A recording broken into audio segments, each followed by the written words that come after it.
Okay, good. I just need a minute to sign on to TalkShoe.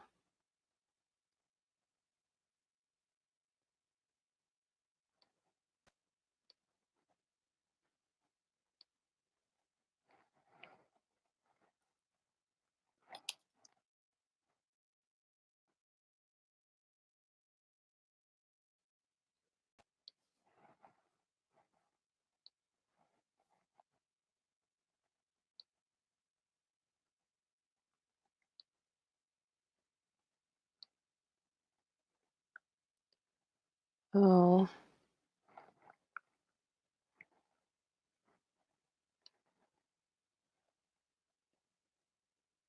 I'm just signing on to TalkShoe right now. I did something wrong.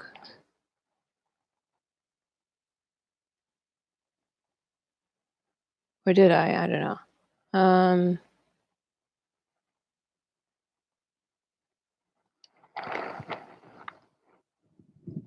all right, yeah, I did something wrong. Let me figure out what I'm doing.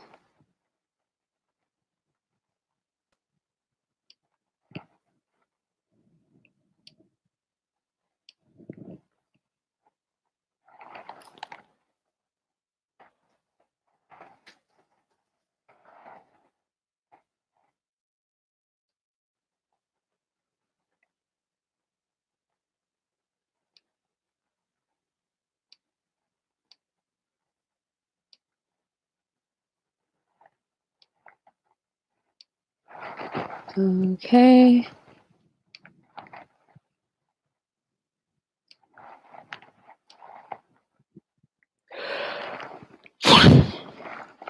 I'm signing on to TalkShoe right now. You are joining the online studio.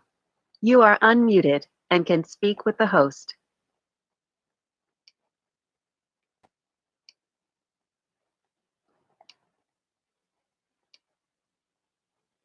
Okay.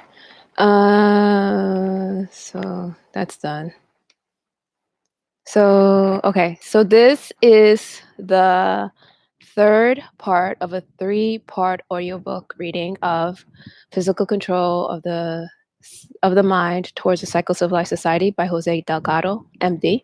I like to read, especially in cases like this when I'm kind of studying the text. So if you want to read along, here is the link to a free text version of the book that doesn't have all the chapters and are missing some paragraphs, but will work for this purpose. So let me post that for you.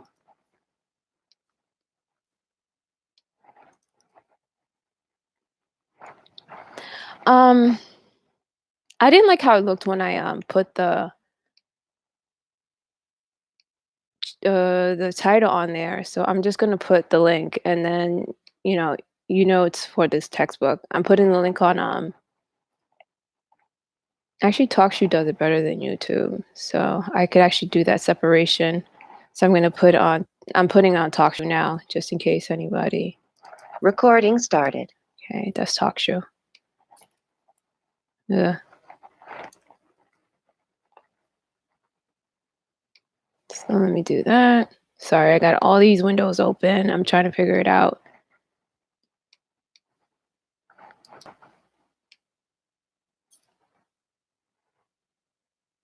Okay, so anyway, it's up there. So if you're on TalkShoe, I posted it and then I posted the title. I was trying to post it together, but every time I press enter, it just posted whatever I wrote. Anyway, so let's get started. So that said, this is the third part. Let me read the disclaimer. Which is the opinions expressed on this forum is not representative of PLN's official stance. RX's opinion is based on the information available at the time and not PLN's official stance. Not everyone who calls in is a TI. The gang stalkers have a tendency to pretend to be TIs and interfere with activities related to TIs. PLN and RX can't guarantee that TI hour participants, including guests, are real TIs or if what is being said by anyone is true. This isn't to invalidate anyone, but to take into consideration that gang stalkers sometimes pretend to be TIs. Okay. So that said, I gave you the link. So we're going to go right into this. And let me start playing the chapters. Skillful performance. Many of the activities elicited by ESB certainly can be categorized as skillful. Pressing a lever, climbing a cage wall, and looking for a fight require good motor coordination and suitable processing of information. Walking on 2 feet, which has been repeatedly elicited in monkeys during stimulation of the red nucleus, is another example of refined coordination and equilibrium seldom observed in spontaneous behavior. These facts demonstrate that ESB may result in different types of skillful performance, but it must be understood that these responses represent the manifestation of skills already familiar to the subject. Motor learning requires the reception of sensory inputs, not only from the environment, but also from the performing muscles. And a relatively lengthy process of motor training is required to perfect reactions related to each type of performance and to store the appropriate ideokinetic formulas in the brain for future reference and use. Much of the brain participates in learning, and a monotonous train of pulses applied to a limited pool of neurons cannot be expected to mimic its complexity.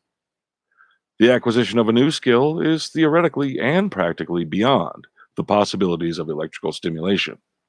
But ESB can create the desire to perform certain acts which may be skillful. Individual stability. Personal identity and reactivity depend on a large number of factors, accumulated through many years of experience, interacting with genetic trends within the complexity of neuronal networks. Language and culture are among the essential elements of individual structure. All these elements cannot be substituted for by the delivery of electricity to the brain. Memories can be recalled, emotions awakened, and conversations speeded up by ESB, but the patients always express themselves according to their background and experience. It is possible to disturb consciousness, to confuse sensory interpretations, or to elicit hallucinations during excitation of the brain. It is also possible to induce fear, pleasure, and changes in aggressive behavior. But these responses do not represent the creation of a new personality, only a change in emotionality or reactivity with the appearance of manifestations closely related to the previous history of the subject. ESB cannot substitute one personality for another because electricity cannot replicate or influence all the innumerable factors which integrate individual identity. Contrary to the stories of science fiction writers, we cannot modify political ideology, past history, or national loyalties by electrical tickling of some secret areas of the brain. A complete change in personality is beyond the theoretical and practical potential of ESB, although limited modification of a determined aspect of personal reactions is possible. In spite of important limitations, we are certainly facing basic ethical problems about when, why, and how some of these changes are acceptable, and especially about who will have the responsibility of influencing the cerebral activities of other human beings. Technical complexity. Electrical stimulation of the central nervous system requires careful planning, complex methodology, and the skillful collaboration of specialists with knowledge and experience in anatomy, neurophysiology, and psychology. Several prerequisites, including construction of the delicate multi-lead electrodes and refined facilities for stereotaxic neurosurgery, are necessary. The selection of neuronal targets and appropriate parameters of stimulation require further sophistication and knowledge of functional brain mapping, as well as electronic technology.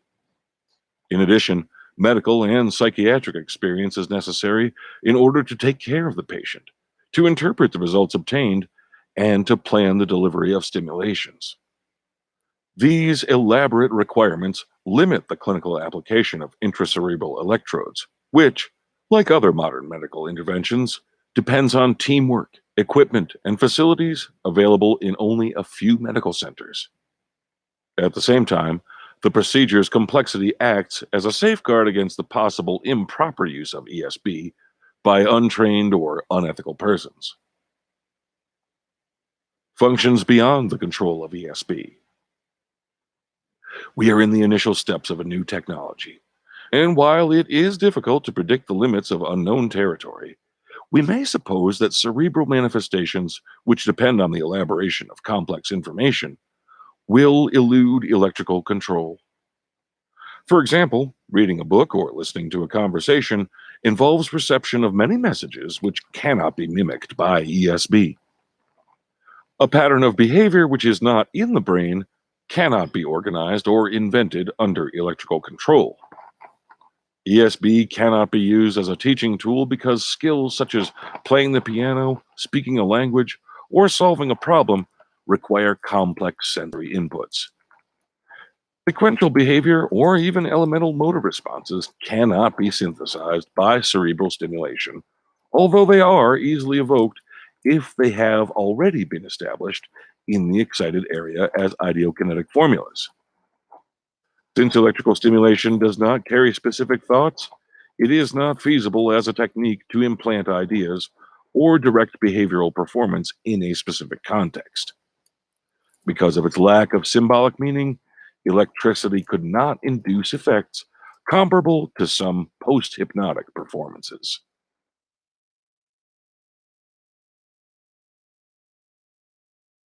Chapter 20. Medical applications. The discovery of new therapies has been, and still is, a more pressing need in cerebral disorders than in other fields of medicine because of their greater consequences for the mental and somatic well-being of patients.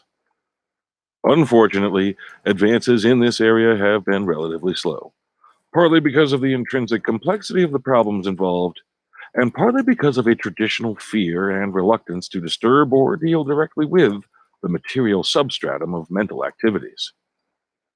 At the beginning of the century, the public was generally hostile to surgery and considered it almost obscene for a surgeon to look into the most intimate depths of the body. With cultural and scientific advances, this prejudice has slowly receded, and the study of the human body is now recognized as essential for the advance of medicine.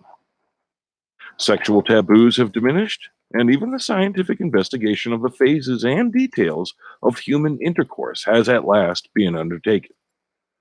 All of the organs of the body, including the heart, genitals, and brain, have been accepted as suitable subjects for research.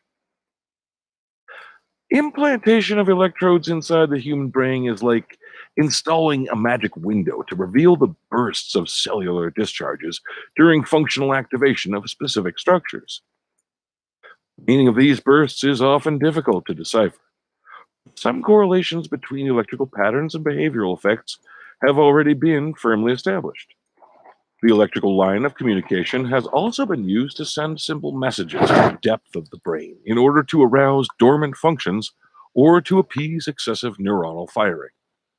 A new method was thus found to impose therapeutic order upon disorderly activity. In spite of the tremendous potential offered by the direct access to the brain, medical applications were received with suspicion and strong criticism and have progressed rather slowly. The growing acceptance of even experimental surgical interventions in most organs, including the human heart, is in sharp contrast with the generally cold reception to the implantation of wires in the human brain, even though this procedure has been used in animals for 40 years and has proved to be safe. The reasons are to a great extent related to the persistence of old taboos, in scientists as well as in laymen, and to the more logical fear of opening some Pandora's box. As experience overcomes opposition, cerebral explorations are being extended to different hospitals around the world, as shown by several recent symposia. Diagnosis. The spontaneous electrical activity of the brain, electroencephalogram, or EEG, can be recorded by means of surface electrodes attached by conductive paste to the outside of the scalp. This is a standard procedure used for diagnostic purposes in several cerebral illnesses, such as epilepsy, which is characterized by episodes of increased amplitude and synchronization of neuronal activity, which can be recorded and identified.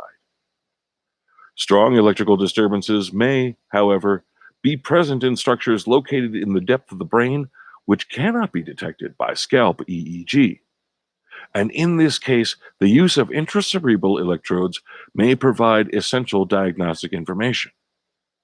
For example, psychomotor epilepsy has been alleviated by surgical removal of the tip of the temporal lobe where seizure activity originated.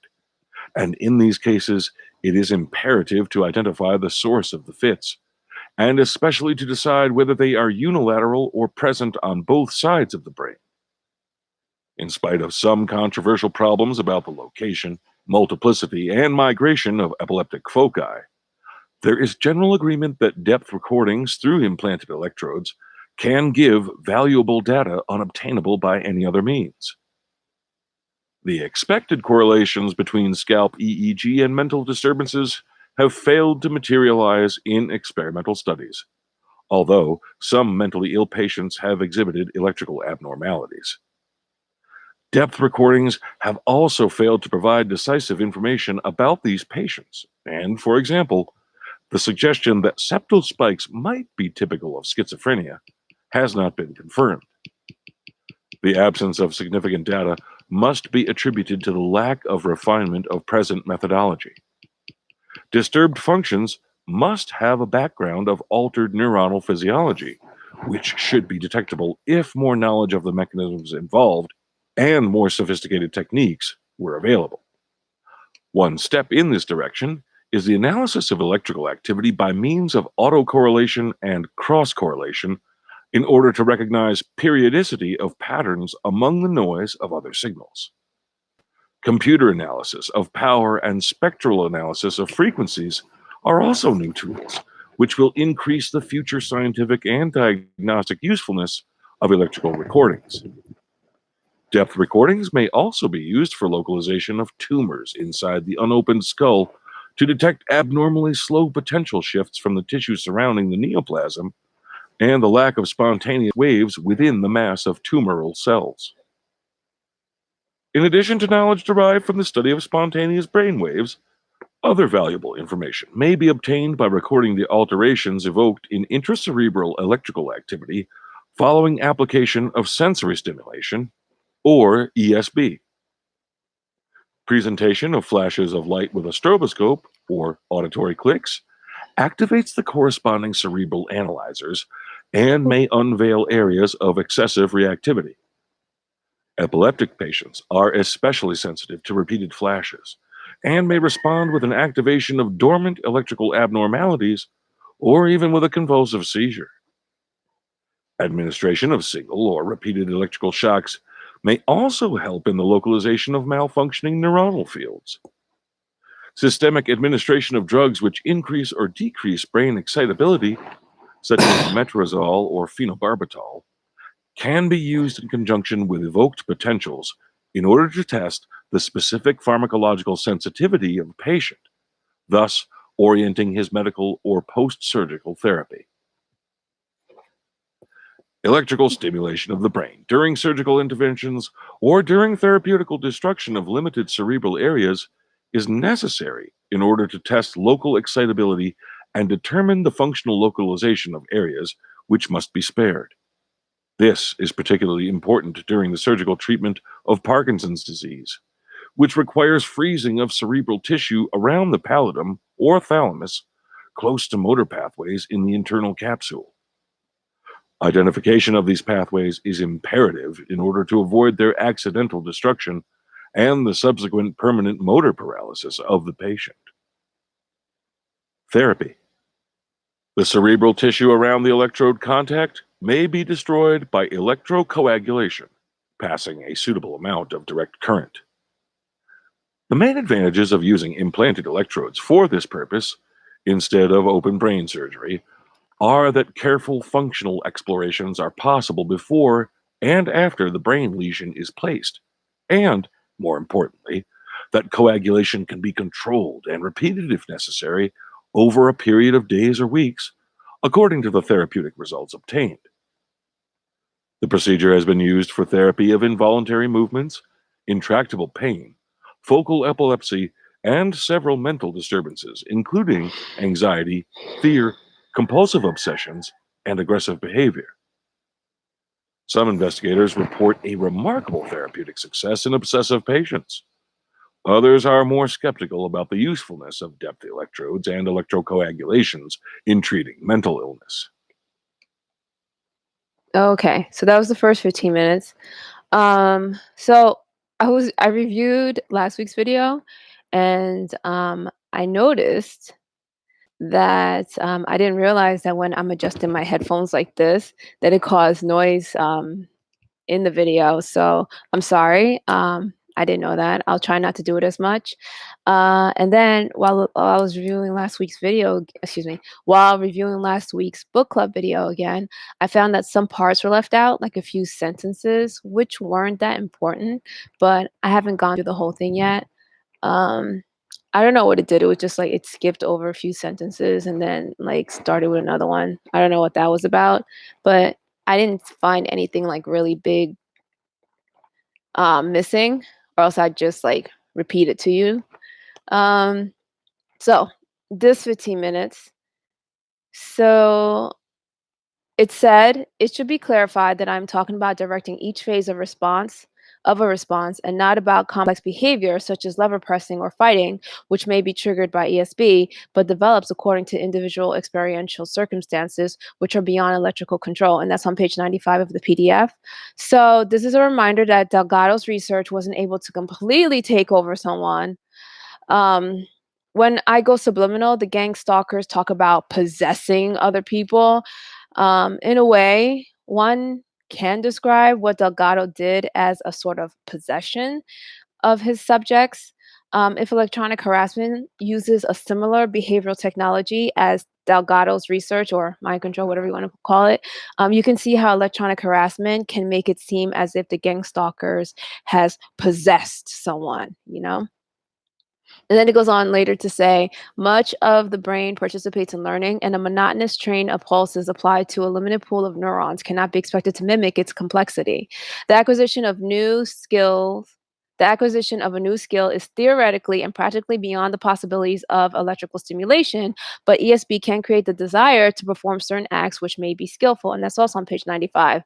So those scenes from The Matrix where Morpheus downloads martial arts skills into Neo's head is theoretically impossible according to Delgado. However, that was back in the early 1970s. Delgado says that his research could make Neo want to learn martial arts, but it can't make his body instantly know how to perform all the moves like an expert, like in the movie. The next thing is personal identity, and later on it says personal identity and reactivity depend on a large number of factors accumulated through many years of experience interacting with genetic trends within the complexity of neuronal networks. Language and culture are among the essential elements of individual structure. All these elements cannot be substituted for by the delivery of electricity to the brain. Memories can be recalled, emotions can be awakened, and conversations speeded up by ESP, but patients always express themselves according to their background and experience. It is possible to disturb consciousness, to confuse sensory interpretations, or to elicit hallucinations during excitation of the brain. It is also possible to induce fear, pleasure, and chances in aggressive behavior, but these responses do not represent the creation of a new personality. Only a change in emotionality and reactivity within the appearance of manifestations closely related to the previous history of the subject, and that's on page 95. This is saying that his research can't instantly change someone's personality. The responses it evokes will be in line with the person's personal identity. You can kind of see why gaslighting is necessary to use with electronic harassment. For example, if a gang stalker wanted to sleep with a person who had strong religious values about abstinence until marriage, electronic harassment won't work. Gaslighting would have to be used to change the person's mind, kind of resetting their reality, to allow premarital sex, and then electronic harassment could be used to push the person past the brink. They have to break down your morals and values to get you to do what they want. And that kind of explains why like so much effort is put into street theater, destruction of your life, destruction of your finances and stuff. All this like stuff that just seems random and insane, they have to do because, and it might be like Delgado, it was ESB, which stands for electrical stimulation of the brain, I think. Delgado's ESB couldn't completely take over the person, and it might be still true that they haven't reached that point where they could just like zap you and you become, someone else. So the gaslighting, or they zap you and you'll automatically do everything that you've ever been against. That's why it kind of takes time, and maybe that's why the campaigns last so long. I guess, I don't know. Sometimes you wonder, like, what is the end goal of this thing? So maybe the campaigns last long and takes years because sometimes it just, and it's weird because for some TIs they break quickly, and that's not to say that you're weak or anything. No one knows the dynamics or what's going on with these, but they are trying to break down TIs, okay, or whoever it is that they're after. So some TIs break easier and quicker than others, and some take a while. So I'm guessing, sometimes for some people it'll take years and years and years because they're still breaking down who you are through their gaslighting and destruction of your life and stress and building up all this kind of anxiety and all this BS that TIs have to experience. So they're using that to mentally like drain you. And then the electronic harassment comes in, and I guess it makes it work better. I'm just guessing. Let's see. So later on it says, a complete change in personality is beyond a complete change in personality is beyond the theoretical and practical potential of ESB. Although limited modification of a determined aspect of personal reactions is possible. In spite of important limitations, we are certainly facing basic ethical problems about when, why, and how some of these changes are acceptable, and especially about who will have the responsibility of influencing cerebral activities of other human beings. And that's page 96. I got to read that again because this is so important. A complete change in personality is beyond a complete change in personality is beyond the theoretical and practical potential of ESB, although limited modification of a determined aspect of personal reactions is possible. In spite of important limitations, and listen to this, we are certainly facing basic ethical problems about when, why, and how some of these changes are acceptable, and especially about who will have the responsibility of influencing the cerebral activities of other human beings. Page 96. What happened here? Back around the 1970s, there were scientific breakthroughs that allowed people's minds and bodies to be remotely controlled by other people. This was an accepted fact. And in that paragraph that I read twice, because it's important, Delgado is talking about how to control such a new technology. We are certainly facing he said, we are certainly facing basic ethical problems about when, why, and how some of these changes are acceptable, and especially about who will have the responsibility of influencing the cerebral activities of other human beings. However, Delgado and other scientists were ahead of their times. Okay, they were completely ahead of their time, and the general public wasn't ready for this. There was a big public outcry, and when his experiments happened, and there was a big public outcry, and mind control experiments were public were. There was a big public outcry, and mind control experiments were publicly shut down.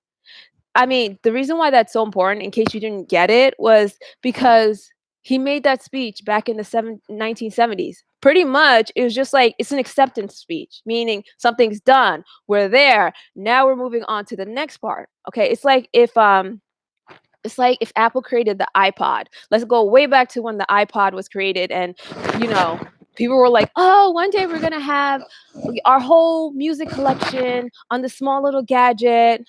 I think that was a Nano, whatever. Okay, so iPod. So, okay, and we're going to be able to watch videos. Okay, that's the iPod, right? We're going to be able to watch videos on it. And this was like years before, and Apple just comes out with the iPod, and they're like, we have now created the iPod, which will allow you to have your whole music collection and watch videos on this small little device. Okay, that's done. Now what we need to think about now is what kind of content we're going to have on this iPod. How's it going to affect lives and stuff? Meaning the results are in, it's done, we've achieved the technology. Now we're looking forward to what's next? What are we going to do? How's this going to roll out? Da, da, da, da, da. So he basically said, we have created something that can control minds and bodies remotely, with limitations, of course. And now that we've done that, let's move forward and figure out how we're going to use this technology. Who's going to be responsible for controlling other people? Okay, when it should be used. That is so huge. I hope someone out there understands why this is such a big deal. I'm not like exaggerating. I'm not making a big deal of anything, but this is pretty much like, I don't know. I hope someone out there gets it, like why that's a big deal, that he said this way back in the 1970s, that they can control people remotely, and that a scientist already achieved that in his university lab. Okay. So without, let me not stress the point. So, so when he said that, it was shut down. So what does that mean? It means that we've developed futuristic mind manipulation technology way back around the 1970s. It's all been done, but the public didn't want it. However, it's already done. It's done.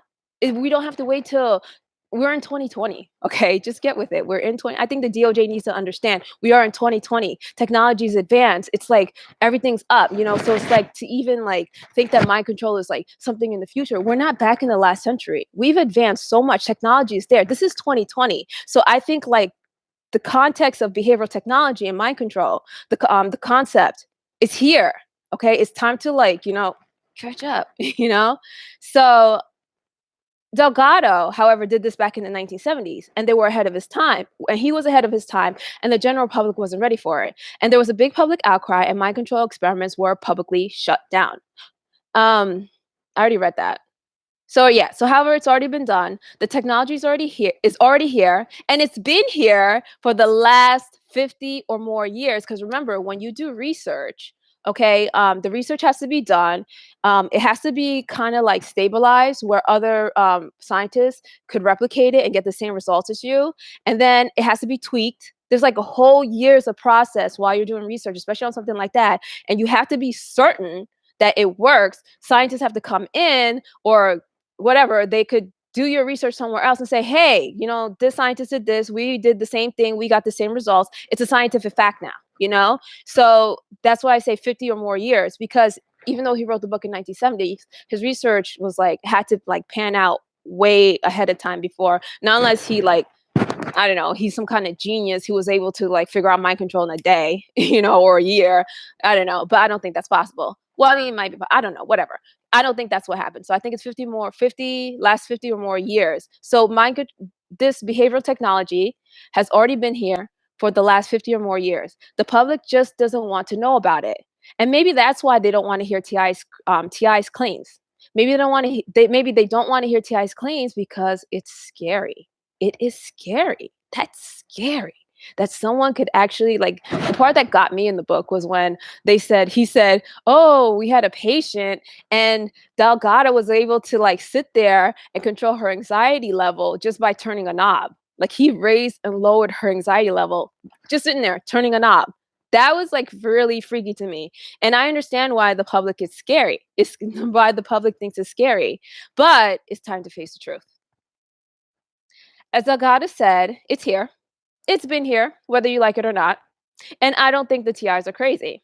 I think the general public is just scared, okay? Scared of what this mind manipulation technology could do. Whether you want to believe it or not, mind control has already been achieved.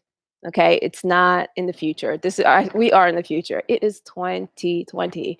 It's not in the future. It's not going to happen in 2050. It's not going to happen in 3000s. It's here. It's been here. So mind control has already been achieved. It has been swept underneath the carpet for many years. And okay,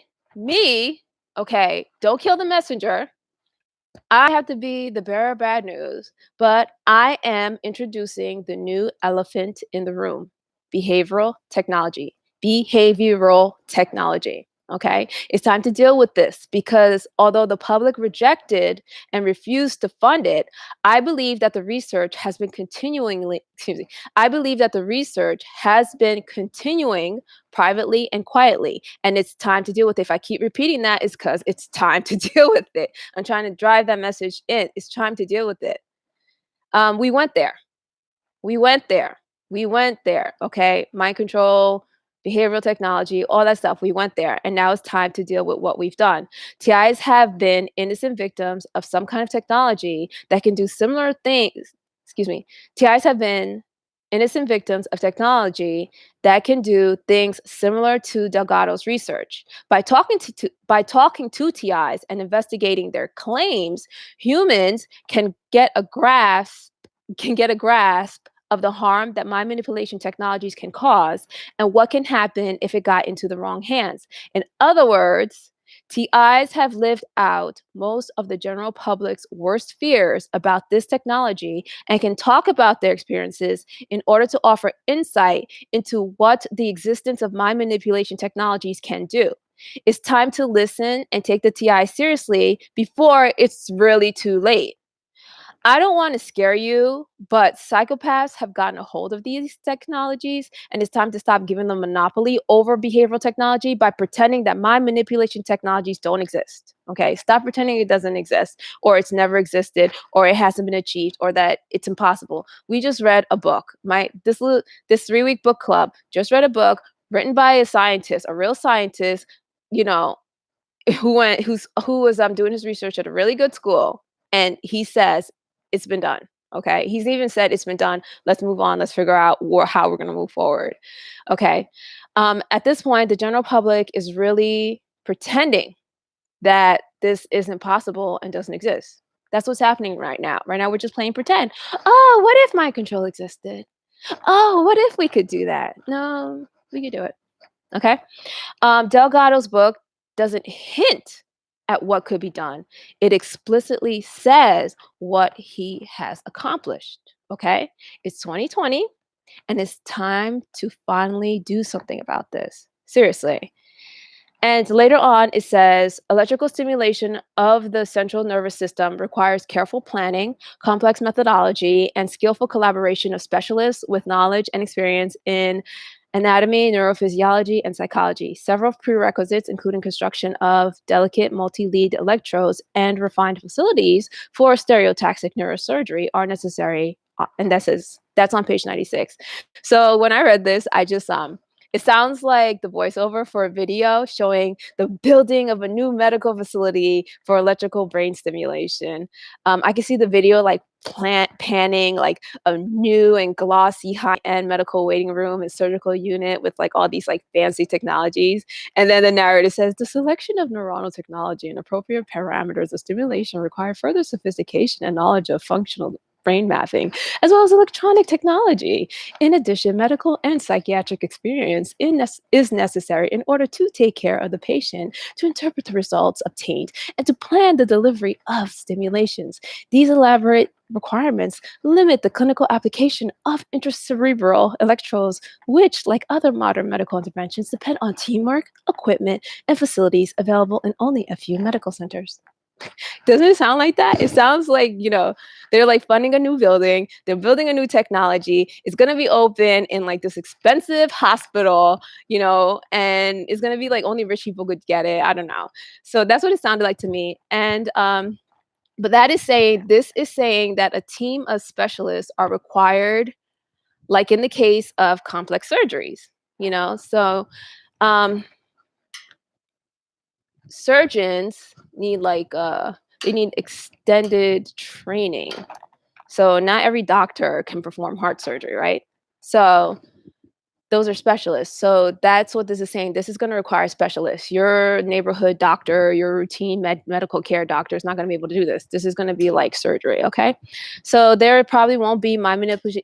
So there probably won't be mind manipulation facilities everywhere, and not every hospital will have it. So no, you can't go see your, doctor and get your brain zapped or whatever. So That's what that is saying.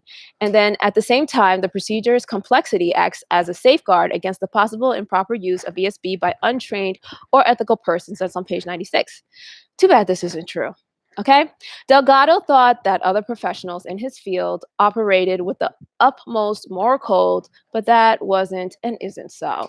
There is a learning curve in order to use his research, but that won't stop a drug addict if she or he is recruited by a scientist or a doctor who knows how to use the technology and can teach the drug addict the basics. TIs, I think you know what I'm talking about, because it seems like I read something or I saw a video where a TI was like, it just seems like they just pick anyone off the street to do this. So I don't know. I don't know. Delgado was like, I don't know. He was in his Ivy Towers and stuff, and I don't know. So I don't believe that part. So later on, it says, for example, reading a book or listening to a conversation involves reception of many messages which cannot be mimicked by ESB. A pattern of behavior which is not in the brain cannot be organized or invented under electrical control. ESB cannot be used as a teaching tool because skills such as playing the piano, speaking a language, or solving a problem require complex sensory inputs.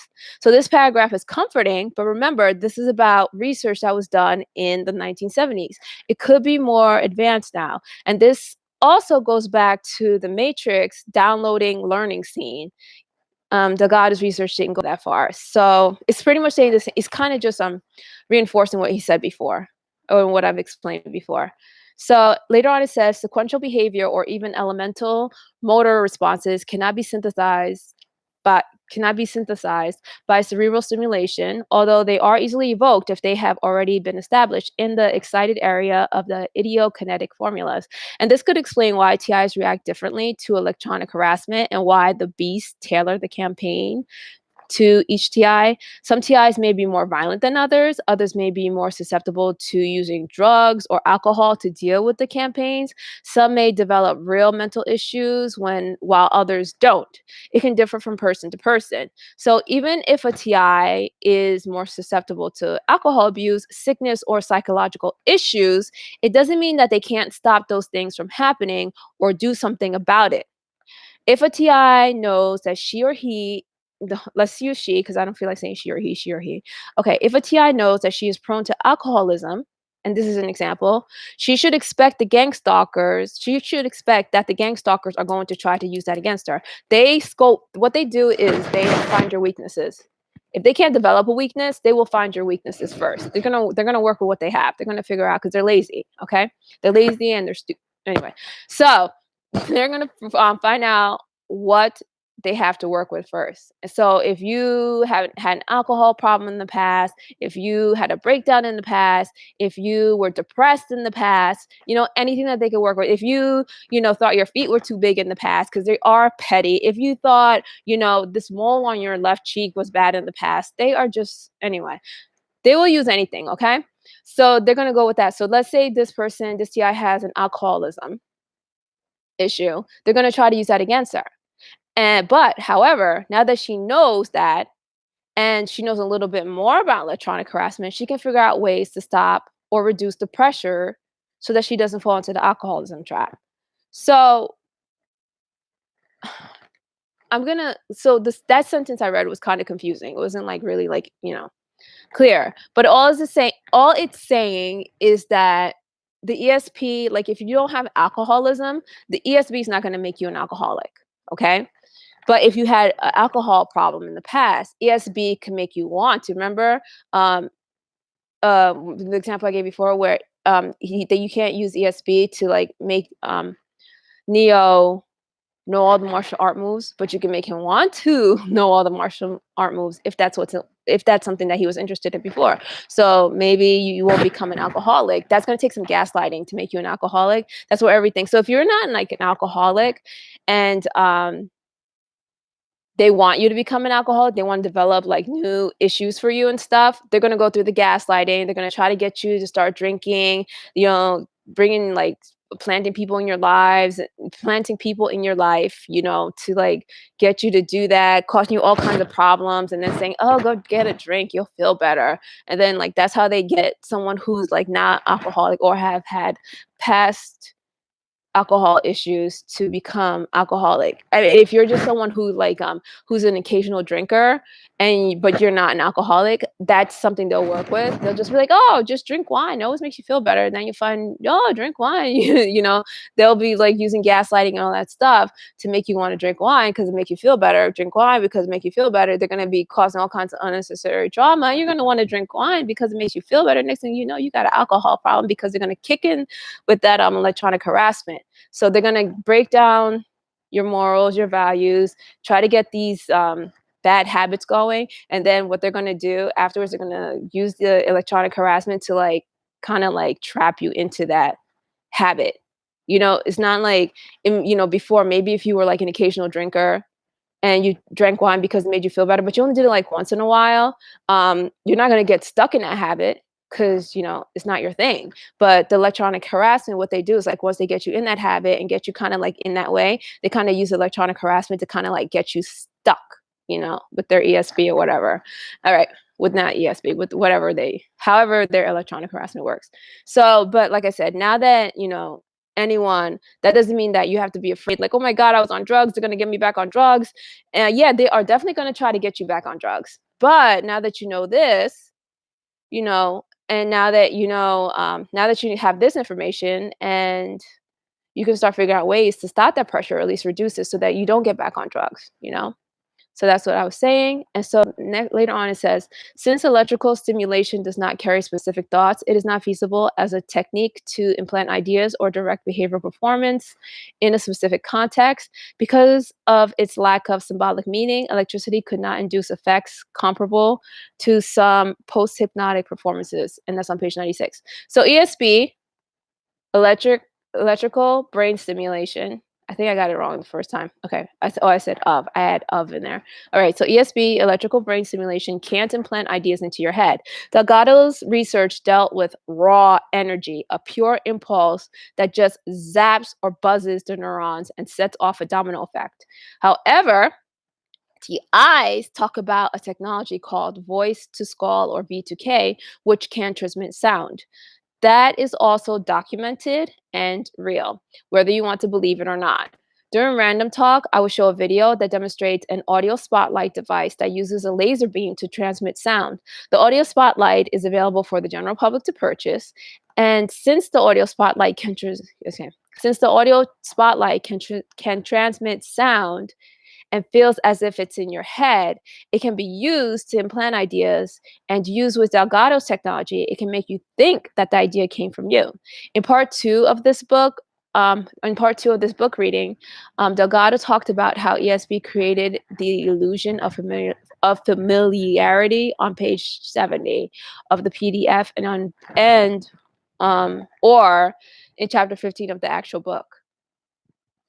So I guess I was just saying how, like, maybe, like I said, Delgado's was using raw energy. There was nothing implanted. It was just like really just a shock that sets off. It was just like that knee. It's just like the impact of the hammer when the doctor hits your knee and your knee pops up. So it's just raw energy. There's nothing implanted in it. And so he's saying that you can't put any like messages or anything sound in that kind of like the kind of electricity he was using did not transmit sound or messages or video or audio, visual stimulus. Even though it could set off a series of events that could trigger those things. It could trigger audio hallucination. It could trigger visual issues and stuff. But it's not going to be like you can't say.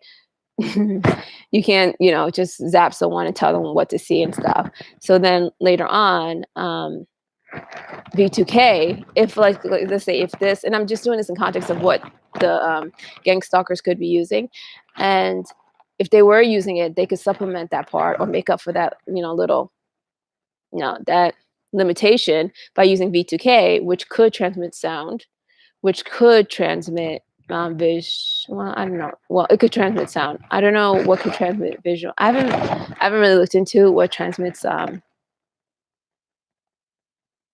visual stimuli. But I mean, if you think about it, if you zap someone, if you use V2K and you tell someone and they don't know it's you, or they don't know V2K is being used on them, and you tell them, think of a think of the color red.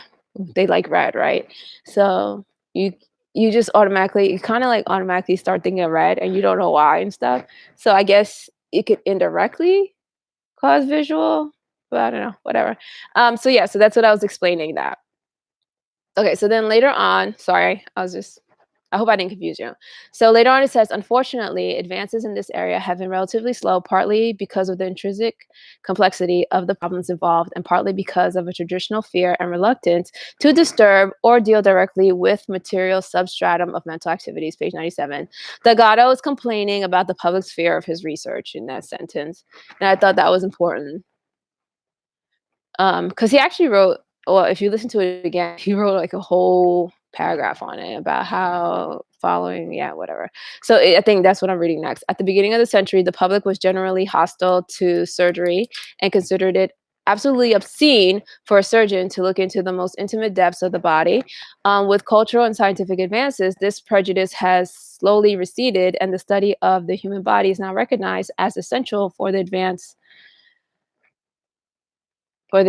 of medicine. And that's on page 97. So he's hoping that his type of research will follow historical trends and soon be acceptable. It has taken a while, but I think that soon the public will be more receptive to my manipulation research. And I'm kind of making a preemptive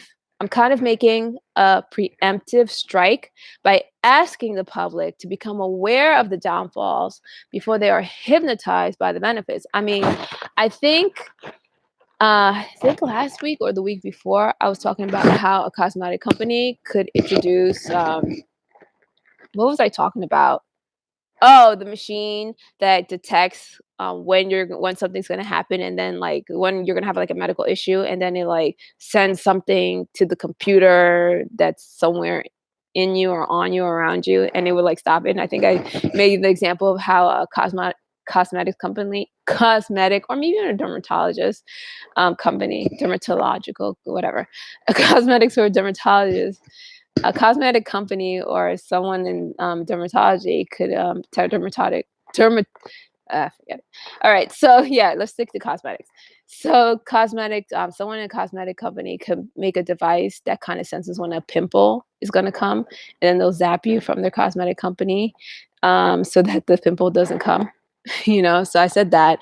And I think another thing, I think if people are like really excited about virtual reality now, having those little things on their head. I think the little goggles and you look in. I think that's cool. I like it. So that's something like, what if they decided to just like augment that a bit so that you could like really feel the whole thing? What if they're like, here's a virtual reality suit, so not only will you like just have the goggles, but you'll have a whole suit, and then like the whole suit would just like stimulate you or something, or you just lay on this mat, which I think it would be more like they'll have like a virtual reality mat where you have the goggles on and you lay on the mat, and what the mat's going to do is it's going to like stimulate parts of your body to kind of give that sensation of whatever's happening that you're seeing. So like if you feel like you're falling, maybe the mat will zap certain parts of your body and you're like, oh my God, I'm falling, or whatever. Or, if you're playing one of those violent video games and you shot someone, it'll just like zap you and like your leg, and you'll feel like your leg is shot. But I could see like, and I think the generation now, because like, I mean, in earlier times, when you had a baby, which I thought was interesting, because I saw something on the bus today, which was just like they were telling parents to actually pay attention to their kids. It was like, it's funny. It's not funny, but it was like a government notice, like, read, sing, and read, talk, and sing with your kids because it improves learning. So I'm like, of course, who doesn't know that? And I'm just like thinking like, oh yeah, nowadays parents just plop a computer right into their kids' hands. They'll sit the kid in front of a television, and or give them a video game, and so like, you know, this new generation or these last few generations have been raised by computers. They've been having babysitters or nannies that are computers because the parent's busy, and then the parent's always on their phone. So it's like there's not a lot of like talking and singing, which like, I when I was growing up, or my generation was used to, your parents were talking to you, they were teaching you, like you spent more time together, you actually interacted more. But nowadays, I think what's happening is that, parents are not interacting as much with their kids, and maybe they found out, I don't know, I didn't look into it, but I thought that was interesting. So, I mean, and that's just brought me back to this, that, now these new generations, they were raised with computers in their hands. They had some kind of computer device in their hands way before they were potty trained, probably, because the parents probably played music or had some kind of device that like blasted colorful sounds so their kids won't cry. And and I'm saying that because I think they'll be more receptive to computer devices.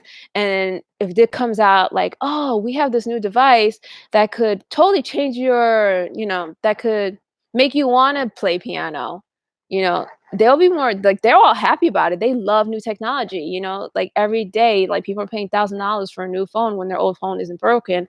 I think I think right now the public is more open to new technology. And I think the public, back in 1970s, people were not going to hear about behavioral technology or, mind control. But I think nowadays people will be more receptive to it. But of course, it's not going to be called mind control. I think behavioral technology is a term that's like very like, it sounds harmless, and it sounds advanced and it sounds helpful. So they're going to introduce it in a new way. So I kind of like want to start the ball rolling, like, okay, it's going to happen. These new technologies are going to come out. The public's ready for it. The new generation's ready and more accepting towards it. But this is what you need to know. So later on, he says, presentation of flashes of light with a stroboscope or of auditory clicks activates the corresponding cerebral analyzers and may unveil areas of excessive reactivity. So that's page 98. So TIs complain about hearing clicks around their head and sometimes see lights. So I wanted to point out that sentence, the sentence that mentions that. And that's all. I just wanted to point that out. I don't know if, actually the reason why I wanted to point it out is because there's a video that PLN made. I don't know if it's called electronic harassment lights or something.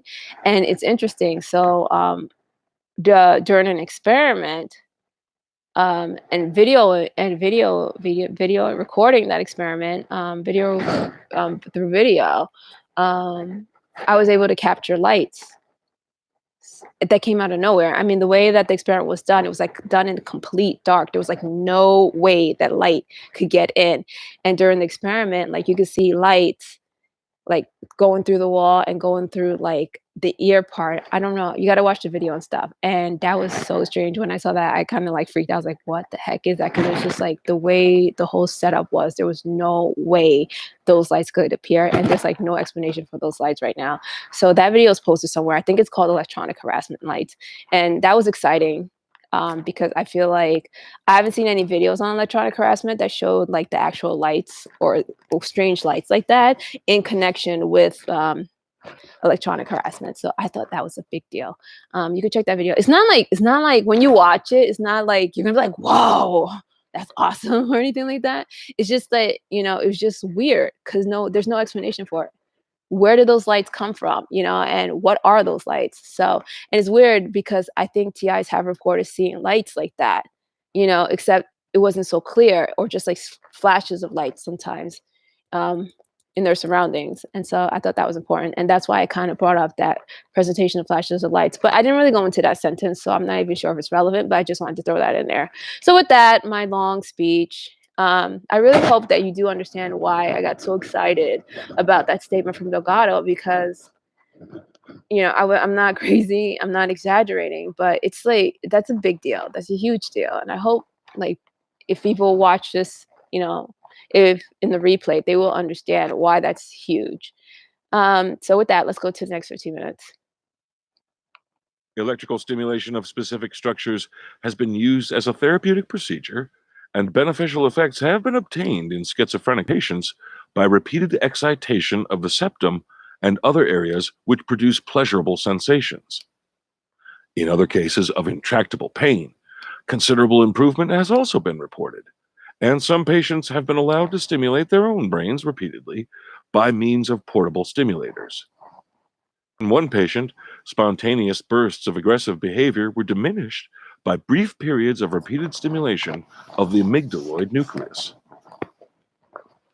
One of the promising medical applications of ESP is the programming of long-term stimulations. Animal studies have shown that repeated excitations of determined cerebral structures produced lasting effects, and that intermittent stimulations could be continued indefinitely. Some results have also been confirmatory. It should be emphasized that brain lesions represent an irreversible destruction, while brain stimulations are far more physiological and conservative, and do not rule out placing of lesions if necessary. One example may clarify the potential of this procedure. Nashold has described the case of one patient suffering from very severe intention tremor associated with multiple sclerosis, in whom stimulation of the dentate nucleus of the cerebellum produced an inhibition of the tremor with marked ipsilateral improvement of voluntary motility. The speculation was that a cerebral pacemaker could be activated by the patient himself when he desired to perform voluntary movements. Many other possible applications could be explored, including the treatment of anorexia nervosa by stimulation of the feeding centers of the lateral hypothalamus, the induction of sleep in cases of insomnia by excitation of the center median or of the caudate nucleus, the regulation of circulating ACTH by activation of the posterior hypothalamus, and the increase of patients' communication for psychotherapeutic purposes by excitation of the temporal lobe. A two-way radio communication system could be established between the brain of a subject and a computer. Certain types of neuronal activity related to behavioral disturbances, such as anxiety, depression, or rage, could be recognized in order to trigger stimulation of specific inhibitory structures. The delivery of brain stimulation on demand to correct cerebral dysfunctions represents a new approach to therapeutic feedback. While it is speculative, it is within the realm of possibility according to present knowledge and projected methodology. Circumvention of damaged sensory inputs. The miracle of giving light to the blind and sound to the deaf has been made possible by implantation of electrodes, demonstrating the technical possibility of circumventing damaged sensory receptors by direct electrical stimulation of the nervous system. Brindley and Lewin have described the case of a 52-year-old woman, totally blind after suffering bilateral glaucoma, in whom an array of 80 small receiving coils were implanted subcutaneously above the skull, terminating in 80 platinum electrodes encased in a sheet of silicone rubber placed in direct contact with the visual cortex of the right occipital lobe. Each receiving coil was tuned to a frequency of 6 or 9.5 megahertz and could be activated by pressing a transmitting coil against the scalp. With this type of transdermal stimulation, a visual sensation was perceived by the patient in the left half of her visual field as a very small spot of white light, or sometimes as a duplet or cluster of points. The effects produced by stimulation of contacts 2.4 millimeters apart were easily distinguished, and simultaneous excitation of several electrodes evoked the perception of predictable simple visual patterns. The investigators suppose that by implanting 600 tiny electrodes, it would be possible for blind patients to discriminate visual patterns. They could also achieve a normal reading speed by using electrical signals from an automatic page scanner. Using a different approach, the Mexican investigator Del Campo has designed an instrument called an amaroscope, consisting of photoelectric cells, to transform luminous images into electrical impulses, which are modulated and fed through electrodes placed over the skin above the eyes to stimulate the supraorbital branches of the trigeminal nerve. Impulses are thus carried to the reticular system and the cerebral cortex. The instrument is not too sophisticated and its neurophysiological principles are controversial, but its experimental testing in more than 100 persons has proved that visual perceptions may be electrically produced in blind patients, even in some who have no eyes at all. Auditory sensations have also been produced in a deaf person by electrical stimulation of the auditory nerve through permanently implanted electrodes. Simmons studied a 60-year-old male who had been totally deaf in his right ear for several years and nearly deaf in the left for several months. Under local anesthesia, a cluster of 6 electrodes was implanted on the right auditory nerve with a connector anchored to the skull just beneath the right ear. 2 weeks after surgery, electrical stimuli were able to produce perception of different kinds of auditory sensation. Pitch varied with the point stimulated and also depended on the electrical parameters used.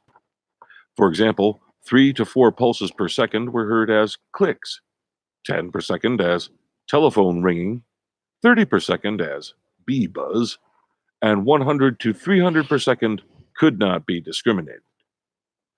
Loudness was related to amplitude of stimulation and to pulse duration, and was less affected by its frequency. To evaluate these studies, we must understand that the refinement of the senses cannot be duplicated by electronic means, because receptors are not passive transducers of energy, but active modulators and discriminators of impulses.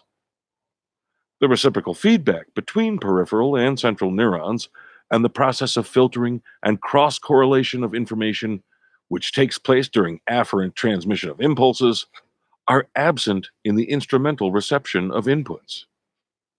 It is doubtful that refined perceptions comparable to physiological ones can be provided by electronic means. But the perception of sensations, even if crude, when hope had been lost, is certainly encouraging and demands the continuation of research efforts. Brain viability. The clinical distinction between life and death was not too difficult to establish in the past. When respiration and palpitations of the heart had ceased, the person was pronounced dead, and there was little that a doctor could do.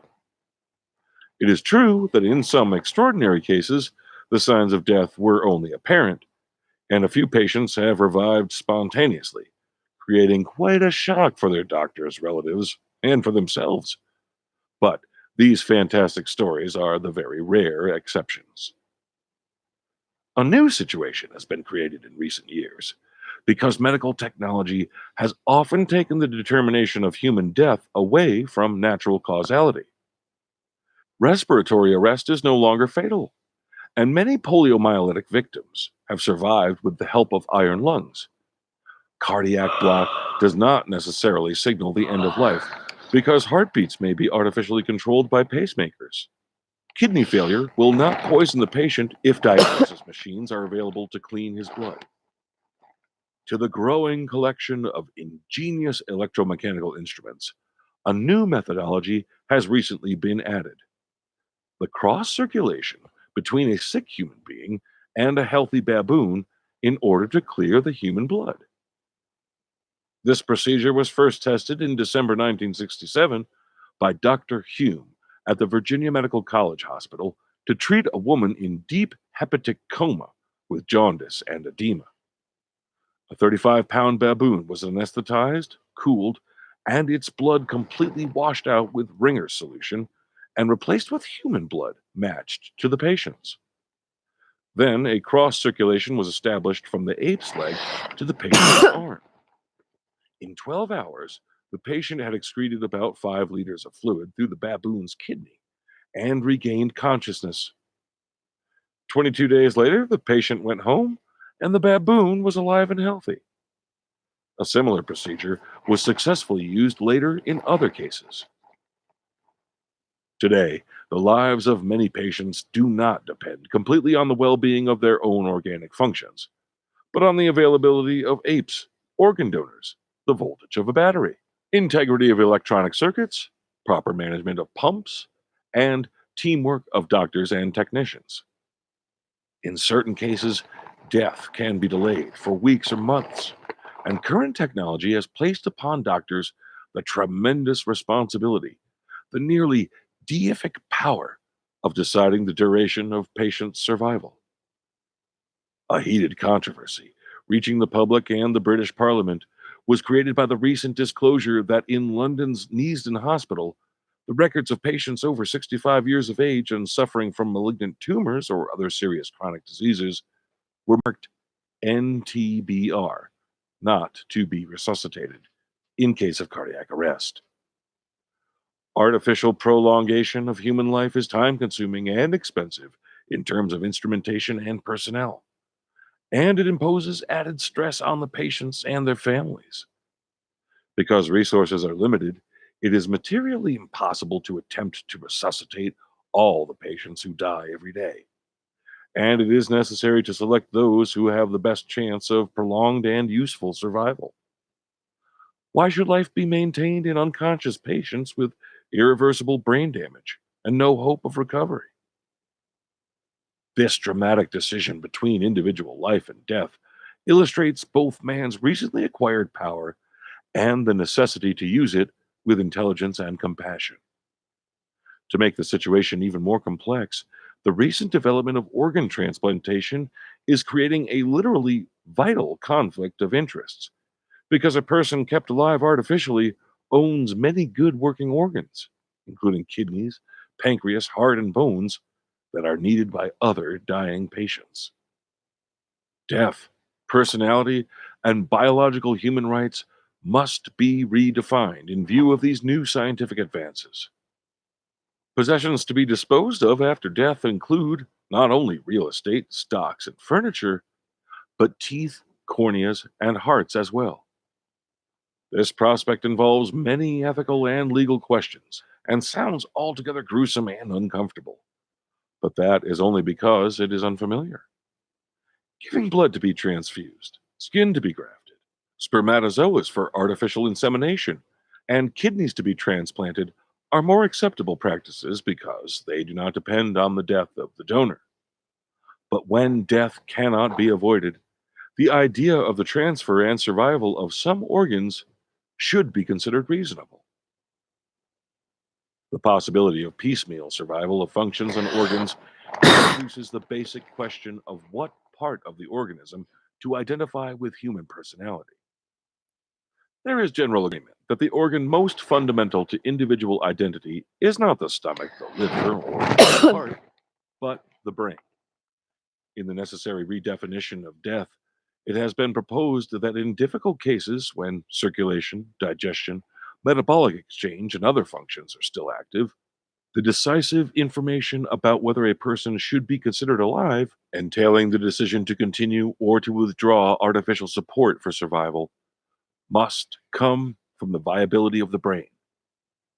In some hospitals, the ultimate arbiter of death is the EEG machine. And at the Massachusetts General Hospital, Dr. Robert Schwab has proposed that death should be determined by flat lines on all EEG leads for 20 minutes of continuous recordings and lack of response to sensory and mechanical stimuli. In the absence of EEG activity tested 24 and 48 hours later, death is presumed to have occurred even if, as happens in rare cases, the heart is still beating normally. In the near future, it will be necessary to examine this question in greater detail in order to determine the parts of the brain considered essential for the survival of human personality. We already know that portions of the brain may be destroyed or taken away with negligible or only moderate psychic changes. Destruction of the motor cortex produces paralysis.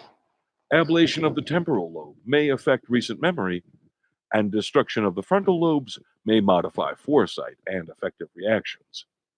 But in all these cases, the patient's behavior is recognized as human. Destruction of the hypothalamus or reticular formation, however, may induce permanent loss of consciousness. And in this case, it is questionable whether personal identity persists. The possible piecemeal survival of psychological functions will make the definition of man more difficult and will perhaps increase the present problem of deciding what human life is. From the examination of these questions, however, a deeper understanding of the essential qualities of being human and of the direction of their evolution with intelligent purpose will emerge. Okay. Coughing is a common signal in the gang stalking campaign.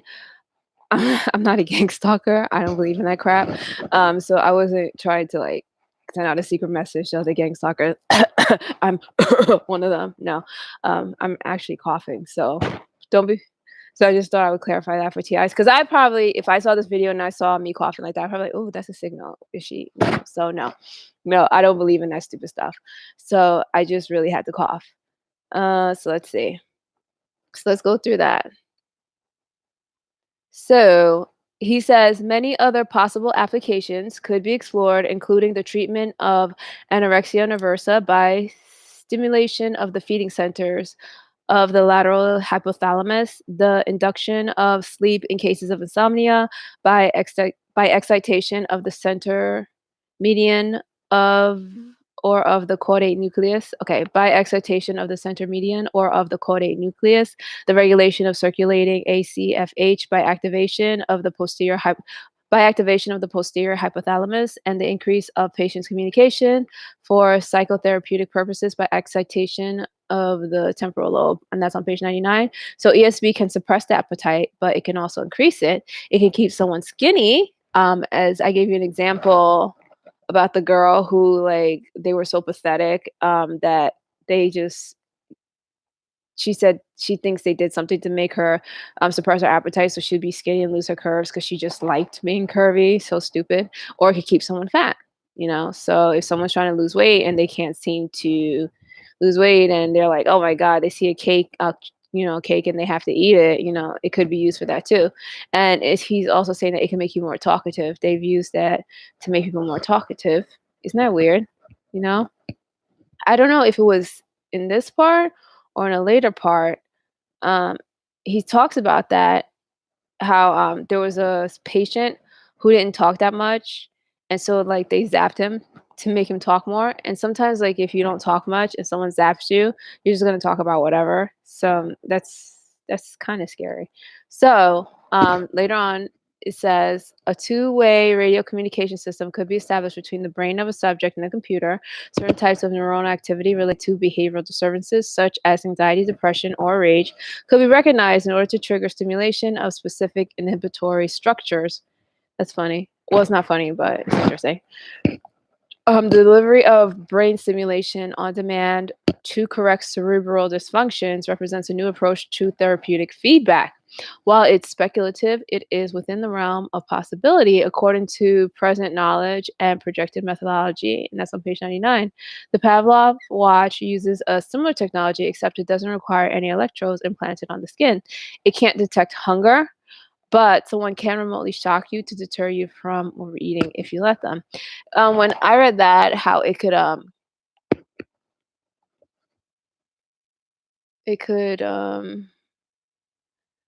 certain types of neuronal activity related to behavioral disturbances such as anxiety, depression, or rage could be recognized in order to trigger stimulation of specific inhibitory structures. And that's like interesting because I think last week we read that I think he put some electrodes on someone who had like a history of violence, and the person was able to stimulate their brains to prevent the rage or the violence. I don't remember if it was last week or if I'd read ahead. And while I was reading that, I was like, you know what? They'll probably do that with prisoners, as a therapeutic thing. Um, and he was doing that actually with the mental health, with the mentally ill patients who had violent tendencies. I think it was last week, um,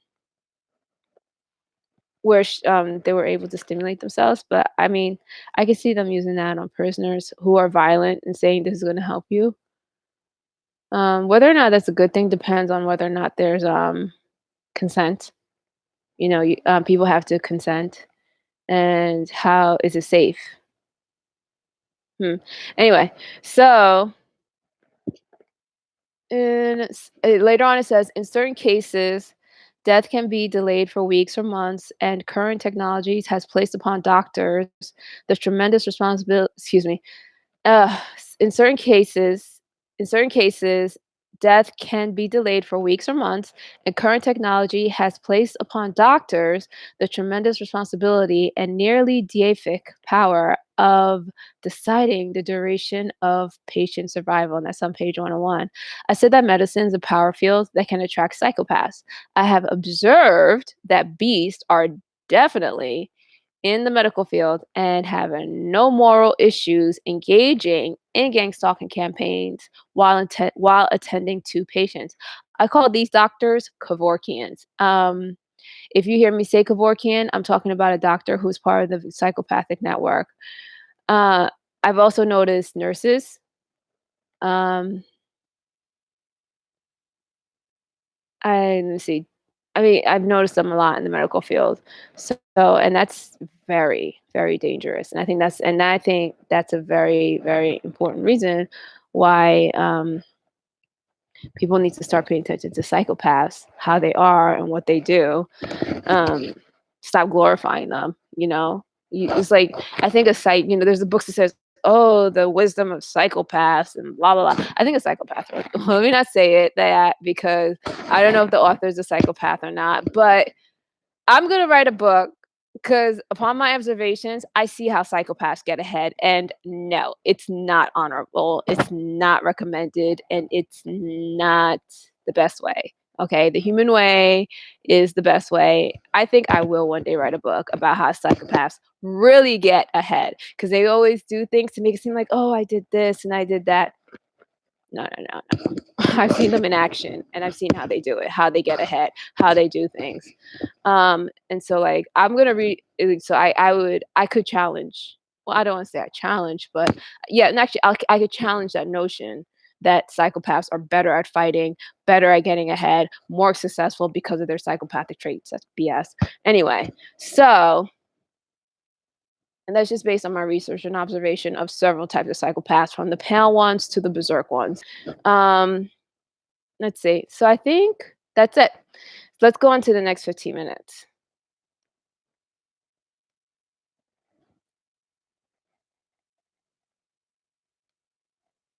Chapter Oh, 21, okay. Ethical Considerations. Placing electrodes inside of the brain, exploring the neuronal depth of personality, and influencing behavior by electrical stimulation have created a variety of problems, some of them shared with general medical ethics, and others more specifically related to moral and philosophical issues of mental activity. Clinical use of new procedures. One of the main objectives of animal research is the discovery of new principles and methods which can be applied for the benefit of man. Their potential advantages and risks cannot be ascertained until they have been extensively tested in human subjects, and preliminary trials must always be considered experimental.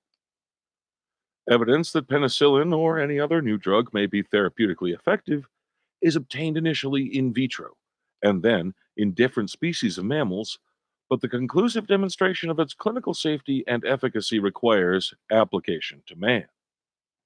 In spite of established safeguards, there is an inherent possibility that unforeseen, slowly developing side effects may have serious consequences. A thorium product used in the early 30s as a contrast medium for X ray analysis of the liver was found to be radioactive and caused the slow death of hundreds of patients. A supposedly innocuous drug, the ill famed thalidomide, given as a sedative, had damaging effects on fetal development, creating the tragedy of children born with severe physical deformities. Accidents like these have promoted more stringent regulations, but the gap between animal and human biology is difficult to fill, and in each case, a compromise must be reached between reasonable precautions and possible risks. The historical demonstration by Fulton and Jacobson that frustration and neurotic behavior in the chimpanzee could be abolished by destruction of the frontal lobes was the starting point of lobotomy, which was widely used for treatment of several types of mental illness in human patients.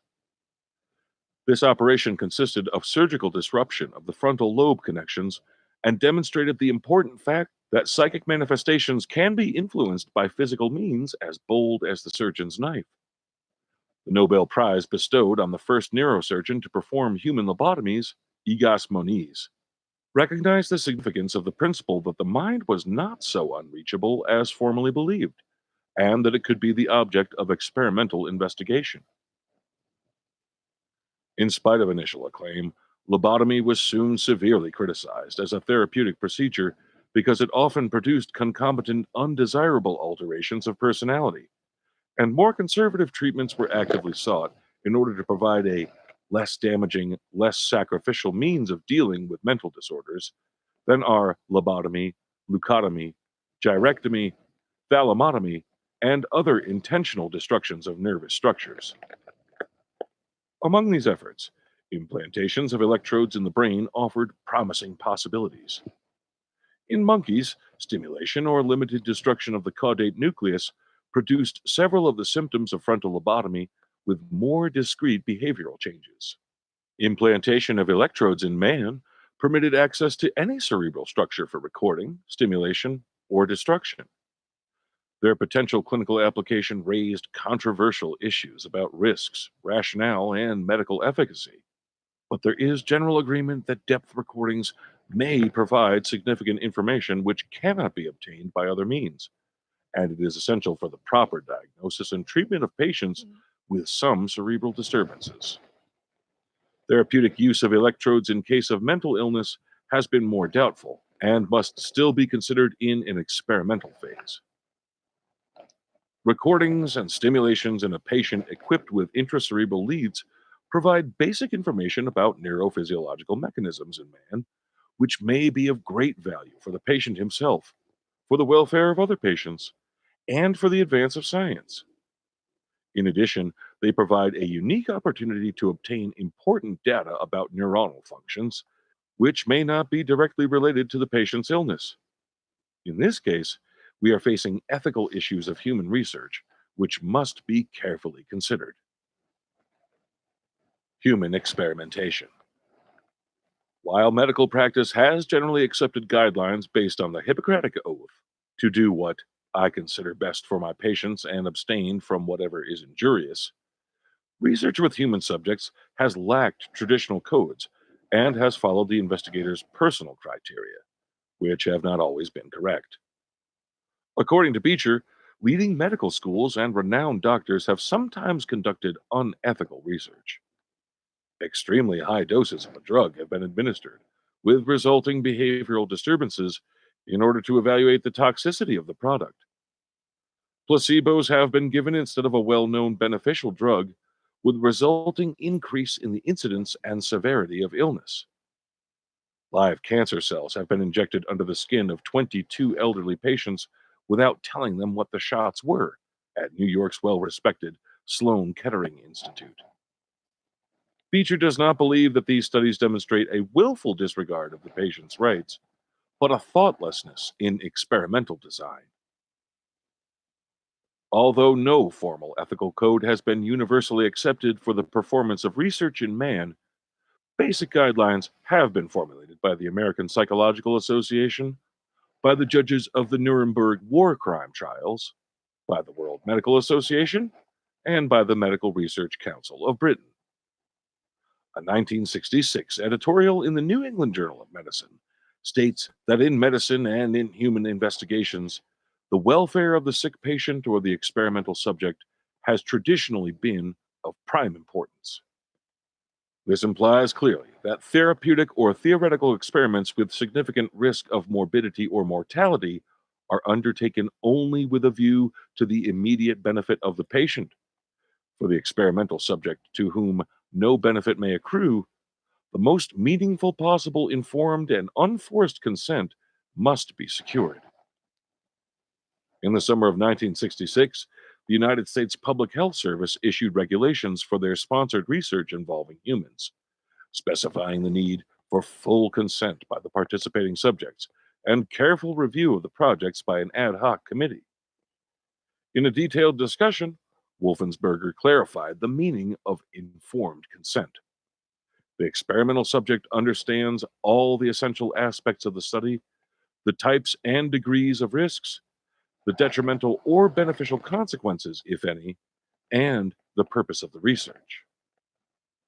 One of the main ethical issues is the conflict of interest between science, progress, and society, and the rights of the individual.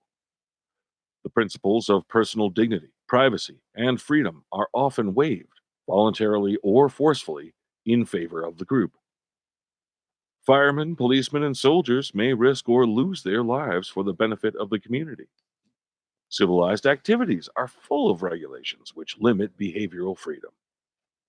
We are obliged to reveal our income, to pay taxes, and to serve in the army.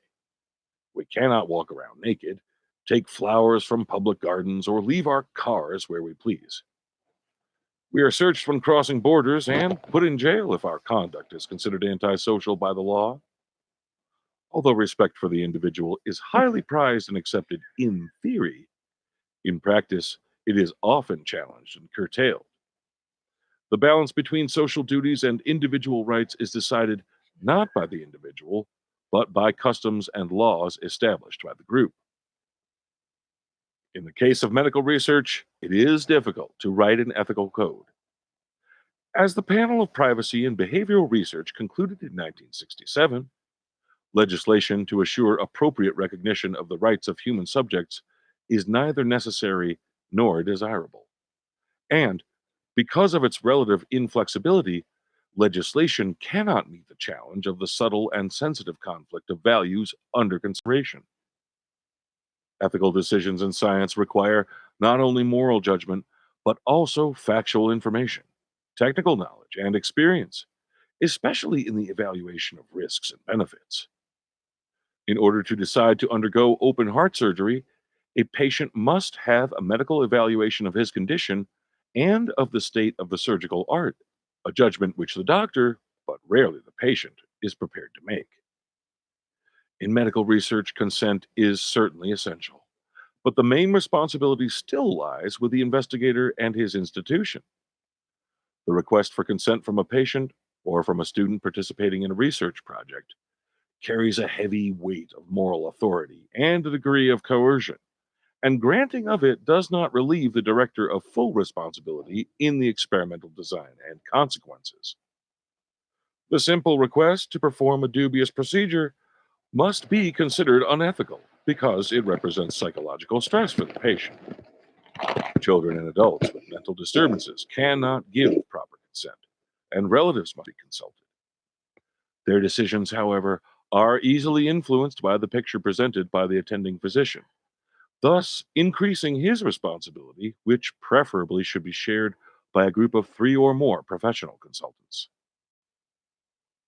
There is one aspect of human research which is usually overlooked: the existence of a moral and social duty to advance scientific knowledge and to improve the welfare of man. When important medical information can be obtained with negligible risk and without infringing on individual rights, the investigator has the duty to use his intelligence and skills for this purpose. Failure to do so represents the neglect of professional duties in some way similar to the negligence of a medical doctor who does not apply his full effort to the care of a patient. Subjects with implanted electrodes provide a good example, because the use of telemetry and videotape recordings in them makes possible many studies concerning the sources of normal and abnormal activities, spectral analysis of electrical waves, conduction time, evoked potentials, and electro-behavioral correlations. This type of research may provide data of exceptional value, available only from man, without any risks or even demands on a patient's time or attention. Information can be obtained while the subject is engaged in spontaneous normal activities, like reading a paper, watching television, or sleeping. Only the recording equipment and research team need be alert and working. Methodology for the telemetric study of the brain is very new, and it will take some time before its potential and practicality are recognized and its use spreads to different hospitals. In my opinion, this research is both ethical and desirable. However, procedures which represent risk or discomfort for the patient should be ruled out. The implantation time of electrodes cannot be prolonged unnecessarily, and administration of drugs, injections, or catheterizations for research purposes are not acceptable. Any contemplated exception to this rule should be very carefully evaluated and clearly explained to the experimental subject. When a patient needs to have electrodes in his brain for a period of weeks or months, the medical doctors in charge face a dual responsibility. First, not to do anything harmful or unpleasant for the sake of science. And second, to do as much research as possible, provided it is safe and comfortable for the patient. The use of healthy volunteers in medical research is controversial, partly because they are usually recruited from prisons, the military services, universities, or other groups which are more or less bound to authority and therefore have a diminished capacity for free choice. Wow. One of the most famous experiments was a study of anti-malarial drugs, which had to be performed in man. In a well-planned research project, 1,000 Army volunteers in Australia were deliberately infected with malaria. This study was later continued in several federal penitentiaries in the United States. A most dramatic and successful mass experiment was the application of poliomyelitis vaccine to thousands of school children a few years ago, statistically demonstrating the effectiveness of a new vaccine. Decisions about experiments like these must be reached by careful consideration of the factors involved, with the basic ethical guidelines clearly in mind. Individual volunteers have a greater freedom of choice, and I have received letters from many people offering themselves as human guinea pigs for implantation of electrodes in their brains. For both ethical and practical reasons, their offers cannot be accepted. But it is interesting to note the varied motivations behind these proposals. They included pure scientific interest, hopes for monetary reward or fame, manifestations Oh, of I went too psychotic far. disturbances, and also a most generous intent. Some people wished to donate their brains for study in the hope that information could be obtained, leading to the cure of loved ones whose brain dysfunctions could not be cured by standard therapies. The most articulate expression of this wish to contribute one's own brain for scientific research was that of a most distinguished investigator, Dr. David Rioch, who, at the close of a conference about the unanesthetized brain held in Washington, D.C. in 1957, declared, "When I come to retire, I might quite reasonably approach an experimental neurosurgeon in whose work and scientific orientation I had confidence, and say, 'Let us do an experiment together, as there are a number of things both you and I would like to find out.' I would be considerably intrigued to know what attitudes and sensations a good experimenter could evoke electrically from my amygdala, and even more intrigued to check personally on the sense of euphoria and the sense of dysphoria." All right. I kind of went over 15 minutes. All right. Let's see. I'm playing the last few chapters so that you can say you read most of the book. You can see that Delgado was concerned about his subjects, at least at face value. I don't know what happened in the his lab, but from what he's written in his book, it seems like he is concerned about his subjects, and he thought it was important in his book to talk about research ethics. All right, so let's go back to that. I was gonna say something, but I forgot what it was. All right, whatever. Let's do the next 15. Electrical manipulation of the psyche. The most alarming aspect of ESP is that psychological reactivity can be influenced by applying a few volts to a determined area of the brain. This fact has been interpreted by many people as a disturbing threat to human integrity. In the past, the individual could face risks and pressures with preservation of his own identity. His body could be tortured. His thoughts and desires could be challenged by bribes, by emotions, and by public opinion. And his behavior could be influenced by environmental circumstances. But he always had the privilege of deciding his own fate, or of dying for an ideal without changing his mind. Fidelity to our emotional and intellectual pasts gives each of us a feeling of transcendental stability, and perhaps of immortality, which is more precious than life itself. New neurological technology, however, has a refined efficiency. The individual is defenseless against direct manipulation of the brain because he is deprived of his most intimate mechanisms of biological reactivity. In experiments, electrical stimulation of appropriate intensity always prevailed over free will. And, for example, flexion of the hand evoked by stimulation of the motor cortex cannot be voluntarily avoided. Destruction of the frontal lobes produced changes in effectiveness, which are beyond any personal control. The possibility of scientific annihilation of personal identity, or even worse, its purposeful control, has sometimes been considered a future threat more awful than atomic holocaust. Even physicians have expressed doubts about the propriety of physical tampering with the psyche, maintaining that personal identity should be inviolable, that any attempt to modify individual behavior is unethical, and that methods and related research which can influence the human brain should be banned. The prospect of any degree of physical control of the mind provokes a variety of objections. Theological objections, because it affects free will; moral objections, because it affects individual responsibility; ethical objections, because it may block self defense mechanisms; philosophical objections, because it threatens personal identity. These objections, however, are debatable. A prohibition of scientific advance is obviously naive and unrealistic. It could not be universally imposed, and, more important, it is not knowledge itself, but its improper use which should be regulated. A knife is neither good nor bad, but it may be used by either a surgeon or an assassin. Science should be neutral, but scientists should take sides.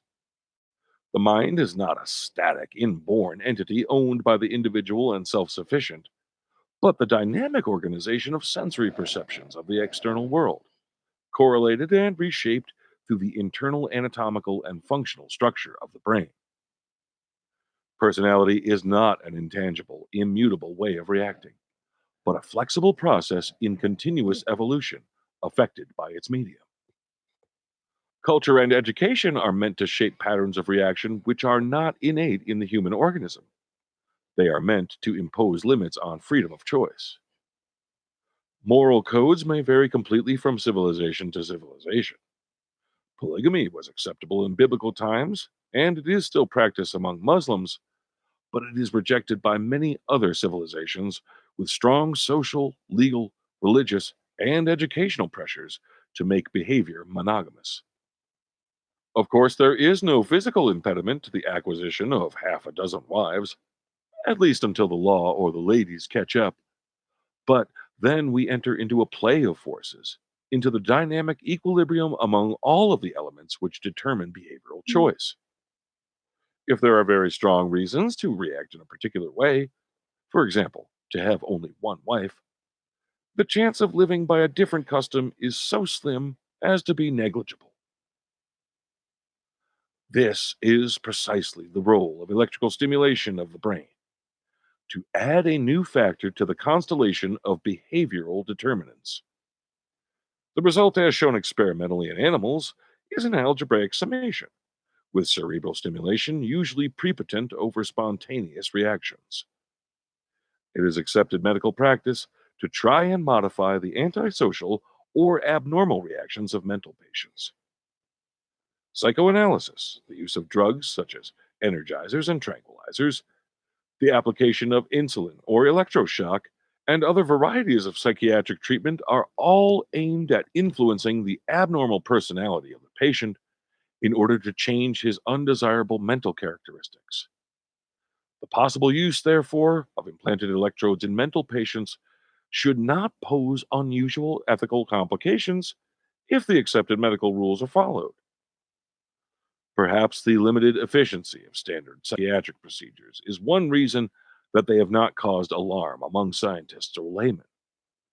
Psychoanalysis requires a long time, and a person can easily withdraw his cooperation and refuse to express intimate thoughts. Electroshock is a crude method of doubtful efficacy in normal people. Although electrical stimulation of the brain is still in the initial stage of its development, it is, in contrast, far more selective and powerful. It may delay a heartbeat, move a finger, bring a word to memory, or set a determined behavioral tone.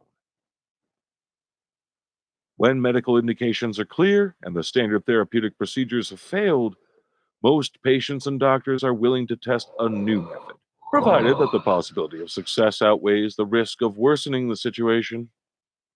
The crucial decision to start applying a new therapeutic method to human patients requires a combination of intelligent evaluation of data, knowledge of comparative neurophysiology, foresight, moral integrity, and courage. Excessive aggressiveness in a doctor may cause irreparable damage, but too much caution may deprive patients of needed help. The surgical procedure of lobotomy was perhaps applied to many mental patients too quickly, before its dangers and limitations were understood. But palliadectomy and thalamotomy in the treatment of Parkinson's disease encountered formidable initial opposition before attaining their present recognition and respected status. While pharmacological and surgical treatment of sufferers of mental illness is accepted as proper, people with other behavioral deviations pose a different type of ethical problem.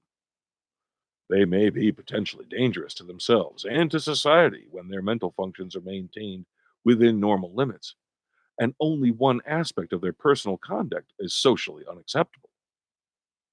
The rights of an individual to obtain appropriate treatment must be weighed with a professional evaluation of his behavioral problems and their possible neurological basis, which necessitates a value judgment of the person's behavior in comparison with accepted norms. One example will illustrate these considerations. In the early 1950s, a patient in a state mental hospital approached Dr. Hannibal Hamlin and me requesting help. She was an attractive 24-year-old woman of average intelligence and education who had a long record of arrests for disorderly conduct. She had been repeatedly involved in bar brawls in which she incited men to fight over her and had spent most of the preceding few years either in jail or in mental institutions. The patient expressed a strong desire as well as an inability to alter her conduct. And because psychiatric treatment had failed, she and her mother urgently requested that some kind of brain surgery be performed in order to control her disreputable, impulsive behavior. They asked specifically that electrodes be implanted to orient possible electrocoagulation of a limited cerebral area. And if that wasn't possible, they wanted lobotomy. Medical knowledge and experience at that time could not ascertain whether ESB or the application of cerebral lesions could help to solve this patient's problem, and surgical intervention was therefore rejected. When this decision was explained, both the patient and her mother reacted with similar anxious comments, asking, "What is the future? Only jail or the hospital? Is there no hope?" This case revealed the limitations of therapy and the dilemma of possible behavioral control. Supposing that long term stimulation of a determined brain structure could influence the tendencies of a patient to drink, flirt, and induce fights, would it be ethical to change your personal characteristics? People are changing their character by self medication through hallucinogenic drugs. But do they have the right to demand that doctors administer treatment that will radically alter their behavior? What are the limits of individual rights and doctors' obligations? As science seems to be approaching the possibility of controlling many aspects of behavior electronically and chemically, these questions must be answered. If, as in the case of this patient, the deviation of behavior conflicts with society so seriously as to deprive her of her personal freedom, medical intervention could be justified. The case of habitual criminal conduct is another example of this type of problem. Therapeutic decisions related to psychic manipulation require moral integrity and ethical education. Scientific training concentrates mainly in natural sciences and often neglects the study and assimilation of ethical codes, considering them beyond the realm of science.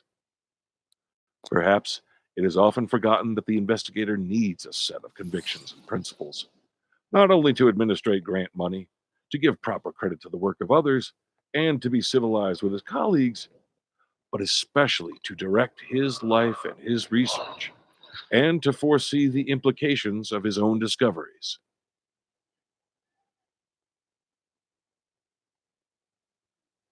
Chapter 22: Social Implications.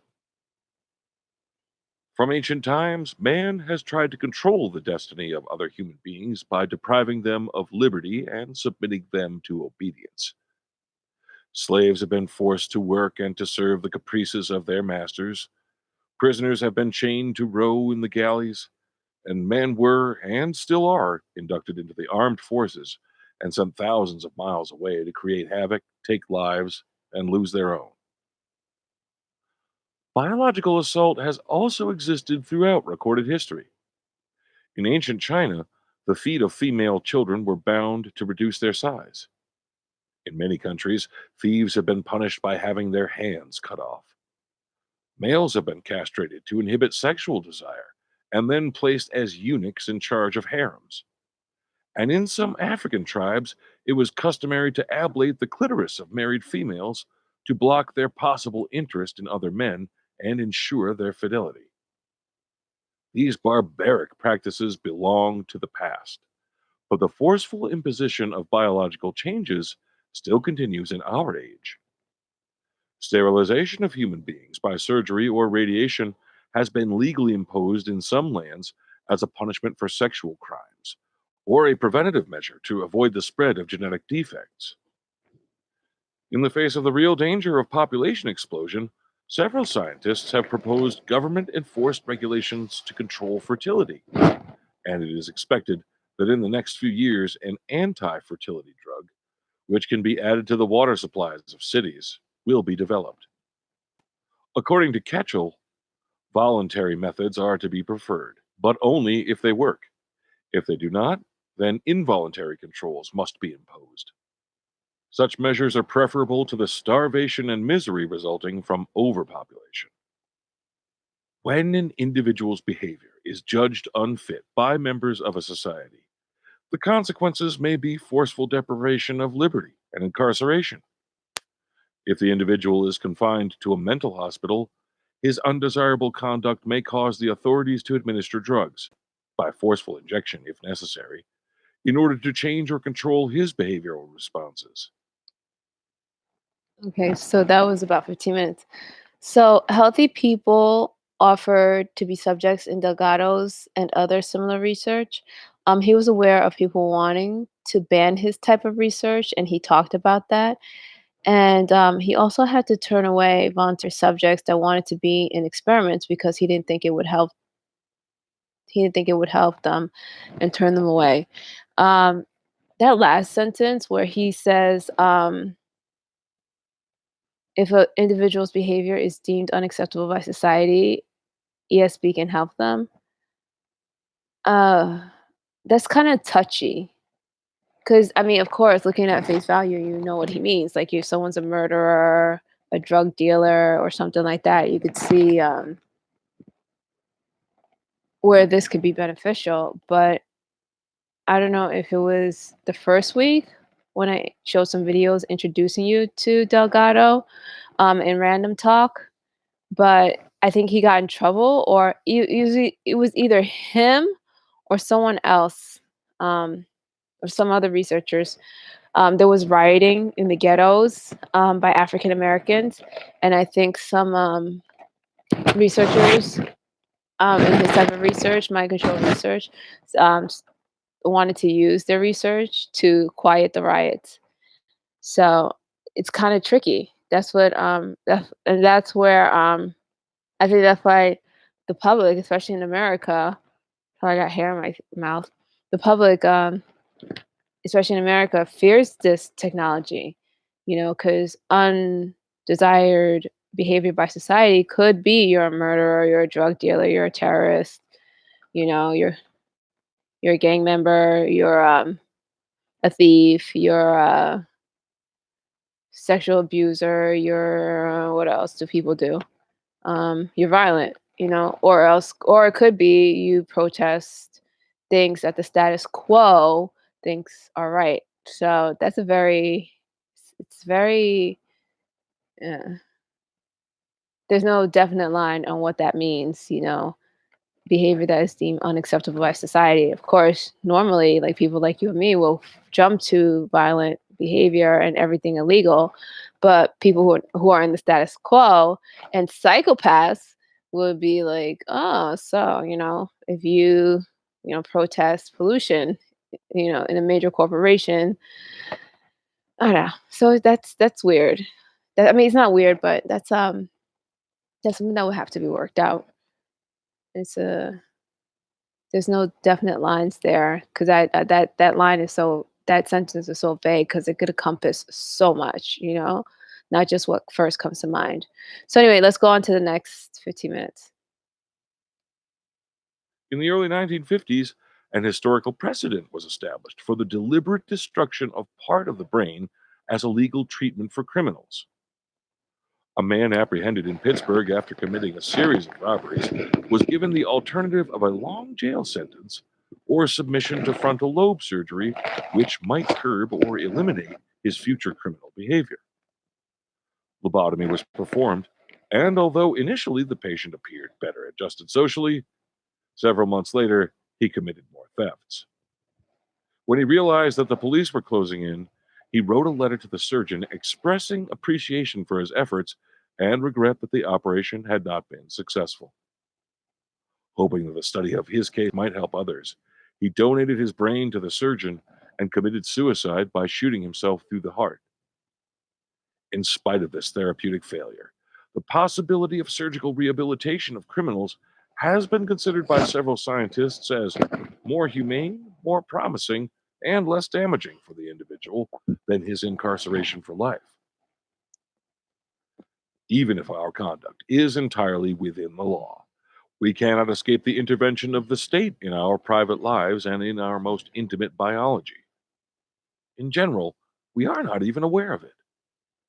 Many free societies, including the United States, do not allow a bride and groom to marry legally until blood has been drawn from their veins and a medical officer has certified the absence of syphilis, a procedure which casts a rather insulting doubt on their past integrity and intelligence. In order to cross international borders, it is necessary to document that our skin has recently been scarified and injected with smallpox. In many cities, by governmental regulations, the drinking water floods our bodies with chlorine for safety reasons and with fluoride for strengthening our teeth. The table salt that we buy is usually fortified with iodine to aid the proper physiology of our thyroid gland. These intrusions into our private blood, teeth, and glands are accepted, practiced, and enforced. Naturally, they have been legally introduced, are useful for the prevention of illness, and generally benefit society and individuals. But they have also already established the precedent of official manipulation of our personal biology. To evaluate the rationale of governmental intervention in our bodies, we must realize that civilization represents a considerable degree of biological artificiality, mainly the intelligent escape from a primitive natural fate which was characterized by the death of countless babies, the short span of life, and the high incidence of illness and physical misery. Human health has been improved in a spectacular way precisely because official agencies have had the knowledge and the power to influence our personal biology. And it should be emphasized that health regulations are similar in dictatorial and in democratic countries. Our own existence from birth to death must be properly certified to be officially recognized. And we are surrounded by government regulated industrial manipulations, which extend to the food we eat, the water we drink, and the conditioned air we breathe. We are in a highly organized age where social and individual needs often conflict, and social ruling usually prevails. From the medical point of view, this organization is highly beneficial, but the loss of personal self determination is one of the problems of civilized life, which must be carefully confronted if we are to reach reasonable compromises. Even if we agree that individual freedom should in general bow to community welfare, We enter into a new dimension when considering the social implications of the new technology, which can influence personal structure and behavioral expression by surgical, chemical, and electrical manipulation of the brain. We may tolerate the practicality of being inoculated with yellow fever when visiting Asiatic countries, but shall we accept the theoretical future possibility of being forced to take a pill or submit to an electric shock for the socially protective purpose of making us more docile, infertile, better workers, or happier? How can we decide the limits of social impositions on individual rights? It is convenient to remember that the art of mental escape from reality has been practiced from ancient times, especially by using drugs. Opium, for example, has probably been known since the Stone Age, and its extensive use in the Near and Far East has sometimes been encouraged by local rulers, partly because populations under opium habituation were more apathetic and easier to govern. Peyote also has a long history, being known to the Mexican Indians since pre Columbian times and revered by some as a link to the divine. A substance closely related to peyote alkaloids is LSD, lysergic acid diethylamide tartrate, which has powerful effects on behavioral reactivity at a microgram dose, and which, along with marijuana, has contributed to changes in the mental and behavioral attitudes of recent generations.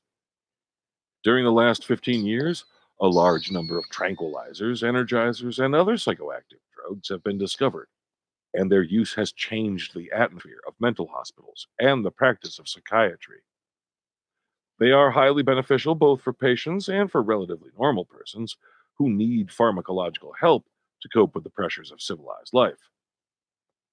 The widespread use of psychoactive substances, including alcohol, caffeine, nicotine, opium, chlorpromazine, and LSD, may have an incalculable impact on the social behavior of large population groups.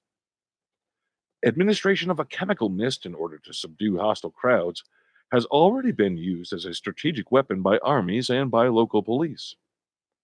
There is no doubt that even more selective and powerful psychodrugs will be discovered in the near future, and that decisions must be made to regulate their use and to prevent their abuse. The history of ESB is very recent, but already there is abundant information about its effectiveness and fears about the dangers of its social misuses. Could a ruthless dictator stand at a master radio transmitter and stimulate the depth of the brains of a mass of hopelessly enslaved people? This Orwellian possibility may provide a good plot for a novel, but fortunately it is beyond the theoretical and practical limits of ESB. By means of ESB, we cannot substitute one personality for another, nor can we make a behaving robot of a human being. It is true that we can influence emotional reactivity and perhaps make a patient more aggressive or amorous, but in each case, the details of behavioral expression are related to an individual history, which cannot be created by ESB. The classical methods of punishment and reward through normal inputs are more effective in inducing purposeful changes in behavioral activity than the modifications of emotional tuning evoked by cerebral stimulation. Several of the psychoactive drugs may be nearly as effective and are far simpler to use. Both medical benefits and social implications of cerebral research depend on the acquisition of knowledge about brain physiology, the possibility of investigating the mechanisms of the mind experimentally, the new approach to the understanding of the determinants of reward and punishment in relation to human emotions and desires, and the unveiling of the neuronal basis of personal identity.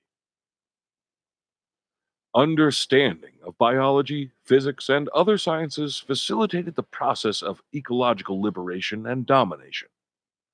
Man rebelled from natural determination and used his intelligence and skills to impose a human purpose on the development of the earth. We are now on the verge of a process of mental liberation and self domination, which is a continuation of our evolution. Its experimental approach is based on the investigation of the depth of the brain in behaving subjects. Its practical applications do not rely on direct cerebral manipulations, but on the integration of neurophysiological and psychological principles, leading to a more intelligent education, starting from the moment of birth and continuing throughout life, with the preconceived plan of escaping from the blind forces of chance and of influencing cerebral mechanisms and mental structure in order to create a future man with greater personal freedom and originality, a member of a psychocivilized society, happier, less destructive, and better balanced than present man.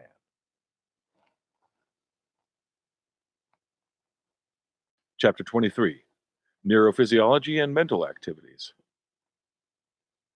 The scientific study and possible prediction of human behavior have been challenged by several authors who questioned the existence of a cause-effect relationship and even claimed that analysis of intelligent goal-seeking activities, which are so typically human, requires methodology completely different from those used in physical sciences. For many years, Bertalanffy, in agreement with last century's German idealistic philosophy, supported the view that organisms are more than the sum of their parts. He favored a new conception of man based on his faculties of symbolic expression and offered an organismal approach different from that of hard science. Bertalanffy identified it with the robot model, which Kessler has called the radomorphic view of man. Controversy about the possible physiochemical determination of human behavior is important because it involves the concepts of free will and responsibility. Its philosophical history begins before Democritus and passes through Aristotle, Spinoza, Claude Bernard, and many other well-known authorities. In a brief and lucid review, Grunbaum has outlined the four main arguments against causality of human behavior. 1. Since each individual is unique, his behavior is not predictable or amenable to causal description. 2. Human behavior is so complex that it eludes analysis of a problematic causality. 3. Human behavior is oriented toward future goals and is not determined by past facts as in the physical sciences. 4. The acceptance of behavioral causality and predictability would deny responsibility, remorse, and possible choice of good and evil. Grunbaum rejects these four arguments on logical and scientific basis. But the best proof that most of us believe in at least a degree of behavioral predictability is that we teach our children to talk, to use the toilet, and to live in a civilized society, and that, within a range of variability, we do succeed in educating them. Modern cerebral physiology, which is fully deterministic, provides a new set of arguments. It has been demonstrated that when perception of sounds is totally blocked, the auditory neurons of the inferior colliculus are impoverished in specific chemicals such as RNA. Lights, shapes, or moving shadows presented to the eye produce specific electrical waves which can be recorded in the occipital lobes and which are causally related to the optic phenomena. Brain stimulation determines sensation, movement, or emotion, depending on the activated structure. The material presented in this book includes many examples of cause-effect between ESB and behavioral responses.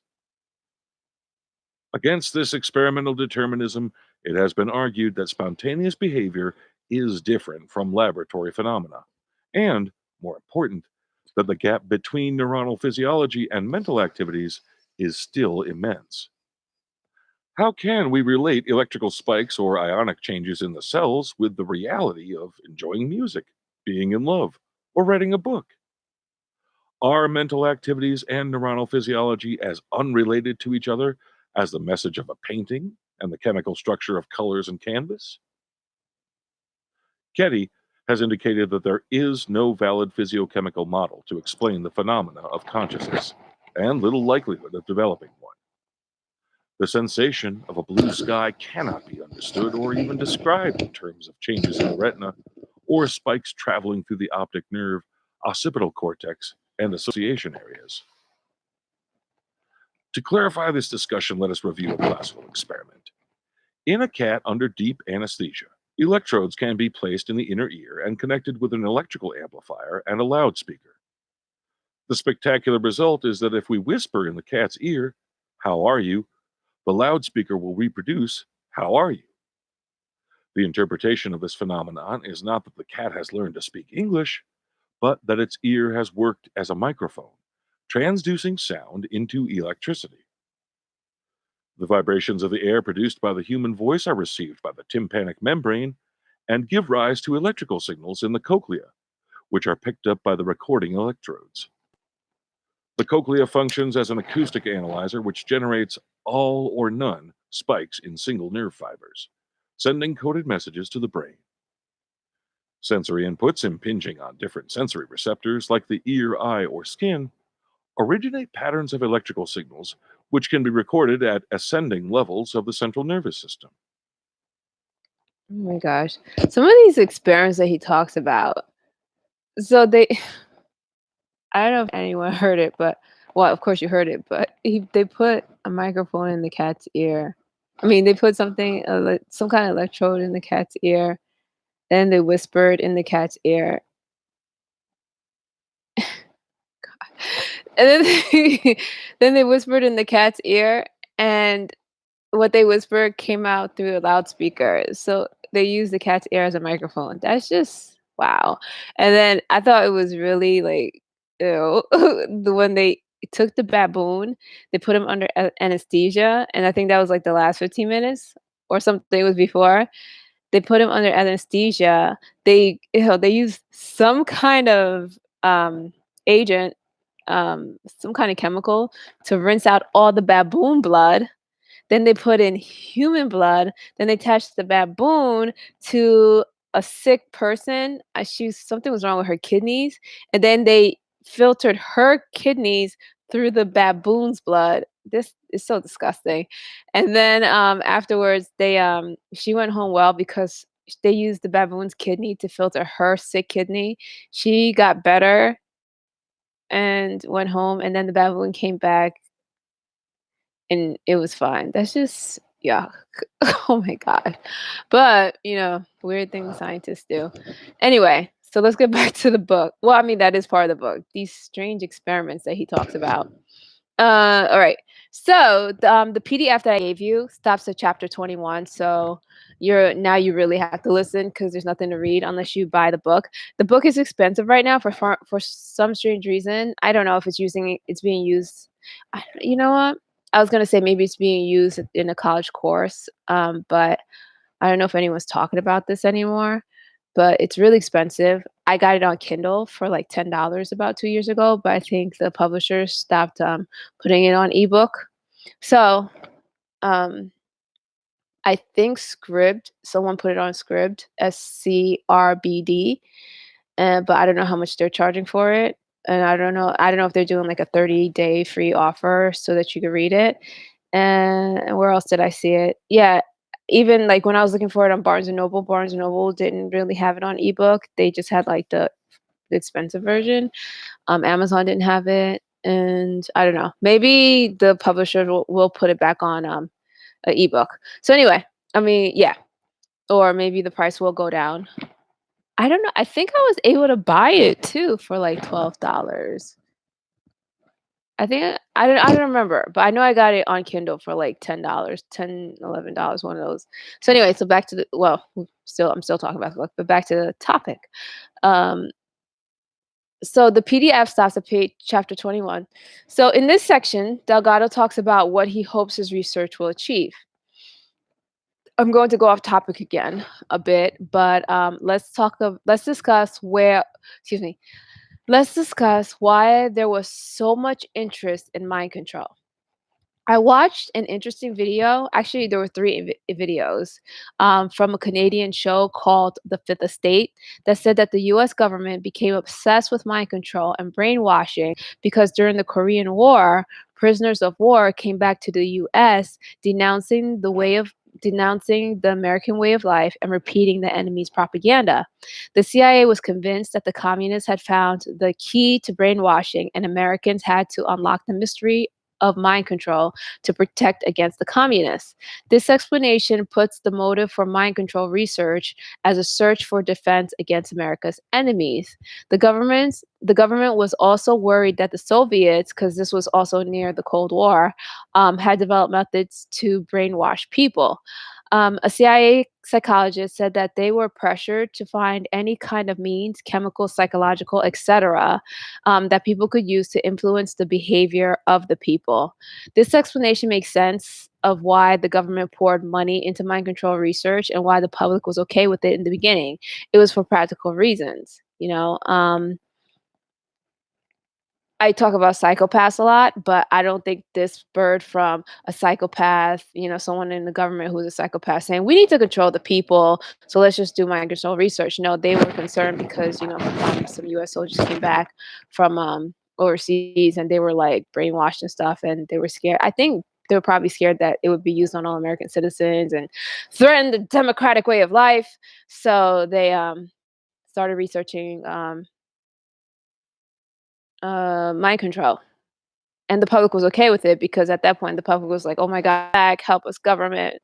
The government's like, "Well, we'll help you. We'll find out about this mind control stuff ourselves." And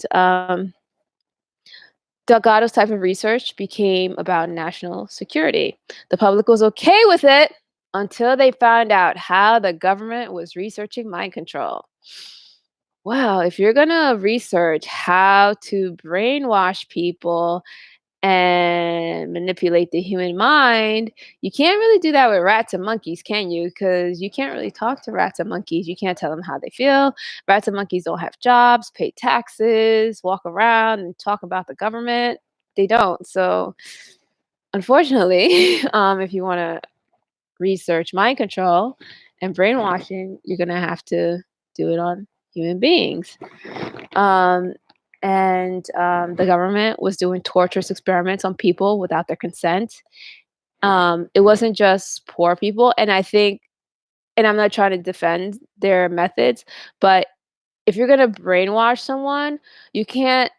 You can't really just say, "Hi, we're doing an experiment today on brainwashing. So why don't you come in and we'll see if we could change your mind." It doesn't work that way because I think in order to brainwash someone, they can't know you're doing it, you know?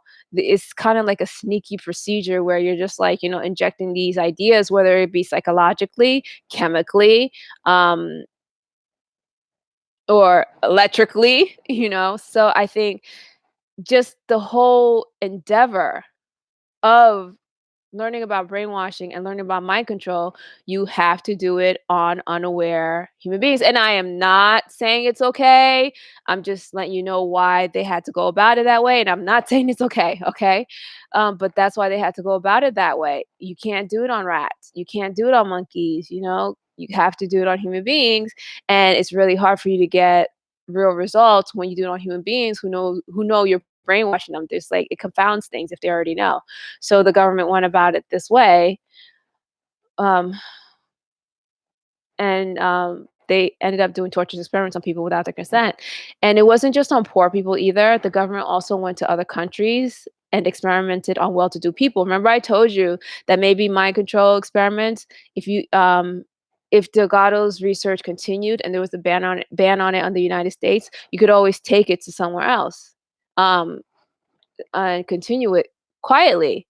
And it turned out to be true. The US went somewhere else, to our wonderful neighbors in Canada. And they went there and they went to a well to do psychiatric facility or some kind of hospital, research hospital. And they got a lot of well to do people together. They told them they were going to. The person who headed this research was a top US psychiatrist, I think he was, well respected. He was just top notch. Like when you watch it, I hope you watch the videos. When you watch the videos, everyone was telling people like he's the best in the business. You're gonna get the best care. He's gonna take care of you. You're gonna end up feeling like let me stop exaggerating. But they made these people think like they were getting the best care in the business, and he was being secretly the CIA. It's so interesting. You got to watch these videos. So what the CIA did was they funded his research, but they didn't fund it as the CIA. They had a cover. They made a cover foundation called the Human Ecology, something for protection of human ecology or something, the Human Ecology Fund or something like that. And so they did that, and they went and they funded this guy's research. I think in the video they say he didn't know he was doing research for the CIA. He just knew he was doing something for the Human Ecology Foundation. And so he did all this research. Oh my gosh, it was so bad. Whoa, he, and it's hard. Like when you watch the video, it's hard to decide where to put him because you hear the victims talking about it because he did it. He was trying to design a new research, and he believed in he um he was trying to do he used psychology and chemicals. So his theory was that if he erases these people's minds and memories and puts them to sleep and then use psychology by the way of playing tapes while they're asleep and under the effect of chemicals, he could somehow erase the illness or the thought of illness. I don't know if he thought illness was just a mental state. That's what I'm guessing. You have to think illness is a mental state for you to just erase it through mind, power, through erasing the mind. So he was trying to erase the illness in their minds, or maybe he was trying to kickstart the brain. I don't know what I don't know what he was thinking. Okay, it just go into the video, but so I'm just gonna state it because I have no idea what was going on in this guy's head. So he thought what he did was he used some kind of device that shocked them and short-circuited their brains and erased their memories. And I mean, like, it was so sad. Like, they were talking about it. They didn't remember their kids. They didn't remember their family. They didn't remember anyone. Like, he wiped out their lives. Okay. He did it so bad that some were reduced to baby status. They had to be potty trained again. Like, the device that he used LSD, and then he used some kind of stuff that shocked their brain. Some people had to learn how to it was sad. So anyways, so here they are, these wealthy people. The one of the people who talk, she's the wife of someone who was in parliament in Canada. So it's not like, wow. So he went there and he did this research on them and messed up their lives. And he was working for the CIA. He didn't even know it. So he did their experiments. After a while, everyone was so afraid because he was such a top-notch psychiatrist or whatever he was, physician, who knew his thing. And they were so excited about his new technology. And it was sad because they said people were walking around like crazy. It looked like a freaking psych ward in there, and it wasn't supposed to be. Like, this guy went in because he had a pain in his leg, and they secretly experimented on him. They injected him with drugs and stuff, and he said his mind was messed up just because he had a pain on his leg. Some females went in there because they had postpartum depression, and it ended up under experimentation by this guy, just because they thought they were treated by. It was disgusting, but you need to watch the video. There's 3 parts to it. I suggest you watch all 3 parts. But it wasn't just okay. The innocent victims were practically tortured under the guise of receiving treatment for disorders, and that was part of the reason why the general public didn't want mind control experiments, and there were bans against it. It wasn't just that it achieved its goal. That was scary too. That you were able to remotely control people. That was scary to people too. But then it was revealed how the government got its information, which was through torturing people and erasing their minds. And as you can see, it didn't matter if you were rich or poor. Like, they just did all kinds of economic levels. And I guess that's part of what they think is, well, that's part of doing thorough research. Is this only going to work on poor people? Is it only going to work on, because it's population research. So you got to do it throughout the whole population. And I'm not saying it's right. I'm just explaining it. But I'm guessing that's how, they went about it. And they were banned against it because the public was horrified when they found out what happened to these people. But despite all that, the government and the other researchers got the information they needed, and they achieved their mind control goals. The subject is taboo now because of the government's shameful methods. And I will post an article about Delgado that will show that his research was funded by the military. I don't know if it was the Navy or the Air Force. I think the Navy was funding his research. But anyway, it's in the article. And the reason why I'm giving you background on the public and the government's interest in mind control is to show that it didn't seem to originate from evil or diabolical reasons. whoever was president at the time or whoever was the CIA at the time, wasn't thinking, oh, we need to control the Americans. What was this, like the 50s? People were like wearing hoop skirts and stuff. They weren't worried about, I don't know, they were eating burgers and watching movies outside. They weren't really, I mean, I think people were pretty much under control in the 50s. There wasn't anything big, right? So, I mean, the government, so it's not like in the 70s or what was it, like that period where everybody was rioting and stuff and just mad. And I'm not making fun of it, but they weren't like I don't think there was any psychopathic reasons to start mind control. I believe it at this point in time until more information comes that it did arise from national security issues and the war between Korea and the communists brainwashing, and they wanted to keep up on what their enemies were doing and have the same weapons or methods that they did or better.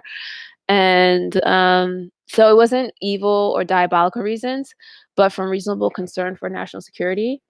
But it could have taken a diabolical turn after some psychopaths got wind of it, but who knows? I mean, yeah, it starts out as, okay, this is national security. I think Russia's doing this. I think Korea did this.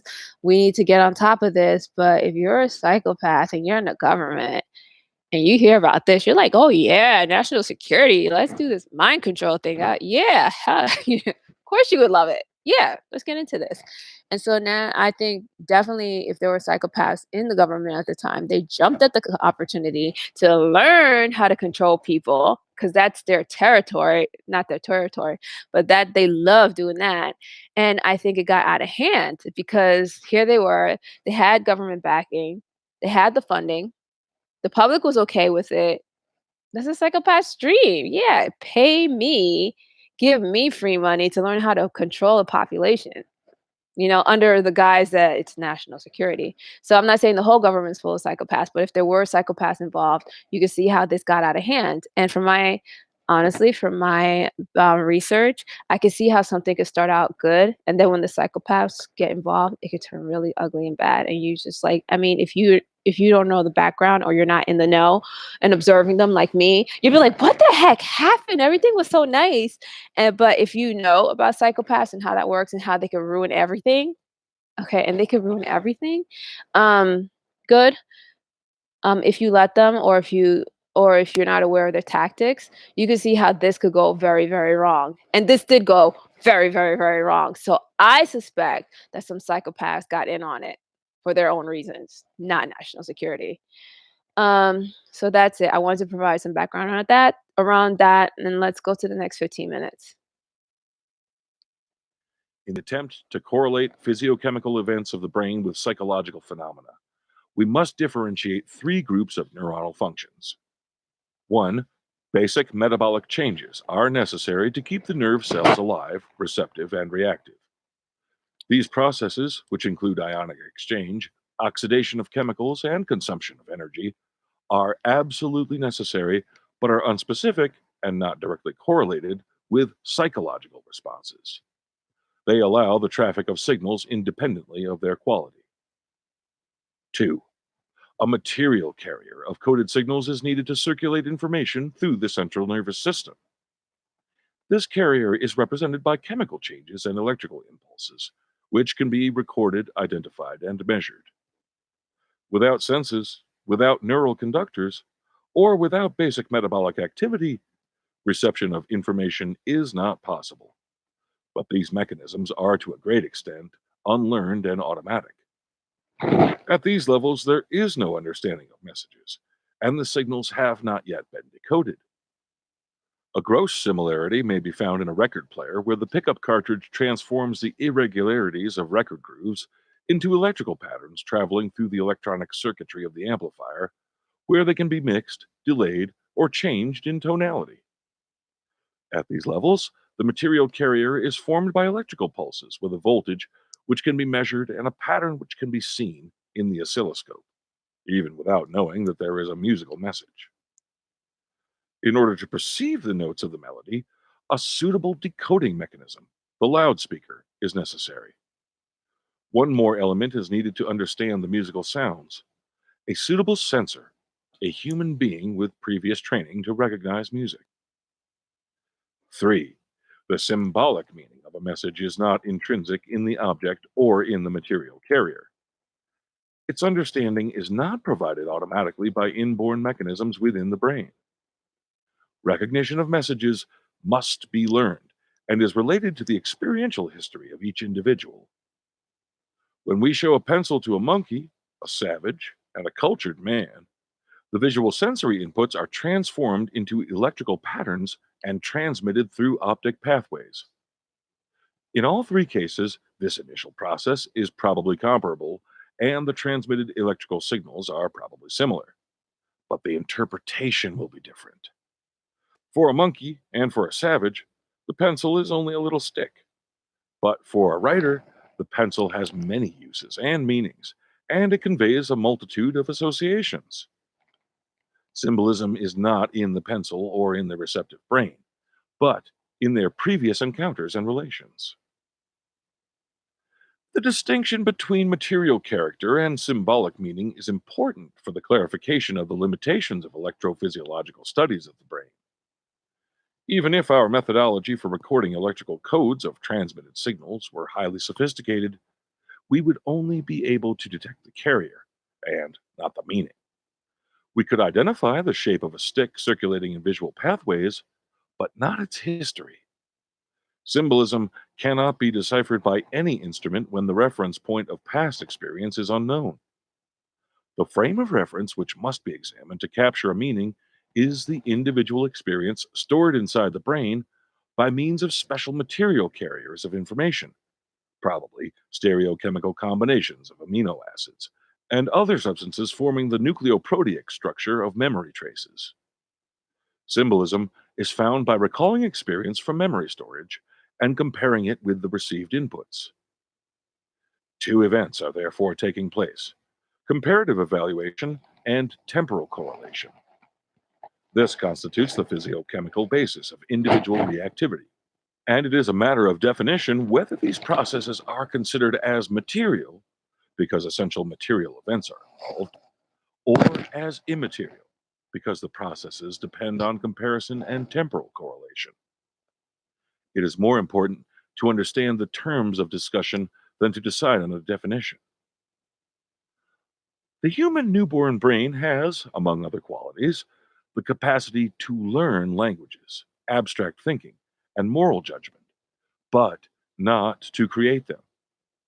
With the ideological materials received during childhood and the initial training in how to use them, a more adult brain may find new combinations and new ideas, but only in reference to information received from the outside.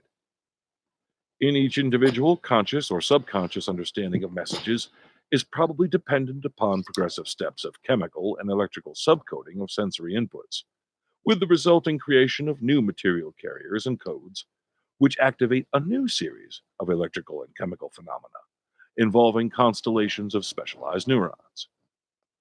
These ideas are hypothetical, but they have the advantage of being useful working hypotheses that can be tested experimentally.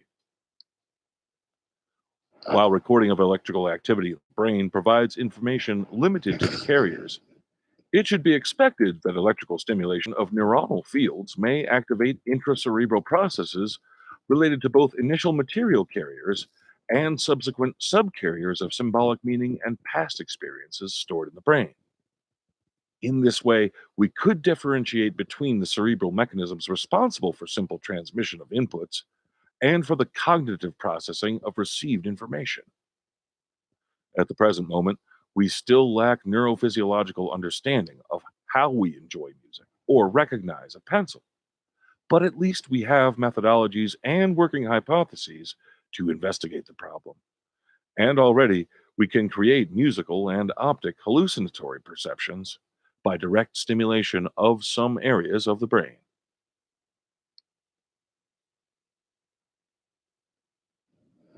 Part 5: Toward a Psychocivilized Society. Since war begins in the minds of men, it is in the minds of men that the defenses of peace must be constructed. UNESCO Constitution.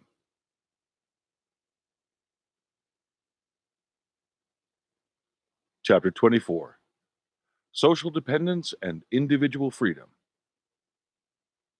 It was a blow to human pride when Copernicus and other astronomers discovered that the planet Earth is neither the center of the universe nor the center of the solar system, not even unique among celestial bodies, but only an insignificant bit of matter in the immensity of galaxies, many of which may contain other highly developed planets.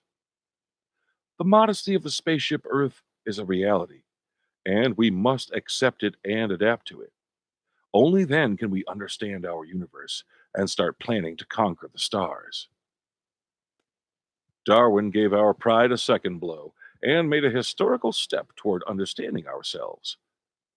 Man had embellished fantasies about his unique origin as a descendant of gods, made master of a world graciously created for his enjoyment and fulfillment. Shattering this wishful thinking, Darwin developed the ideas of Anaximander, Lamarck, and his own grandfather, Erasmus, and proposed the doctrine of evolution.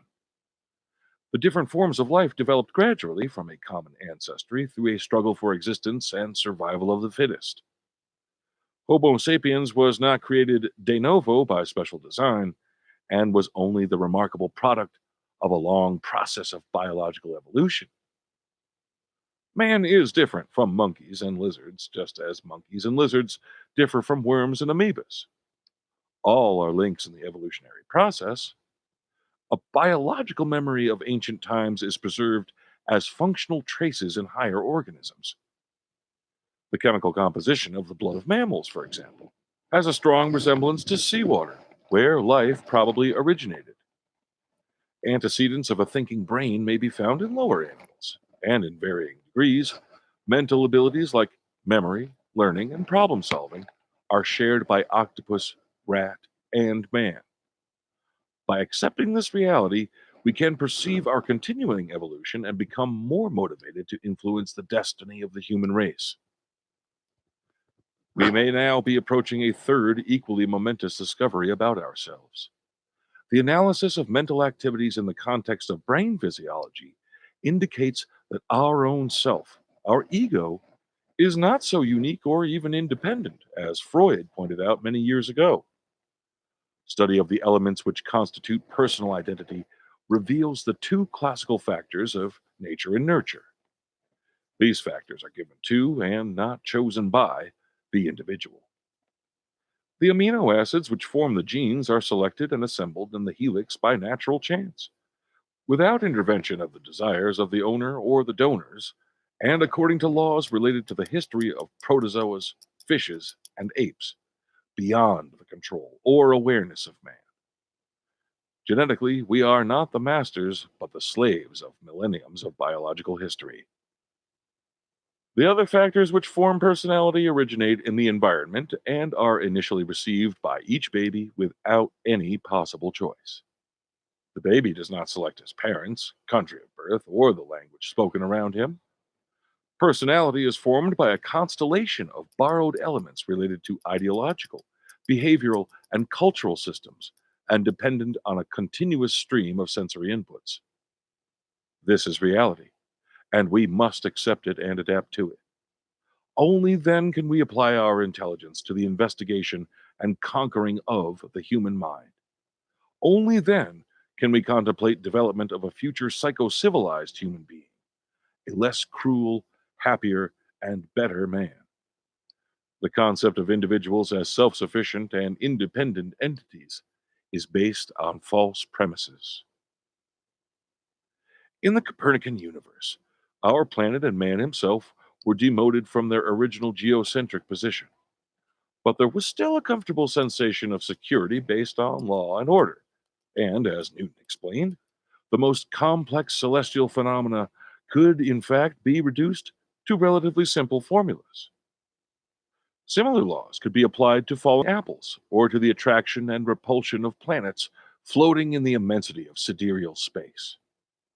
Reality, however, was still more complex and less stable, and a new understanding of the universe was provided by the quantum theory of Planck and the uncertainty principle of Heisenberg, culminating in the ideas of relativity formulated by Einstein.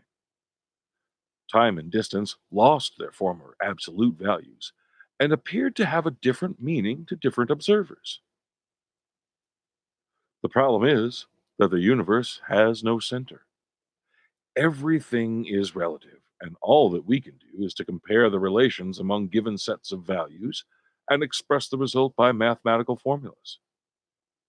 If the size of all existing materials in the Earth was suddenly reduced, or increased, 100 times, or any other amount, no human being would be able to detect the spectacular change because of the lack of units of reference. Two cars traveling at the same speed are motionless with respect to each other, while inside a jet airplane flying at 1,000 kilometers per hour, we may take a slow walk down the aisle at a speed of 1 meter per second. To say then that we are moving at 1,003.6 kilometers per hour would be meaningless unless we specified our points of reference. We do not have any absolute and immutable yardstick. The limitation of the world of physics is that it can be perceived only as the relativity of one value compared with another. These well-known concepts of physics have a direct application to the understanding of mental functions, to which some absolute values were erroneously attributed in the past. The mind also lacks a center, and in reality, its functions are based on the relativistic comparison of information, which has not been created by cerebral neurons, but which originates in the environment and is perceived through sensory reception of data as a temporal sequence of experiences which are processed by cerebral neurons and stored to be used as future frames of reference. After all, the acceptance of relativity in physics is only a consequence of the physiological properties of our brain, which lacks the intrinsic capability for absolute measurement of time or space. We must formulate similar questions in psychology, knowing that the brain is not able to produce absolute thoughts, to create absolute values, or to unveil intrinsic principles of ethics. There is a psychological relativity parallel to the physical one, and our task is not to discover true personalities, because the search for absolute values is fantasy, but rather to investigate the origin, reception, intracerebral circulation, and behavioral manifestations of the sets of values which form the relative frame of reference of each individual. The importance of this approach is that in rejecting the immutability of values, we also reject the fatal determination of destiny. And instead of accepting natural fate, we may gain a new personal freedom by using intelligence, considering that the systems of ideology and behavioral reactivity are only relative human creations, which can be modified by the feedback of reason. Okay, that was 15 minutes.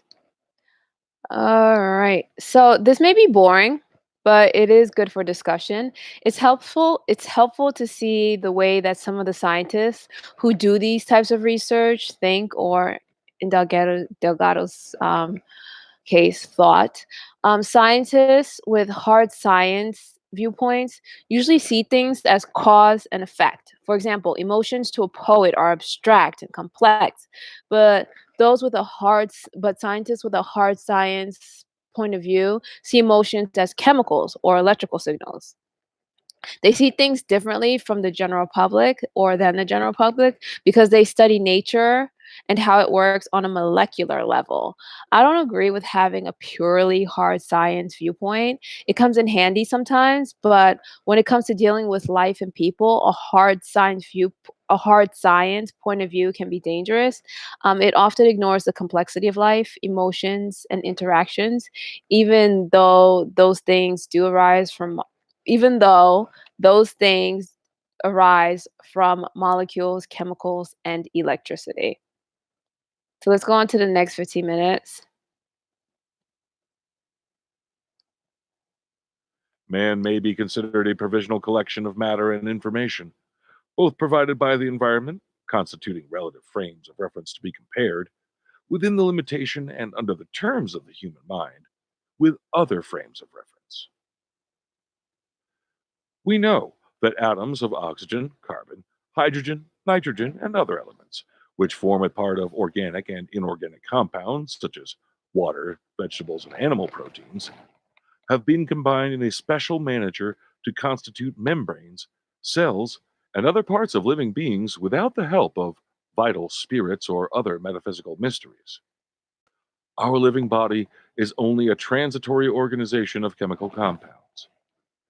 We may place a radioactive tag in sodium or potassium ions to follow their metabolic pathways as they enter the body, circulate through it, take part in specific activities, and are stored in some organ or excreted to the outside.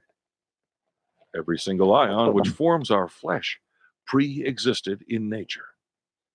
A small number of them, a minor fraction of the immense total, form part of each organism during its relatively brief span of existence.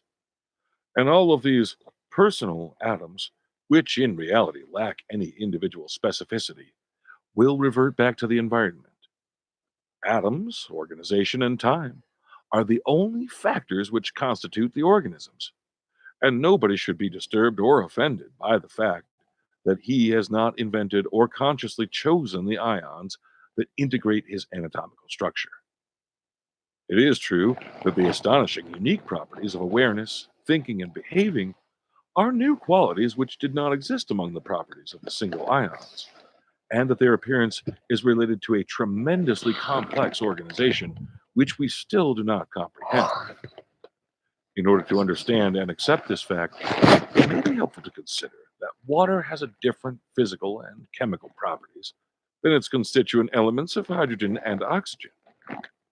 The complexity of organization may determine the emergence of new properties, non-existent in the simpler building blocks. To establish a psychophysical parallel, we may consider that words, concepts, information, patterns of response, and other elements indispensable for mental activities pre-exist in culture before each individual is born.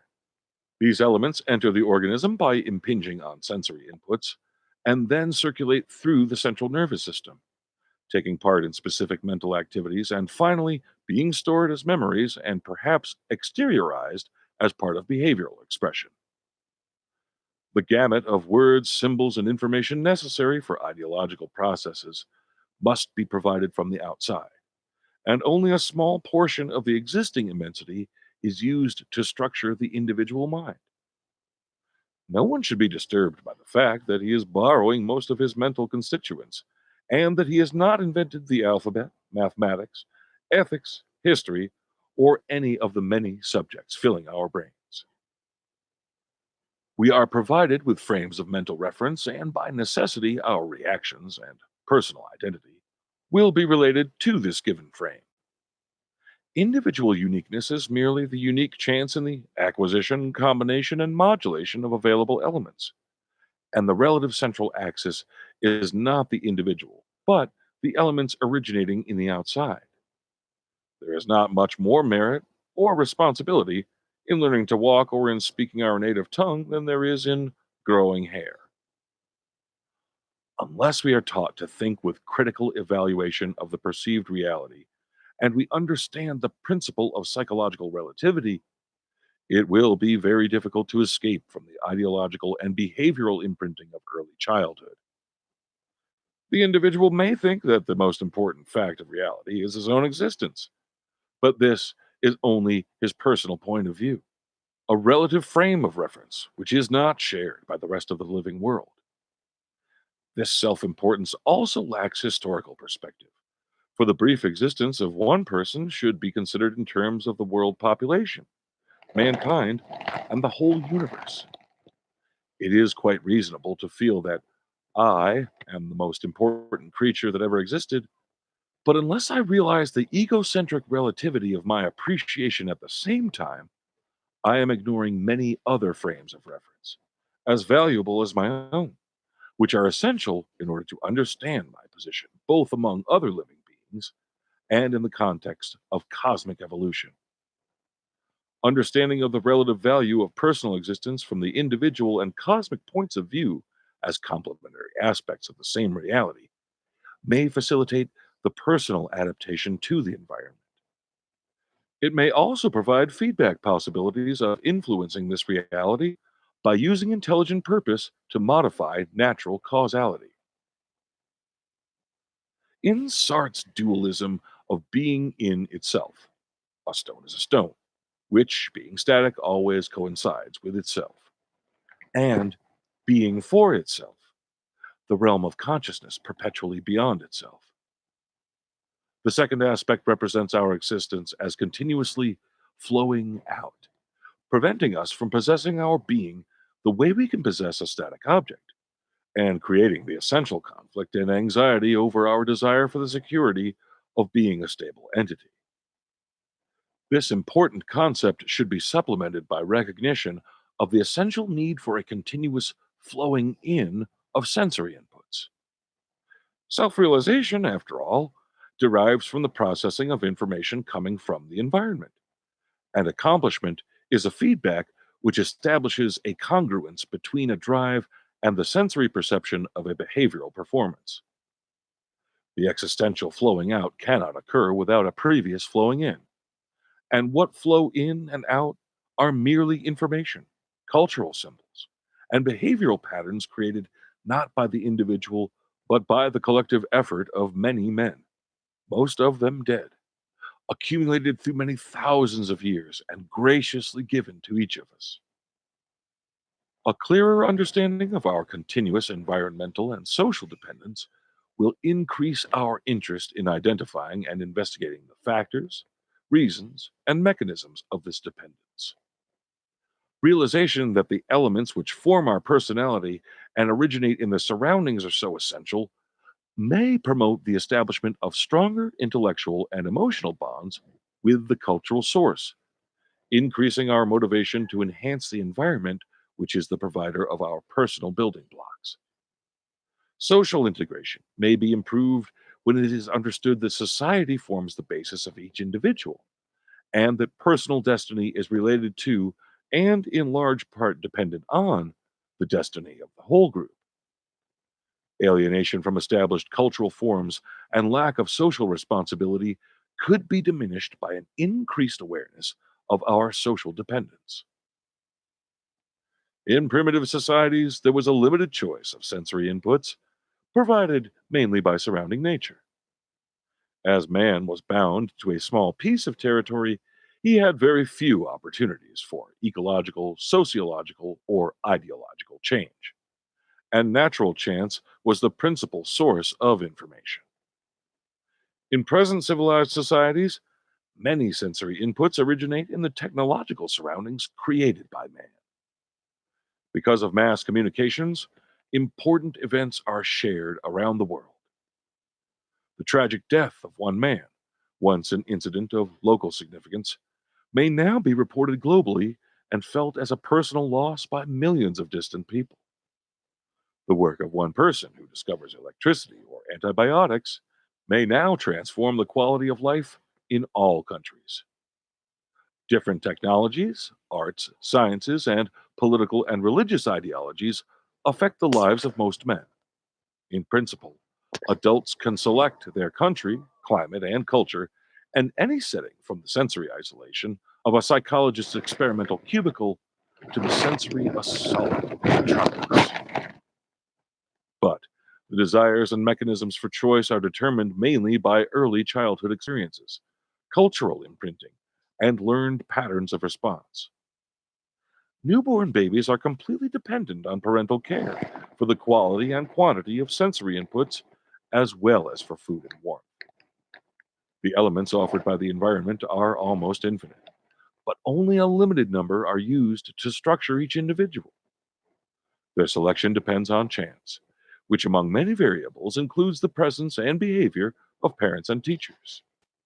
We must recognize that initially an individual has no control over the sensory inputs which mold his mind, and that during the decisive years of childhood, when each of us receives emotional impacts, behavioral formulas, and ideological frameworks, we are unable to search independently for alternatives. Our initial personality is structured in a rather automatic way when our capacity for intelligent choice has not developed. If we accept that early experience is decisive for the establishment of personal identity, then we must accept that individual mental structure is not self determined, but heterodetermined by the interaction of genes received from our ancestors and information received from the environment and culture. Where, then, is the freedom to construct personal identity? To clarify these ideas, let us remember that liberal societies are based on the principle of individual self determination, with the assumption that each human being is born free and has the right to develop his own mind, to construct his own ideology, to shape his own behavior, and to express his personality without external pressures or indoctrination. The role of education, which involves both parents and schools, is to help these processes evolve with due respect for the individual. One of the main goals in these societies is to find ourselves and to develop our potential while remaining independent and self sufficient. Privacy has a high priority in its intellectual, emotional, material, and territorial aspects, and personal freedom stops with interference in the rights of others. This kind of liberal orientation has great appeal, but unfortunately, its assumptions are not supported by neurophysiological and psychological studies of intracerebral mechanisms.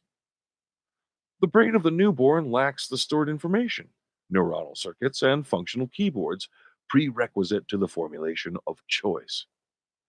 The infant may have the right to be free, but he has neither the option nor the biological mechanisms for free behavior. Confrontation with a multiplicity of choices may create confusion and anxiety in a child who does not yet possess the necessary mental sophistication to choose. This frustrating situation of inadequacy may have a traumatic and deforming effect rather than a constructive and positive one. The brain of an adult usually possesses the capacity to select a response, but even it is not self sufficient, for the brain needs constant environmental inputs in order to preserve mental normality, and a flow of information is necessary to make each judgment against the background of experience. The decisive importance of children's education has been recognized in pedagogy, psychology, and sociology, and the permissive or authoritarian orientation has been a highly controversial subject. Without entering directly into this debate, I would like to point out the fallacy in the theory that permissiveness develops the true and free personality of the child. Permissiveness, like any other educational approach to human relations, imposes a type of response which influences the processing of sensory inputs and establishes a pattern of behavior. Education has consequences predictable within a range of variability. Obviously, if we were not expecting some result, we would not educate. We may argue that the personality developed through permissiveness is better adapted to present times, or that it will have less or more psychological and social conflicts. We should understand, however, that a permissively structured child is as much the product of his parents' manipulation as the child of the most authoritarian mother. The choice is the parents', not the child's. The brain, per se, with all its genes, is not sufficient for the development of mind in the absence of external information, and the content of this information is decisive in the establishment of mental structure. Even the withdrawal of parental care is a factor which can irrevocably shape future behavior of the young, as demonstrated by Harlow's neurotic motherless monkeys, and by the emotional and mental handicap suffered by homeless children. When a parent passively accepts violent behavior, insulting words, or physical assault from his child, he is positively reinforcing this kind of reaction and is facilitating the establishment of aggressive patterns which may be generalized to other social situations later on. While physical aggression is rare in 4-year olds, by 6 years of age, a child has developed sufficient motor skills and curiosity to engage in social interaction and competition with his peers. Studies have shown that at this point, intermittent or differential reinforcing of antisocial behavior is the most effective method for establishing patterns of aggression. All right. 15 minutes passed. It's going by faster, right?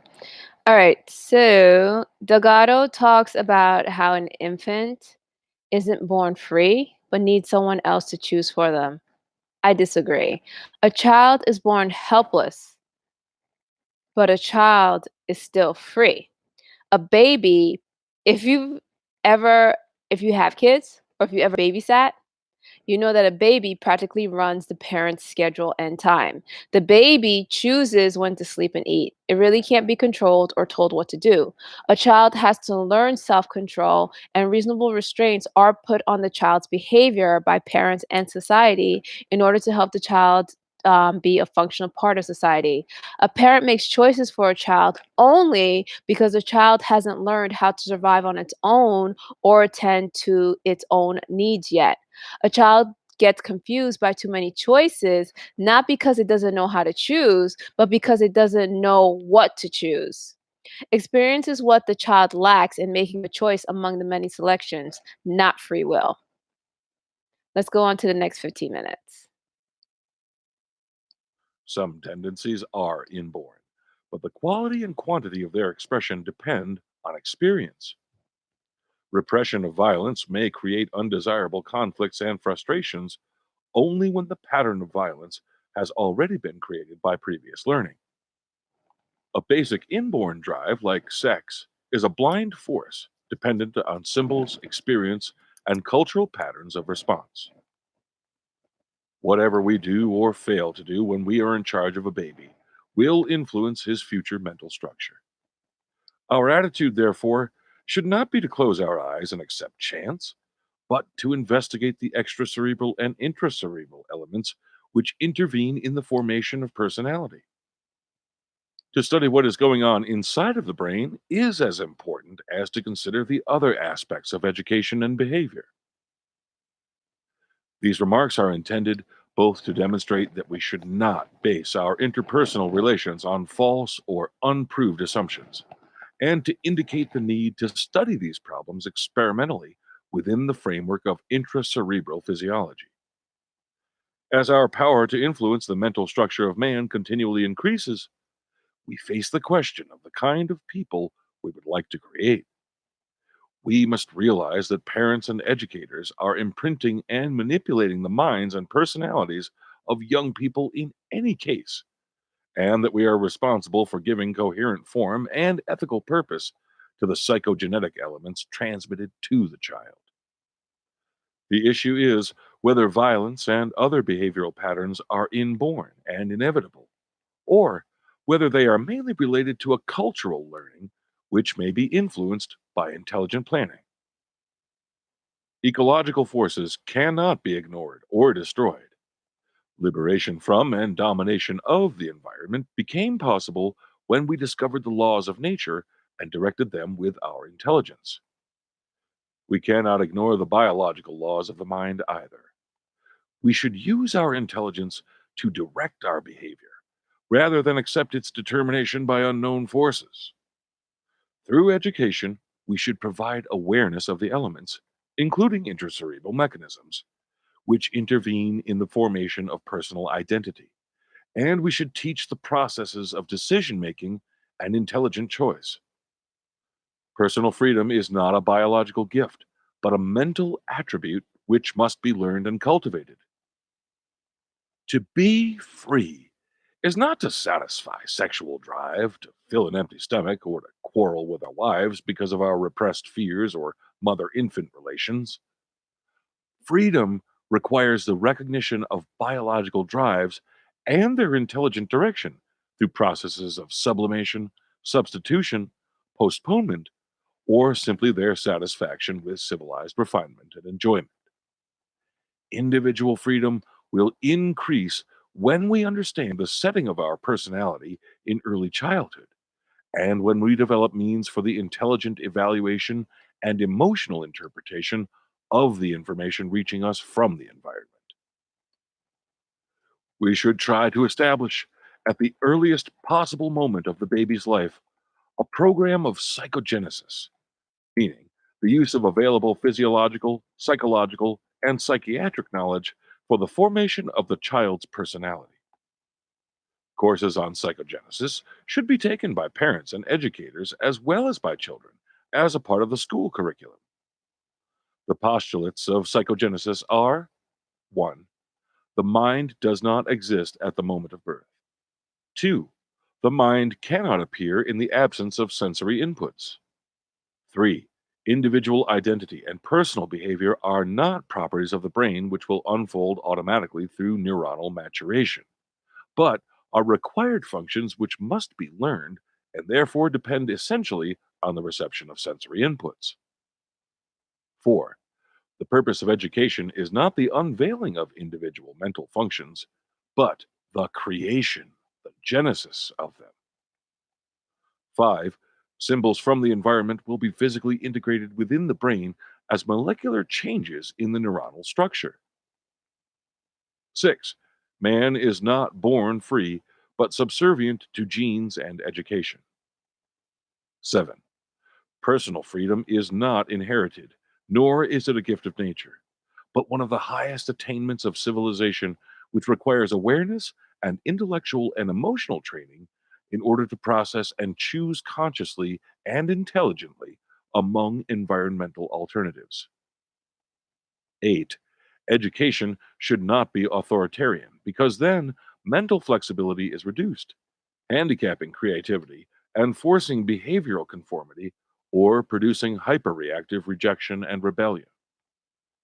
Education should not be permissive either, because then other kinds of automatisms are being developed, determined by the blind chance of environmental circumstances.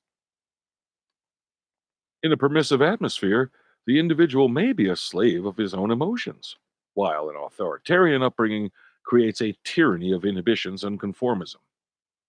Both extremes are undesirable, and it is preferable to direct mental and behavioral development toward a self determination of goals, knowing that if we want to create free individuals, we must teach them to be so.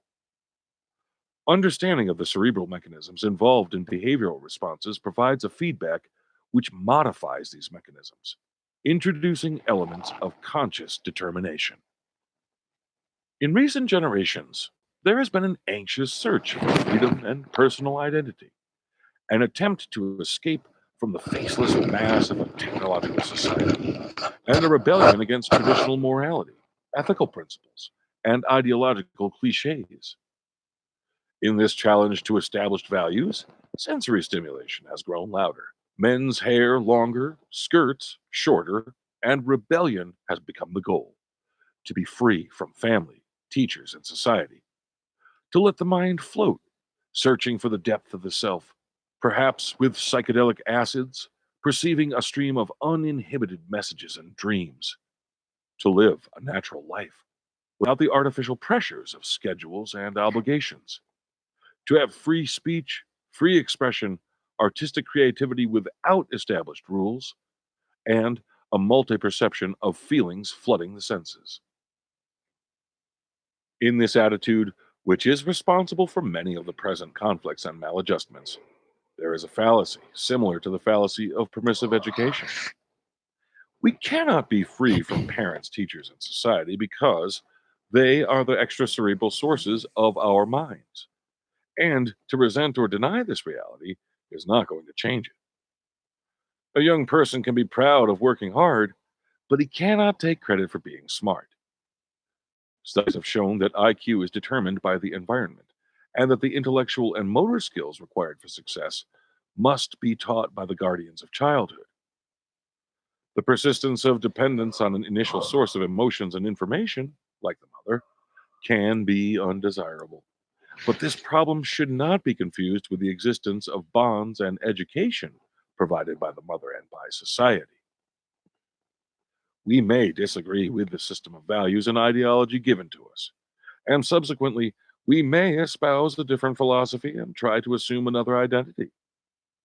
Great alterations are possible, and we may cherish or curse our past, but its cultural elements will be forever our frame of reference. In the depth of our minds, we are going to discover only the remains of what we have learned and experienced. The young Americans who have taken refuge in Ibiza or Crete seldom identify with the customs or ideology of their adopted lands. They enjoy nature, but do not participate in local culture. They admit to feeling American, although they may reject the present economic or political values of the United States. Their basic emotional patterns of response were established during early childhood, and their later changes are limited. This fact is in part related to the progressive loss of neuronal plasticity through age. The old temple inscription, "Know thyself," is often repeated today, but perhaps it is not adequate. It should declare, "Construct thyself" as well. Shape your mind, train your thinking power, and direct your emotions more rationally. Liberate your behavior from the ancestral burden of reptiles and monkeys. Be a man and use your intelligence to orient the reactions of your mind. The human being is a functional trinity of sensory inputs and behavioral responses connected by the essential link of intracerebral processes. The three aspects are equally essential, even if only the first two were considered important in the past. Today, we have begun to unravel the secrets of cerebral activities, and a new perspective for the understanding of man is emerging from the experimental complexities of neurobehavioral data.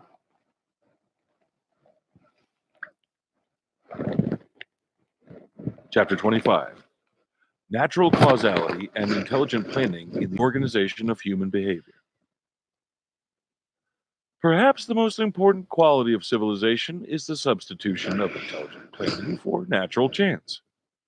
Today, our lives are not regulated by hunting needs, darkness of night, or seasonal variations. We may request food by telephone, flip a switch for light, or adjust a dial to obtain a room temperature. At the same time that we have gained freedom from natural elements, we have become increasingly dependent on coordinated technical planning. The accomplishments in outer space travel are an outstanding example. Escape from gravity abolished man's historical bond to the Earth. Day and night rhythms were drastically changed. Time and space took on new dimensions. The horizon vanished. The cardinal points lost meaning, and a totally new system of references and computations had to be created in order to navigate and survive orbiting around and beyond the Earth. It is symbolic that man's newfound celestial freedom required the greatest imaginable social dependence. Every single bit of each space vehicle represented the combined thinking and material efforts of thousands of men. Even the air to be breathed inside the capsule had to be carefully calculated and stored. Manipulation of natural elements for the benefit of mankind is usually accepted as highly desirable, and most of us are rather proud of the colossal engineering efforts involved in changing the course of a river, joining oceans formerly separated by land, or reaching distant stars with our instruments. These wonderful realities are considered a logical consequence of our present cultural system, even though they would have been impossible to materialize or even to conceive of several thousand years ago. Can we imagine the attitude of primitive man about tampering with the eternal stability of the rivers, or about capturing the sparks of lightning with a metallic rod? The suggestion would have been rejected as foolish and impossible, if not sacrilegious. Reaching for the moon was the expression for striving for an unattainable goal, although that actual goal has now been realized. We may wonder whether man's still ingrained conceptions about the untouchable self are not reminiscent of the ancient belief that it was completely beyond human power to alter omnipotent nature. We are at the beginning of a new ideological and technological revolution in which the objectives are not physical power and control of the environment, but direct intervention into the fate of man himself. The fact that the human brain is learning to influence its own material and functional substratum should not be interpreted as a foolish attempt to modify cosmic design or to change God's will, but simply as the appearance of a new mechanism determined by the normal evolution of natural chance. Human domination of ecological forces should not be taken as a victory against natural fate, but as a result of it, in the same way that the flight of a bird against gravity is not in defiance of physical laws. Nature, not man, deserves credit for creating a thinking brain. Natural evolution provided the cerebral properties of originality, foresight, and awareness. The process was probably comparable to the needs of warm blooded animals, which required the development of a neuronal thermostat located in the hypothalamus in order to regulate complex vasomotor and metabolic mechanisms to keep body temperature within narrow limits. The newcomer in the series of warm mammals seems to be developing a novel and most useful homeostatic mechanism, which in the future will perhaps be referred to as the psychostat, meaning the intelligent neuronal adaptation for the maintenance of mental stability in spite of changes in external and internal demands. Natural evolution should favor the development of this mechanism, which certainly has great survival value in the present world of tensions and conflicts. Natural evolution is, however, too slow, and if we recognize the decisive importance of the new development, we may be able to facilitate the feedback of cognitive behavior upon its own material basis of cerebral physiology.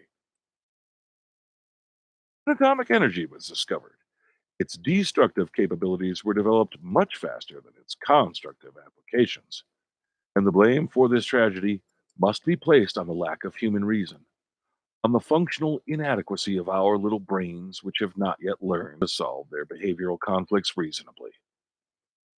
The danger of atomic misuse may, hopefully, be solved by new ideas produced by better brains to come, while the risks derived from behavioral control may be created and at the same time avoided by the same subject of inquiry, the mind, which contains within itself all the elements for search and for decision and cannot expect any external help.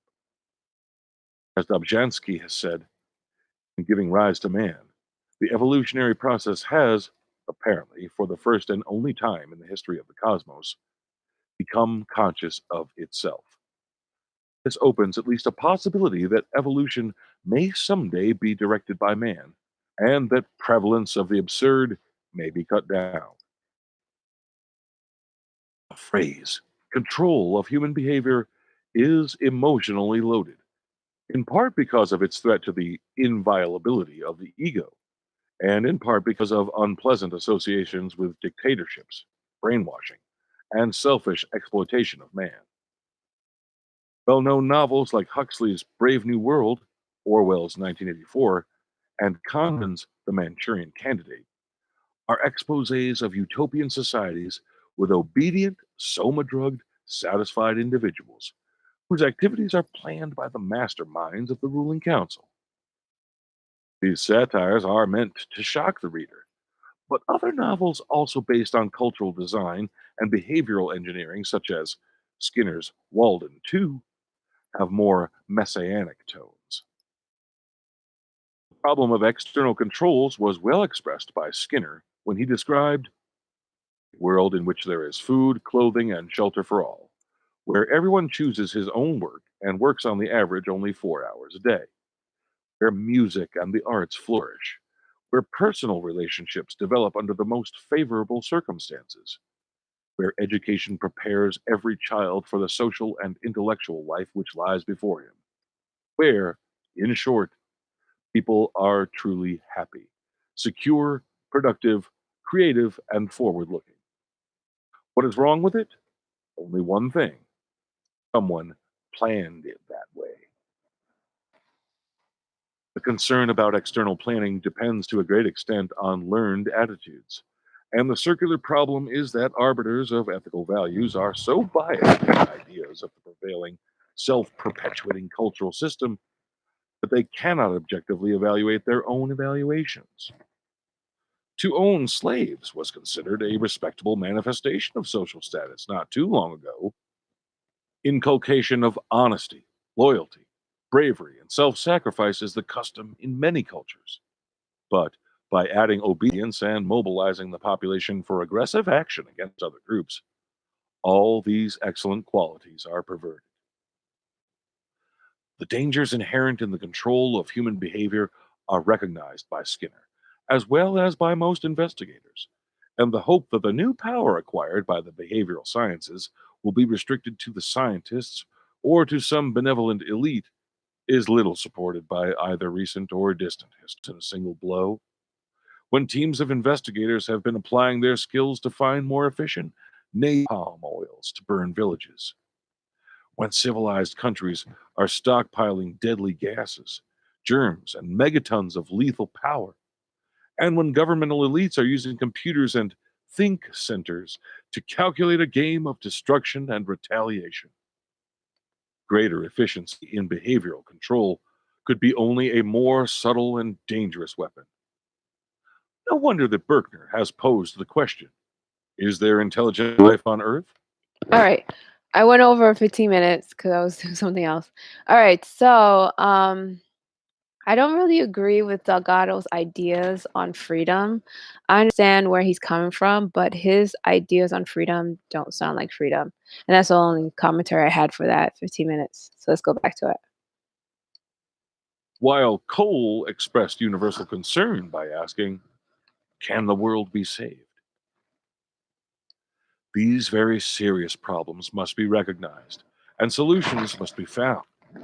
Danger has never stopped progress. The risk is not in the acquisition of knowledge, but in its improper use, notwithstanding problems and concerns. Atomic investigations will continue their explosive development, and control of human behavior will advance rapidly in methodology and applicability. We must accept the reality that different degrees of behavioral control have been practiced since immemorial times, are widely used at present, and will expand in the future. Man is a social animal, and interpersonal relations are a form of mutual control. The mother certainly teaches her baby. The policeman imposes order on city traffic. To discuss whether human behavior can or should be controlled is naive and misleading. We should discuss what kinds of controls are ethical, considering the efficiency and mechanisms of existing procedures and the desirable degree of these and other controls in the future.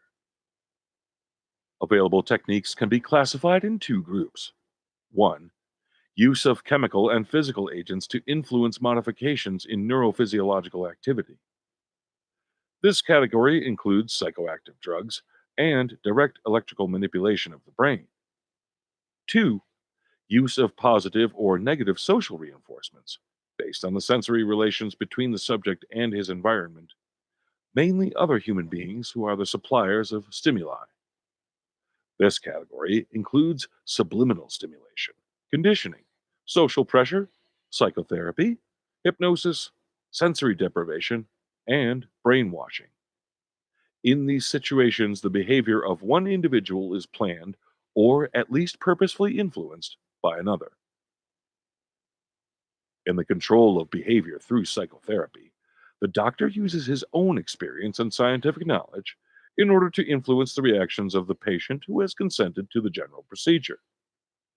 In this situation, there is a communication of values and behavioral characteristics, and it has been pointed out that whether or not the analyst is consciously tempted to act as a teacher, model, and ideal to his patients, he inevitably does so to a greater or lesser extent, and this is a central aspect of the psychoanalytic process.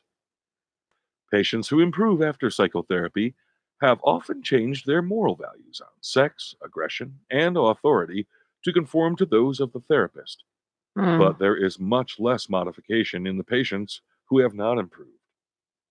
The overwhelming experimental evidence shows that human behavior can be controlled by psychological means, and the new approach of physical manipulation of the brain is only one more aspect of possible behavioral control. The widely accepted principle that all men are born free and equal is cherished as the backbone of democratic societies and the basis of human dignity. If we interpret the statement as an ideal for social organization or a symbolic expression of human rights, the principle is certainly commendable.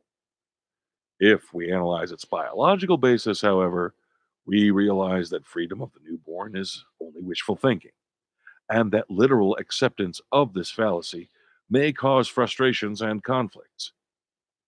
Expecting freedom, we may be puzzled by the reality of biological determination and early imprinting compounded by the servitude to a mechanized and organized society. This dilemma would be eased if we realized that liberty is not a natural inborn characteristic of human expression, but a product of awareness and intelligent thinking which must be acquired by conscious individual and collective efforts. Civilization has accelerated the elaboration of human potential, including the possibility for greater freedom, but its fulfillment is contingent on purposeful efforts to escape from the countless elements of behavioral determination. Heredity is established by pure chance, not chosen by parents or by the individual. And this genetic determination represents the potential to be a genius or an idiot. Denying the existence of mental functions in the newborn, emphasizing the essentiality of extracerebral elements for the appearance of the mind, and accepting that the baby lacks the capacity to search for and to choose the decisive initial inputs, leads to the conclusion of the possibility and convenience of intelligent planning as superior to blind chance. The poet needs words, which he did not invent, to write a poem. The mason needs bricks, constructed by someone else, to build a house. The thinker needs ideas, provided by readings and experience, in order to develop new concepts. And the baby, who is the first state of poets, masons, and thinkers, has the absolute need of cultural inputs in order to become a man. The personal identity of the newborn is a question of definition, because initially he has potentialities rather than realities. Being left or right handed, more or less excitable, possessing a white or black skin, and the faculty or inability to learn are genetically determined characteristics. After the baby is born, the choices are who is going to provide the necessary information and training, what and how much will be provided, and the techniques to be used. The ideological vacuum of a newborn brain cannot be filled by autochthonous neuronal spikes, but by experiences and cultural inputs. The unfortunate circumstance is that the baby, for whom the consequences of these choices are so important, is totally unable to participate in the discussion. The elements which form the frame of reference for individual mental structure include, among others, language, knowledge, beliefs, and patterns of response. But the number of existing cultural elements is enormous, and only a few are received by each person. This requires a process of selection, which is influenced by 1. Natural chance, represented, for example, by country of birth, social environment, and economic factors. 2. National organization, which uses mass media to communicate facts, news, and ideology with a variable degree of bias, and which also controls the educational system and may deprive people of specific knowledge and experiences by means of social and political pressure, censorship, and repression. 3. Family and friends, who represent the most important sources of information in early childhood. And 4. The individual himself, who may choose cultural elements, but only after he has acquired the power of reason and choice, and within the limits of available information. This power will be considerably biased by the 3 previous groups of factors. Let us accept that the structure of mental qualities and their behavioral manifestations depend on genetic, neurophysiological, and cultural factors which can be investigated, known, and modified by intelligent planning. Let us accept also that the necessary methodology is available or will soon be developed. The most important question then is, how shall we use the power? How should the human mind be structured? Which mental qualities and behavioral responses should be favored or inhibited? Who will be the human artifact created by intelligent manipulation? As Rogers has asked, who will be controlled? Who will exercise control? What type of control will be exercised? Most important of all, toward what end or what purpose or in the pursuit of what value will control be exercised? Powerful cultural determination is already being imposed on the behavior of children and adults. But as history shows, it has not been too successful in preventing or solving human conflicts. Our predicament is that the power to control behavior is progressing very rapidly in both knowledge and technology, while we still do not know in which direction to use it.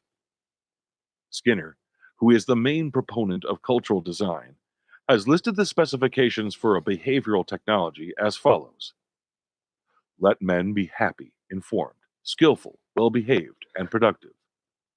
But in a later publication, he has not been so definite about these goals. And the implicit assumption is that behavioral control will bring a far better world for everyone. The contention that an ideal society should be well behaved may be disputed by many, and in any case requires a clarification of meaning. In some old plantations, slaves behaved very well, worked hard, were submissive to their masters, and were probably happier than some of the free blacks in modern ghettos. In several dictatorial countries, the general population is skillful, productive, well behaved, and perhaps as happy as those in more democratic societies. It is doubtful, however, that slavery or dictatorship should be our models. To outline a formula for the future ideal man is not easy. This is partly due to the fact that if man is identified by his mental qualities, our difficulty is increased because we do not know these qualities well, and they are evolving entities with an unpredictable future. How would it have been possible 100 years ago to foresee the biological convenience of resisting radiation or gravitational forces? These concepts were beyond the thinking range of the epoch. How can we outline the mental requirements for a mankind in search of another planet to inhabit when the Earth loses its warmth and can no longer support life? Our present problem is far from clear, although it requires immediate action. How should we orient human behavior in the present and in the next few decades? The confusion about behavioral goals contrasts sharply with the relative clarity of material needs. Food, clothing, and shelter may be accepted as the most basic requirements, to which we may add health, education, and leisure. The puzzling reality is that the excellent material accomplishment of our present civilization has not only failed to solve human conflicts and clashes, but has increased their destructive efficiency, creating additional and unexpected problems such as alienation and ecological pollution without increasing human happiness. The new generations of affluent societies experience growing restlessness and escalating explosions of rebellion, which may be interpreted as an anxious search for identity and purpose. The complaint is spiritual more than material, a rejection of the established order with its false values, without, however, reaching a creative crisis of a better cause. It is a wishful yearning for freedom while remaining chained to behavioral patterns of the group. Contempt for television, automobiles, and detergents. Contempt for affiliations with the church, state, or military. This attitude often sex without love, and the artificial paradise of mental distortion provided by drugs. To live aimlessly for today while feeling the emptiness of the future. They search for the independent self without realizing its essential biological and ideological dependence. Some of our present problems derive from the lack of balance between material and mental evolutions. We are civilized in our physical, ecological accomplishments, but barbaric in our psychological responses. Within some limits, we can control atoms, trees, and animals, while we have not learned to control ourselves. New solutions are needed in order to civilize our psyche, consciously to organize our efforts to develop a future psycho-civilized society. Okay. So Delgado wrote that enslaved African Americans were probably happier than free African Americans who live in ghettos back in the 70s. I doubt that. He talks about behavioral technology. It says Skinner proposed that a technology of behavior is possible and that it can be used to help solve currently pressing human issues such as overpopulation and warfare. Almost all major problems involve human behavior, and they cannot be solved by physical and biological technology alone. Skinner was an American psychologist best known for his influence on behaviorism. Skinner referred to his own philosophy as radical behaviorism and suggested that the concept of free will was simply an illusion. All human action, all human action he instead believed was a direct result of conditioning. Skinner is also well known for NLP. Ati tried to use NLP in the beginning of the campaign against her, and it worked, but then she felt something undo it. She thinks that something that undid the NLP's work was electronic harassment. Even though she used NLP, she believes in free will. Even though she used NLP, she believes free will is real and not an illusion. And it seems like back to what Delgado said, it seems that people want to stop wars and fighting. The answer may not be behavioral technology, but becoming more aware of psychopaths who are probably responsible for 75% of the world's problems. I think, in my opinion, the psychopaths are not treated as dangerous as they should be treated. And everyone thinks about the psychopaths who are violent, the psychopaths who are in prison, the psychopaths who kill and murder people and steal and, destroy property. Okay, those are your textbook psychopaths. But there's also the psychopath next door, the psychopath who knows how to hide in society, who knows when to stop, when to push, and then when to push a little more. It's like they're really well adapted to causing all kinds of mayhem, and probably more mayhem than the textbook psychopaths who have been caught and are being rehabilitated or are in prison. Um, and I and the psychopaths who are out there, and it's been acknowledged by some psychiatrists who study psychopaths that not all psychopaths will end up in prison. And they've said, I don't know if they said 1 in 4 people are psychopaths, but they too worry about, okay, so what are the psychopaths who are not in prison but out in the public, what are they doing? So they always say, oh, they are the white collar crime people who, um scam people out of their money or take money from companies and stuff. But from my research, I think the psychopaths who haven't gotten caught yet are the gang stalkers. They're the people who are out there right now preying on TIs and other people, even non-TIs, to get their network's agenda and even their own needs met because they're undetected. People aren't paying much attention to them because I don't know. The thing is just like this personality disorder that, and you know what? I did too. When you don't know how bad a psychopath can get, even if it is a psychopath like a berserk path who shows you they're off, you don't really think. I understand where the public is getting from because even as I'm watching these people do their dirt in peace, you know, it's hard to wrap your mind around. Like, how could you do something like that? How could you behave like that? Like, I still find it hard to believe half the stuff that they did, and I only know a little bit about what they're doing, covertly. But I think that if you really, really want to start, you know, fixing these problems about wars and people fighting. Stop saying, "Oh, it's just human nature. Humans are just like that." No, these people are very inhuman. One of the things that TIs always say is like, "I don't know. There's something very not human about them." These people, I don't think it's human nature. I think these are psychopaths. That's mostly causing the problems. And if you want to start solving these problems or at least get a grasp of it, you want to start looking into the everyday psychopath. What are they doing out there? What have they done? What's going on with them? Because they're a little bit too quiet, aren't they? Especially with the tendency of their natures. It's more than the ones that we've already caught. We're rehabilitating. We have in prisons. We're the ones who are doing like the really illegal crimes. There's the quiet ones, the covert ones, and they need to be watched, monitored a bit more, and people need to pay attention to that because that could be what's wreaking havoc. They are the bullies. Their kids are the bullies.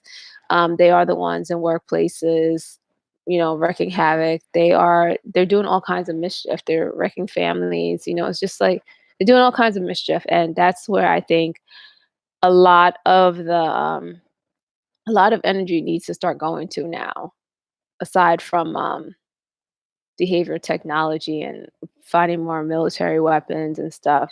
I think you need to start researching the psychopath a bit more, learning more about them and what they're doing out here, the covert psychopaths and what they're doing and what kind of mischief they're causing in the public. So with that, let's go to the last 20 minutes of the book reading. Psychocivilized society. Recognizing that we must do something in order to understand the human mind better and to improve the human condition is not very original. This idea was expressed before Platonic and Aristotelian times. What is surprising is the limited practicality of the solutions proposed in the past. Why, after several thousand years of civilization, are human beings continuing to torture and kill each other? Why do we agree in our efforts to understand and dominate natural forces while we disagree on the organization of mankind? Why have some countries reached a considerable degree of physical comfort without enjoying a comparable degree of personal happiness? One aspect of the problem is certainly that the many factors involved are not well known and may be in conflict. Another is that philosophy, sociology, and the behavioral sciences have been limited to the outside of organisms, will allow the exploration of the depth of functioning brains and the influencing of their physiological mechanisms. Knowledge acquired through this approach will permit a more realistic and precise understanding of the human mind and of its behavioral consequences. And it will also permit the introduction of a greater amount of awareness and intelligence in the determination of behavioral responses. This orientation should not be identified with authoritarian control. To the contrary, awareness of our own needs and attitudes is our most effective instrument for maintaining our own integrity and control over our own reactions. Awareness is a major element in defense against external manipulation. Throughout the course of his life, an individual is an active participant in the creation of his own mind, the development of his own self, and more generally speaking, his own reality world. How much reason we use to influence our personal fate is up to us. Even the most deterministic doctrine must accept the role of individual intelligence as a feedback in the constellation of behavioral determinants. Planning the organization of mental functions in children and in adults may be oriented toward an increase in the awareness of the cultural elements and neurological mechanisms involved in decision making. Increasing the participation of conscious evaluation diminishes the automatism of responses, increases responsibility, augments individual differentiation of reactivity, and permits enjoyment of a greater degree of freedom because the choices are more meaningful and in accord with personal evaluation of the circumstances. One of the aims of the planners of psychocivilization should be to expose and avoid the psychological traps being built into our increasingly organized societies. We should try to avoid the present trend to dehumanize our behavior, in which social relations are effective but not affective. Services in hospitals, schools, and shops are progressively automatized and depersonalized, so that now merchandise, information, words, and money may be exchanged between people without personal contact. These problems must be identified and understood at their many sociological, psychological, and neurophysiological levels in order to make decisions about how to face them. The psychocivilized trend should avoid the inculcation of rigid patterns of response while favoring the power of reason through better knowledge of the intervening factors, including intracerebral functioning. To pontificate about moral codes or to impose restrictive measures may be less desirable and less effective than to clarify the reasons for individual choice. A very important decision to make is whether we are going to accept the prevailing orientation of human life toward construction of more automobiles and designing of orbital bombs, or whether we would prefer to dedicate greater social effort to investigating and directing our own minds, which must create and interpret our circumstances. The fundamental question of who is going to exert the power of behavioral control is easy to answer. Everybody who is aware of the elements involved and understands how they act upon us will have that power. It is therefore essential that relevant information not be restricted to a small elite, but be shared by all. In this way, solutions will be the product of collective thinking, and more importantly, the individual will be provided with a critical sense which will diminish his dependence on group decisions and allow the search for new personal solutions and therefore greater individual freedom.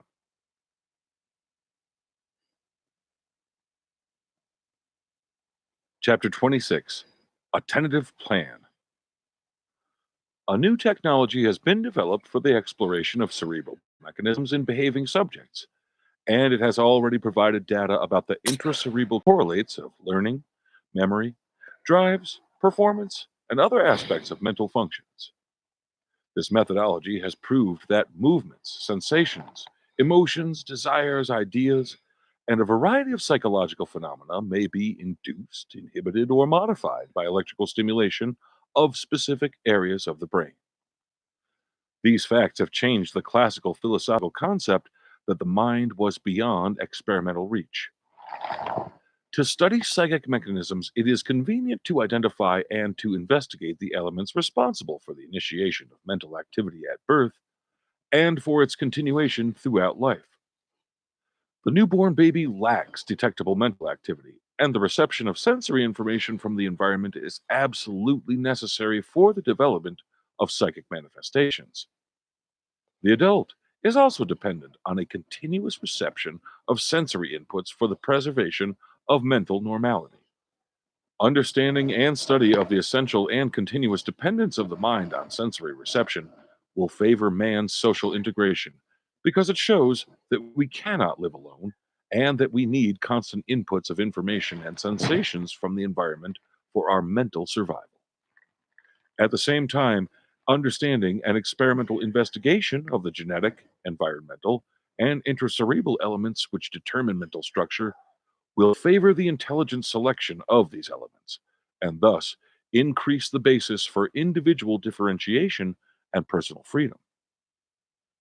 Many scientists have already been attracted by the potential of the neurobehavioral sciences. Brain research institutes flourish, publications are increasing in number, and the International Brain Research Organization was recently founded to promote study of the central nervous system and to encourage international collaboration in this field. The social sciences, which have a behavioral rather than a physiological orientation, are also in rapid development, partly because of increasing public awareness of ghettos, juvenile violence, educational problems, and general social unrest. Social scientists investigate interpersonal and intergroup relations, considering factors like the emotions, economy, culture, and working conditions, all of which are involved in man's adaptation to his ever more complex surroundings. The source of behavioral interactions, however, and the mechanisms underlying anxiety, violence, drives, and motivations depend on mental activities, which are usually excluded from these studies. Both the neurobehavioral and the social sciences are very active fields, but their present rate of growth is too slow and their objectives too limited to give adequate support to the ambitious project of improving the present imbalance of civilization.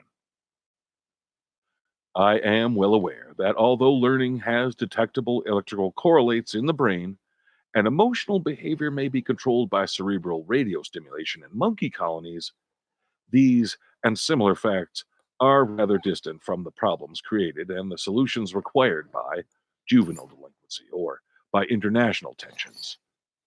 We must realize, however, that the potential of new fields must be evaluated by the importance of the newly discovered principles, and their possible future applications. The electricity being produced by steam-driven turbines or ocean liners crossing the seas. The experimental reality was a daily household occurrence. Understanding the potential applications of the principle was transcendental. If we could modify mental mechanisms intelligently, the consequences would be far more important than the consequences of extending man's lifespan or limiting his birth rate, because to influence mental processes is to influence the source of all human activities. To increase significantly the manpower and resources devoted to neurobehavioral sciences, it will be necessary first to make the public, as well as the scientific and political authorities, aware that an effort of unusual proportions is essential, explaining the reasons for this effort along with the consequences and possible individual and social gains. Second, it should be made known that the necessary technology is already available and that significant results have already been obtained. Third, a strategy should be developed to mobilize public opinion, talent, and resources. This strategy requires interdisciplinary collaboration in order to organize a general plan of action, which should include the following aspects: scientific investigation. Acquisition of new knowledge is the cornerstone of scientific advance. A massive increase in research into the cerebral mechanisms of mental activity could be initiated simply by applying the available technology on a larger scale. This effort, however, cannot be generated by the scientists themselves, but must be promoted and organized by governmental action declaring conquering of the human mind a national goal at parity with conquering of poverty or landing a man on the moon. National agencies should be created in order to coordinate plans, budgets, and actions, just as NASA in the United States has directed public interest and technology, launching the country into the adventures and accomplishments of outer space. Fortunately, brain research is much less expensive, and rather than building up new industrial empires, it is necessary to create neurobehavioral institutes with the specific purpose of investigating the mechanisms of the behaving brain, while more basic neurophysiological research continues at its normal rate of growth. These institutes require interdisciplinary organization because their main purpose will be to correlate genetics, anatomy, physiology, biochemistry, and psychopharmacology with behavioral, mental, and sociological phenomena.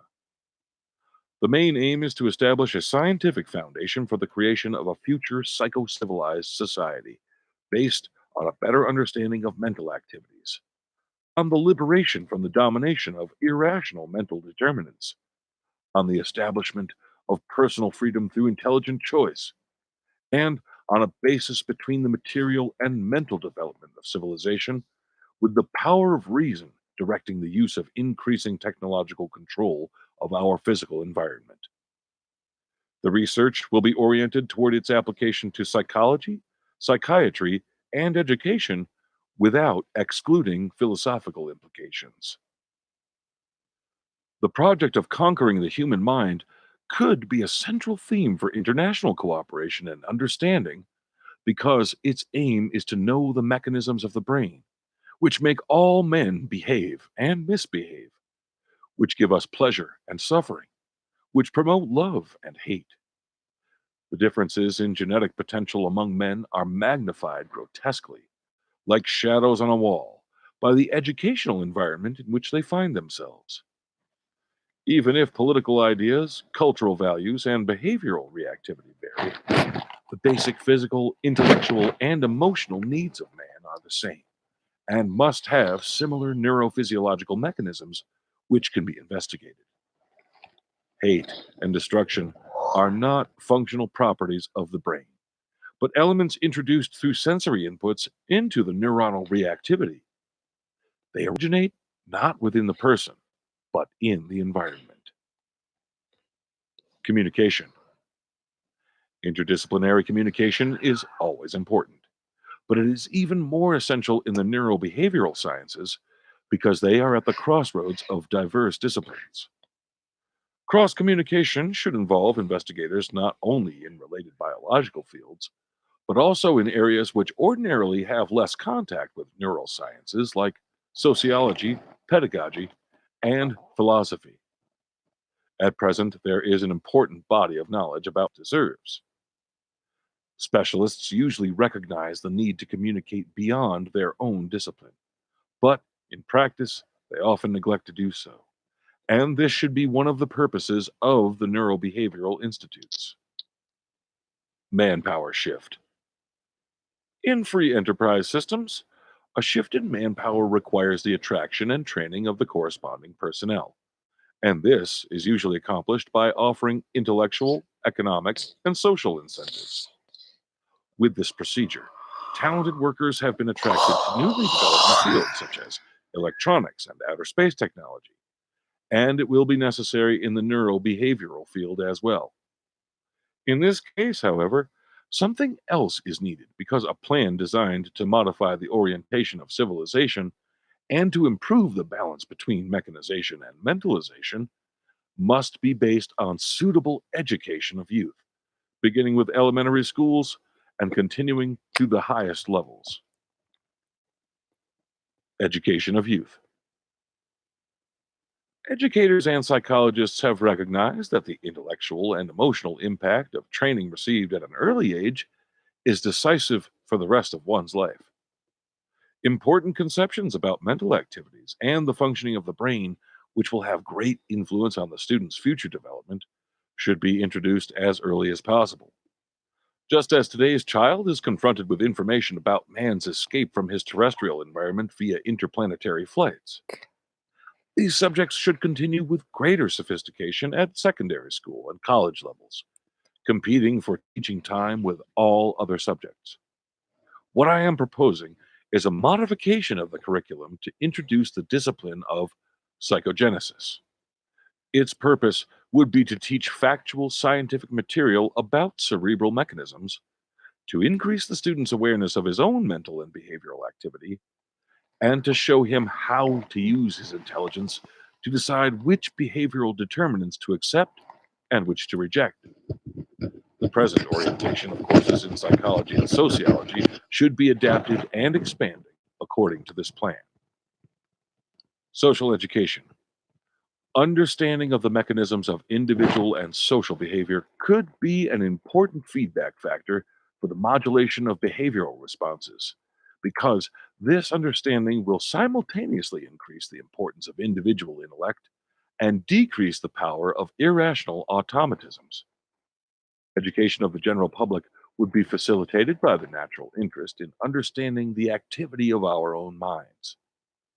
The mass media must be mobilized for this purpose, and preparation of entertaining and informative programs should be encouraged and promoted by the neurobehavioral institutes.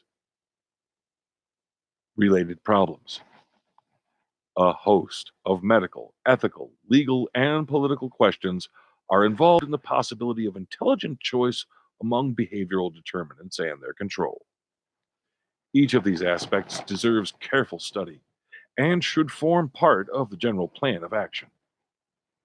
I want to emphasize that human happiness is a relative value and depends as much on mental interpretation as on environmental reality. A better understanding of mental mechanisms will favor the pursuit of happiness and diminish the unnecessary suffering of human beings. The direction of the colossal forces discovered by man requires the development of mental qualities able to imply intelligence not only to the domination of nature, but also to the civilization of the human psyche.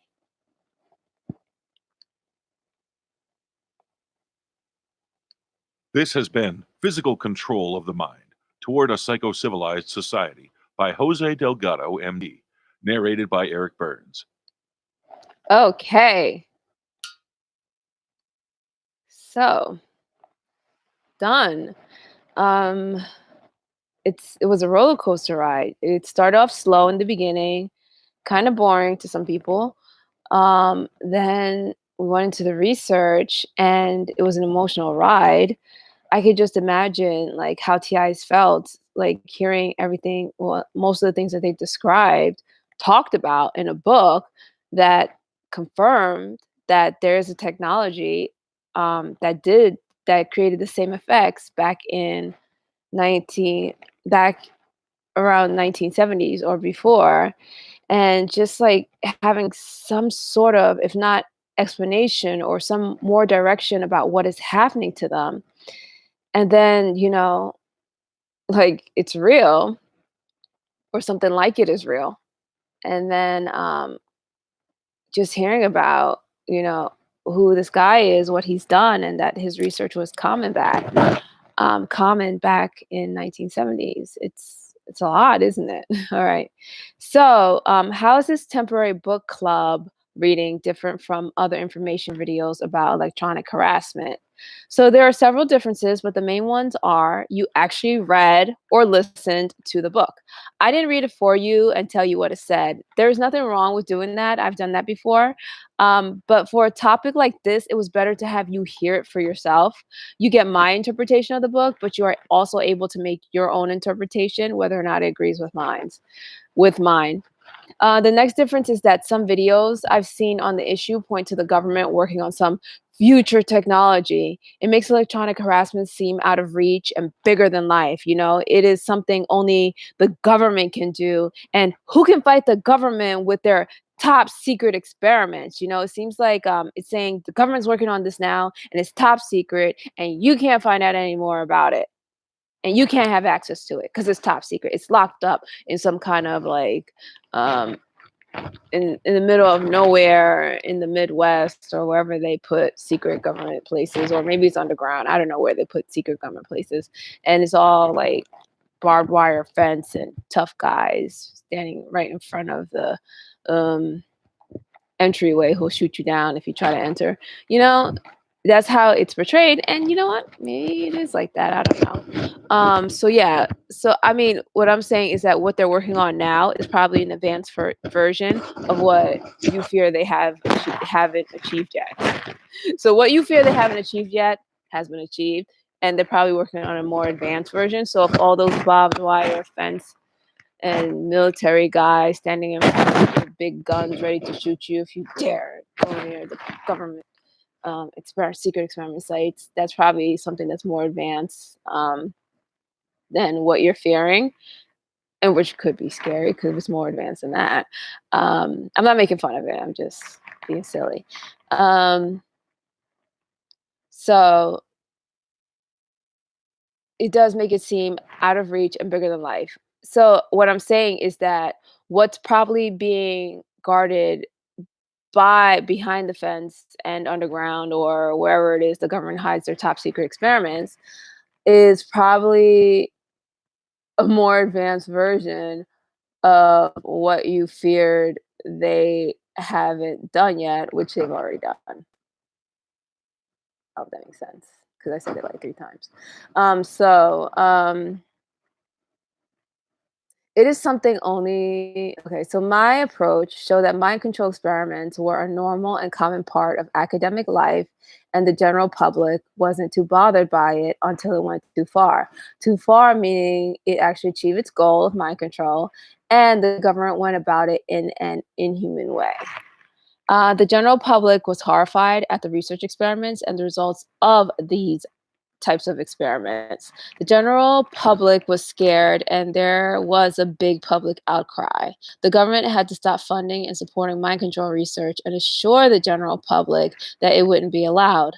The public was soothed and the government probably covertly continued the research.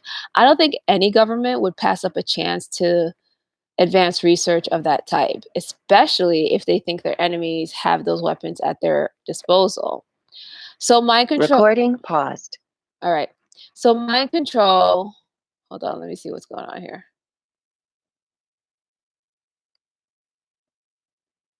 All right. So if you watch this video, that was just what's that thing called? TalkShoe cutting me off. Anyway, so mind control was an open issue that the government and the general public spoke about until it actually worked. I can't really see any big research universities passing up a chance to quietly continue this research either. It's too tempting, whether or not you are a psychopath. Non psychopaths will envision the benefits of behavioral technology, and psychopaths will salivate at the thought of remotely controlling other people.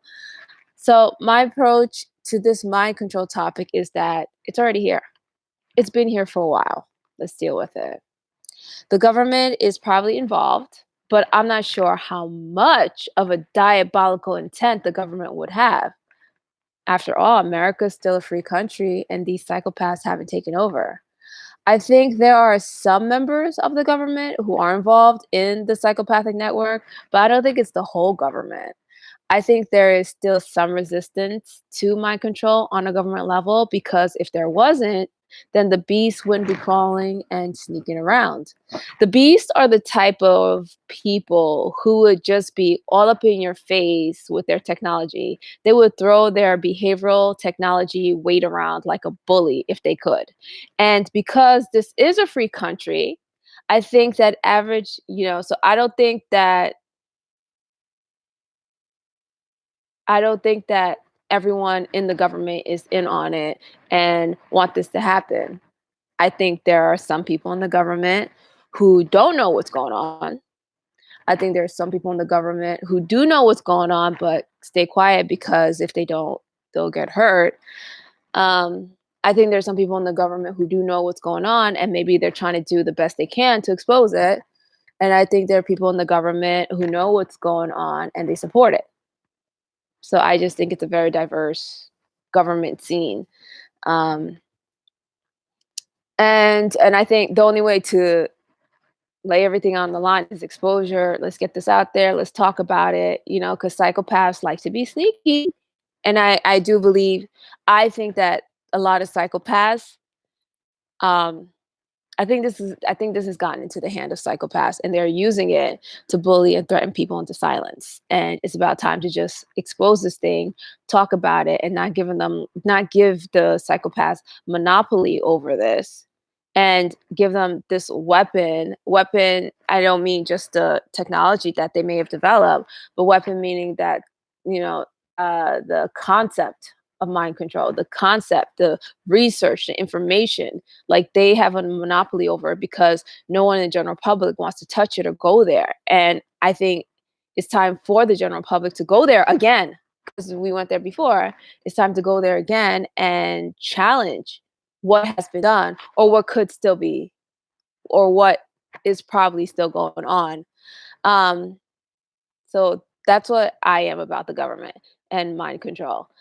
So, and the reason why, and because this is a free country, I think that average citizens were able to do their own mind control research. It may not have been as high tech as, people working in a prestigious college's lab or for the military on some military lab or anything. But I think average citizens probably could have read a book, probably could have read the research and put two and two together and did their own thing.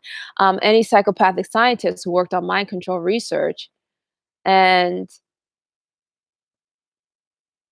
that is research that psychopaths would really be interested in, could have covertly continued their work. Not to mention that most of these types of research were published and available to the general public. An example is this book by Delgado. During Random Talk, I will show some videos of average people building their own technological devices. Since the information is out there, Delgado's information is out there. I'm sure that if I probe some more, I could get his research paper and his methodologies and stuff, and that information is out there and available for everybody. And if you're like if you're an average person with I don't know, like above average intelligence, or if you're of average intelligence and you try hard enough, maybe you could understand what he did. And I think people could pick up stray cats and dogs and do this on their own if they're interested. Technology, since the information is out there, and anyone from the government to the general, and excuse me, since this information is out there, And since this information is out there and anyone from the government to the general public can have access to it, that's why I believe there are different factions of this gang stalking network, and also why TIs have different responses to the question, who are the gang stalkers? In the 1970s, your grandparents and parents shut down mind control experiments and made it very clear they wouldn't support that kind of human experimentation. There's been a silence on the issue since then.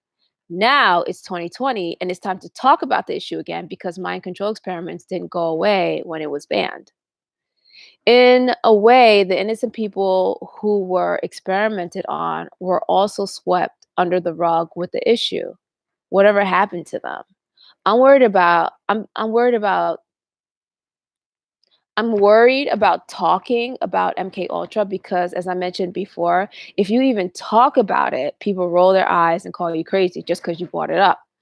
The book club videos will become the electronic harassment 101 crash course, and I will have a playlist with 3 videos showing how the U.S. government went to Canada to do mind control on wealthy or affluent Canadian citizens seeking help for routine psychiatric and health issues. Those were the videos that I mentioned before. In these videos, you will see the actual victims and their health records showing some of the things that were done to them and with the consent of their own government. So the US government and the Canadian government decided that they will do these experiments on Canadian citizens.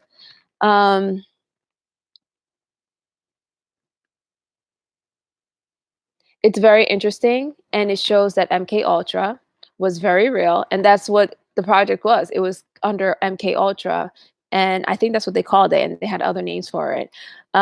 Shows that MK Ultra was very real, so real that the Canadian victims won a lawsuit against the U.S. government. So I wonder what happened to the U.S. So I mean, if it's not real, how did they win the lawsuit? You know, and if it wasn't legitimate, if it was crazy, and if it, you know, it's just like I don't know. Um, I don't know. So I think I'm just thinking like I haven't really watched a lot of TI videos on MK Ultra. I'm not gonna lie to you. Most of the videos I watched on MK Ultra were the ones by the History Channel and everything like that. And I don't know. I think the general public thinks those are sensationalized because it's dramatizations mostly. They don't really speak to anyone who actually went through it. But the 3 videos that I'm showing you, they speak to the actual victims, and you see actual health records and the whole process they went through to sue the U.S. government. And I think they sued the Canadian government too. I'm not sure. All right. So not all of them.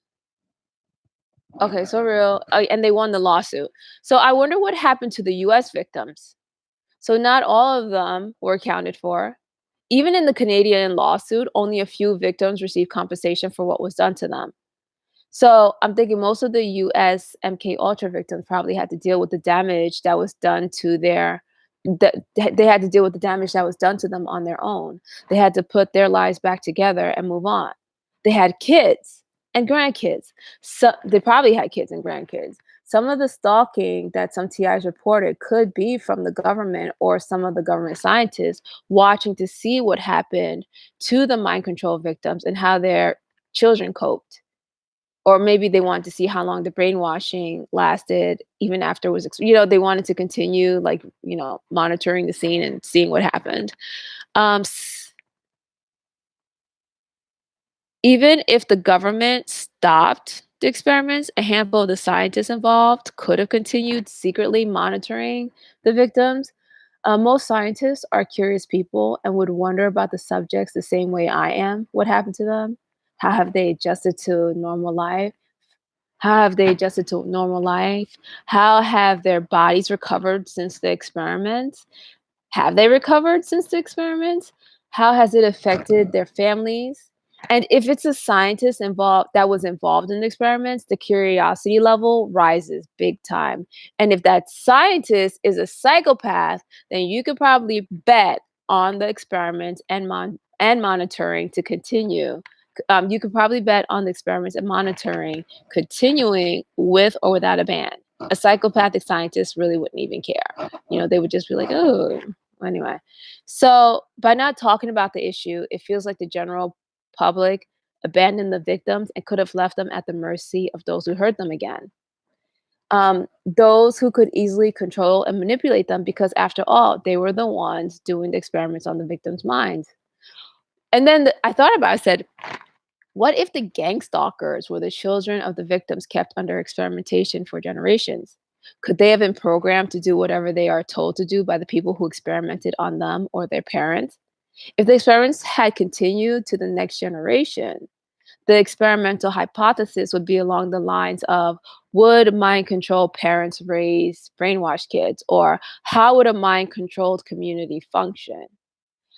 Um, it'll, if it comes out later that gang stalkers are the kids of mind control parents, or that they were victims, or of the mind control, please remember that gang stalkers are extreme psychopaths and very dangerous.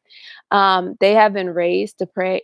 They have been raised to prey on innocent people. It could take a long time to change their predatory tendencies. From my observation, I can tell you that a lot of the gang stalkers actually enjoy hurting others. Only a few showed any remorse, and at this point in time, it's hard to know whether it is real remorse or deception, because psychopaths like to deceive. So I don't know if those few are like really sincere or if this is just like to keep the game going. I don't know, but a few did appear to seem to be remorseful when I went subliminal. And don't make the mistake of letting your guard down, even if it turns out to be true that some gang stalkers are MK Ultra victims or the descendants of MK Ultra victims. Just keep your guard up, because they will prey on your kindness. They will take advantage of any kindness and compassion you show them. And psychopaths like to hurt. So just please keep your guard up, humans, society, even if it turns out to be the case, because you're dealing with like a beast here. And if they could be rehabilitated, it might take a while. But in that while, they will still be attacking you. Even if you're like, oh, I'm so sorry what happened, let me help you. They will still attack you. They will still attack you. A lot of TIs will show you. I know a TI said that once, and she doesn't know if it was real or not, but she was there was a gang stalker who lived next door to her, and she was having like heart issues. So she knocked on the TI's door and asked for help because she couldn't like do things for herself. And the TI, and she knew she was a gang stalker. Like, this person had been like out and out open, I'm a gang stalker, I'm gonna get you, all the signals, red, coughing, everything. So she let the TI know. So the TI, feeling like, okay, because the TI is human and this person needed help, she's like, okay, I'll help you. So the TI called 911 for her and waited with her until 911 came. So when the EMT came, they treated her like crap. The gang stalker, they treated the gang stalker like crap. And the TI, being human, was just like, saw a sick person being treated like crap by people who were supposed to help her, and she was like trying to defend like the gang stalker, like, you need to be kinder to her. And what happened was, like, the gang stalker looked at her and gave one of the signals while she was trying to help her. So she was just like, I'm done. Let them be mean to you. I don't care. Goodbye. She just left. She's like, I'm not doing. I'm trying to help you. I came out here, and even though you've done some really crappy stuff to me and you're part of a network trying to hurt me, I came out here. I helped you. I stayed with you until they came. They treated you like crap. I'm standing up for you, and you're going to turn around and give the signal and still continue your little psychopathic bullshit. I'm sorry to curse. Forget it. She was just like, she just laughed. So that's why I'm telling you, be careful. They will take advantage of your kindness, and it just takes a while. If they could be changed. No one knows if they can be rehabilitated. I think there are some in this network who just love being evil. They love hurting people. That's not going to change. And they will, pretend, oh, yeah, I'm trying to change. And they'll like just use you and milk you for the system. Milk you for, and they'll probably abuse the system and stuff. There are some who are in between. There's some that might be remorseful, but no one knows for now. So just really, really, really like I know as a human society and as a human being, you forgive your enemies, you try to help those in need and stuff. But on this level, because these are predators, these people prey on human beings, these people prey on kindness and compassion. You have to be careful. Okay. So with that said, some TIs claim to be descendants of MK Ultra victims who are still being victimized, and whether that is true or not is a matter of having a real investigation instead of dismissing all the TI's claims as crazy. Not all TIs claim to be stalked because of MK Ultra or any government program. A lot of TIs don't know why they're being stalked, and some point to psychopaths that they've had issues with. So either way, it's time to reopen the discussion of mind control experiments. What was done, what was discovered, what was developed, what happened to the victims, what happened to the scientists and others involved, what has been happening publicly and covertly in regards to these types of studies, what needs to be done, etc. Let's find out as much as possible about the good, the bad, the ugly, and the evil, because there is evil. This psychopathic network is evil, and I would say diabolical. And if there was a word that's worse than diabolical, I would use that. Like, there's no way to describe what they've done, and I don't even know everything they've done. Like, I stopped at some point because I'm like, I feel like if I know everything they've done, I wouldn't even I would just, I don't know. That's how evil I think they are. So whether or not you like it, these experiments happened.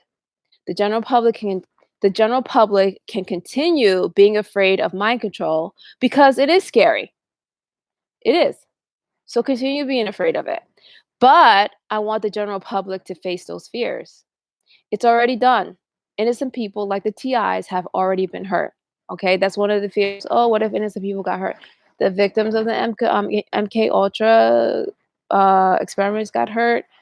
And if you watch the videos that I'm going to put up, you'll see that TIs have gotten hurt. So that's already done. That the damage has already been done. And now let's deal with it. Okay. TIs are out there. They're willing and ready to tell you what's happened to them, give you insight into it, give some clues as to how to stop this, who's involved.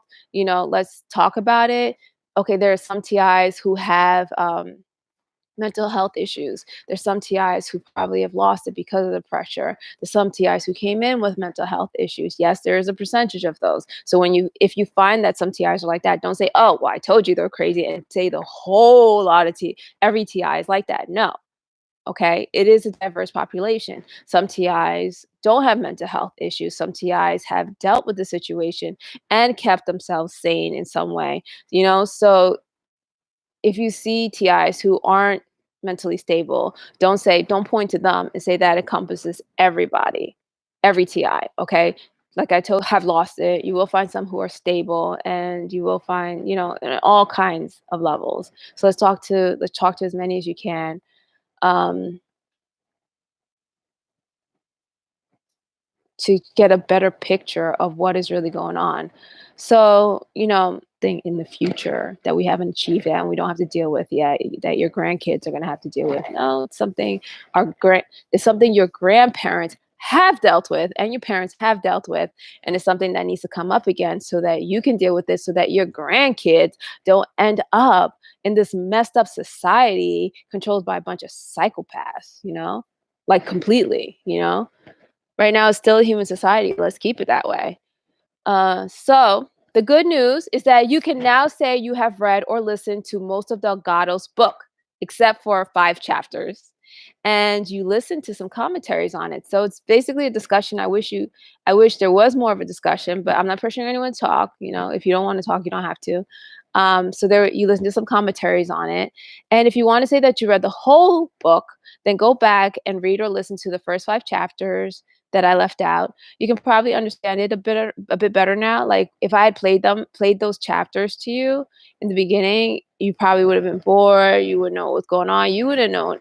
It's just because it was more of a discussion. It was leading to it, but it's like he didn't write this book for the layman. He wrote this book for people who were skilled, who were in the same field of study as him. So it would make sense to those people. But if you had no clue, about Delgado's research, it just would have been like gibberish to you. So you could go back and read them. You'd probably have a better understanding now. So although it might still be a little fuzzy because this book wasn't written for the layman, I think you have a better understanding of it. Sorry, I wrote that twice. So the audiobook that I use, that you listen to in this course, I got it from Audible. So you could go to Audible, and I got it. I think it was like $17.99. So that's a lot cheaper than the $20 or whatever. And so if you want to go get that and listen to the first 5 chapters, and it's Audible, Audible. You could get that. You just type in the name of the book, which is part of the title, by Jose Delgado. I don't know if you have to put MD, I doubt it. And then you could get up the book and, have fun with it. So for journalists and others in the media, if they watch this, I hope you will take the crash courses or take one appellant's courses on gang stalking, organized harassment, or whatever you want to call it. It will help you write a balanced article that is informed and fair to both sides of the argument. Because a lot of times when people do, and except for maybe the History Channel, I think like some of like the really like History Channel. Okay, yes, a lot of the like makeshift. Oh, okay, I don't mean to insult you, but a lot of articles. And I don't mean makeshift, but a lot of articles. What they do is they present what the TIs say, introduce you to that, and then right at the near end, they get a psychiatrist who tells you the TI is crazy, suffering from mental illness, and this whole group is suffering from it. And then that's it. And then like, oh, we feel sorry for the TI. That's like usually the formula for the articles written on TIs and even some videos. And that needs to stop because, it's not fair to the TIs. You're not presenting a balanced article. You're not presenting a fair view. You're kind of like dismissing the whole claim. You're kind of like setting the TI up so you could say, oh no, this is not true, whatever, and I mean, granted, there's not that much information out there, or I mean, there is a lot of information, but I guess the kind of information a journalist would look for is like something very, very solid, and a lot of the information that you're getting out there is anecdotal, which doesn't mean that it's wrong or it doesn't mean that it's not true. It's just that I think journalists want more like hard facts and stuff, and they're not getting it. But that's like no excuse not to like be fair to people who could be suffering or who could be getting hurt. So I'm not saying that the media has to agree with everything the TIs say, but the media needs to stop portraying TIs as crazy and give them a fair chance to be heard without sneering. Thank you to those in the media who have been fair to TIs, like the History Channel. I thought they were pretty balanced and stuff. I hope more will follow suit and just give TIs a chance to tell their side of the story without being made out as some crazy person. Or crazy people. So during part 1, I quoted an article about Delgado, and I told you I was going to give you a link to that article. It's actually a good article to start to like. It's a good beginning article on him. So now that you've read most of his book, this can give you some more background on him. I showed you some videos, but this article is really good too. Let me see. Let me post the article.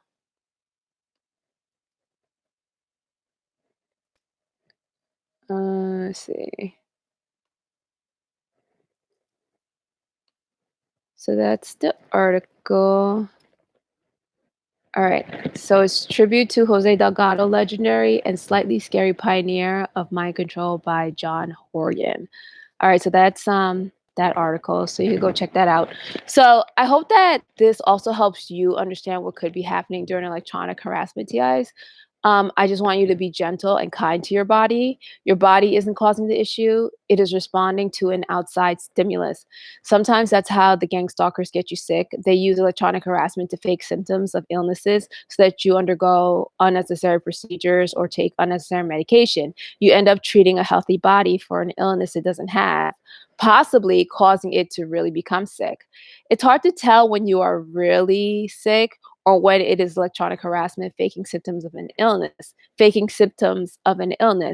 every TI should work on being able to tell the difference. So here's an example, a quick example. Here's an example of electronic illness being used to make you injure yourself. So let's say the beast use electronic harassment, which I will now call EH, electronic harassment, EH, just the first two letters of the first of the two words. Okay, so they use EH to make you feel as if your arm is itching. So you start to scratch that area. You keep scratching, and now your arm is red, right? Now you think you have a rash, and you go and you buy some rash cream. So you're unintentionally injuring yourself because you didn't even itch. You just felt a sensation of itching, and you scratch. And now you're medicating a healthy arm, even though it's over-the-counter medication. You buy some rash cream with some anti-itch formula in it, right? So to your surprise, the rash or anti-itch cream doesn't stop the itch, and the beast increase the intensity of the itch because they think it's so funny that you scratched your arm is red, and now you're buying medicine, and yeah, because they are so immature and retarded. No insult to retarded people. They're so immature and just ridiculous. So remember that Delgado was able to increase and decrease the intensity of his electrical stimulation. So they could do that too. So they could just increase it. I'm supposing they could do that. They could increase it to increase the itching sensation once they find your threshold, or they find the level of the stimulation that will cause you to itch. So you decide to see a doctor because you think you might have an infection, or maybe, oh, that scratching did cause an infection, but let's say it didn't cause an infection. You think you might have an infection, or it could be something worse or something more serious. If you go to a normal doctor, they may find nothing wrong but prescribe antibiotics if it continues. You are now heavily medicating a healthy body due to electronic harassment, faking symptoms of an illness. You're not sick. You have what I call an electronic illness. And I did post an article, which is a basic explanation of what electronic illness is, and it's by PLN. I think it's in the description box of the first video. So electronic illness is caused by electronic harassment or some electronic device. Theoretically, it can be stopped simply by identifying the device and stimuli used and the effects it causes. There's no need for medication because it isn't a biological illness. So back to the scenario. So a normal doctor will probably do tests and make the appropriate recommendation. On the other hand, if you go to a beast doctor, who I call Kevorkians, you may be told that you have a serious disease and you might be medicated to death. Okay. So remember that, and that's why it's so important that we need to start talking about this, because there's psychopaths in every field. Well, in most fields, in power, because psychopaths are attracted to power fields. And from my observation, there are extreme psychopaths that are part of this network who are in the medical field. And they're dangerous, okay? And they shouldn't be allowed to have access to sick people and make decisions on someone's health when they do what they do, when they're involved in what they're involved in. So remember that medicine is a power field. A doctor is responsible for the health of their patients, treats illness, and can make life or death decisions for their patients. Unfortunately, psychopaths are attracted to the social clout, the power, and the money that doctors usually have. So if a TI ends up with a beast doctor, that doctor will continue what electronic harassment has started and take it as far as they want, including misdiagnosis, deliberately recommending unnecessary procedures, and prescribing the wrong medication. And this is scary, but it is very, very, very possible. So yeah, it's just time to really, really like start looking into this, And if you look into it and you decide that I'm wrong, okay, well, at least you did due diligence, okay? You looked into it, whatever. But at least look into it, So with that said, behavioral technology, which includes mind manipulation, has been achieved and is probably advancing. It's time for the general public to stop holding their hands over their eyes and start looking into the issues that arise from these advances. I am going to have a random talk tonight, even though in life I've kept you over 4 hours. If you don't watch it, it's okay if you don't watch it. You can watch it on the replay. So if you want to go to sleep, good night. I understand it's almost midnight. I'm trying to keep it. I'm only showing 3 videos, but I have to do it to complete the course. So yeah, so if you want to watch on a replay, good night. Thank you for watching. If you want to watch it now, then I'll see you in a few minutes. Thanks for watching. Bye.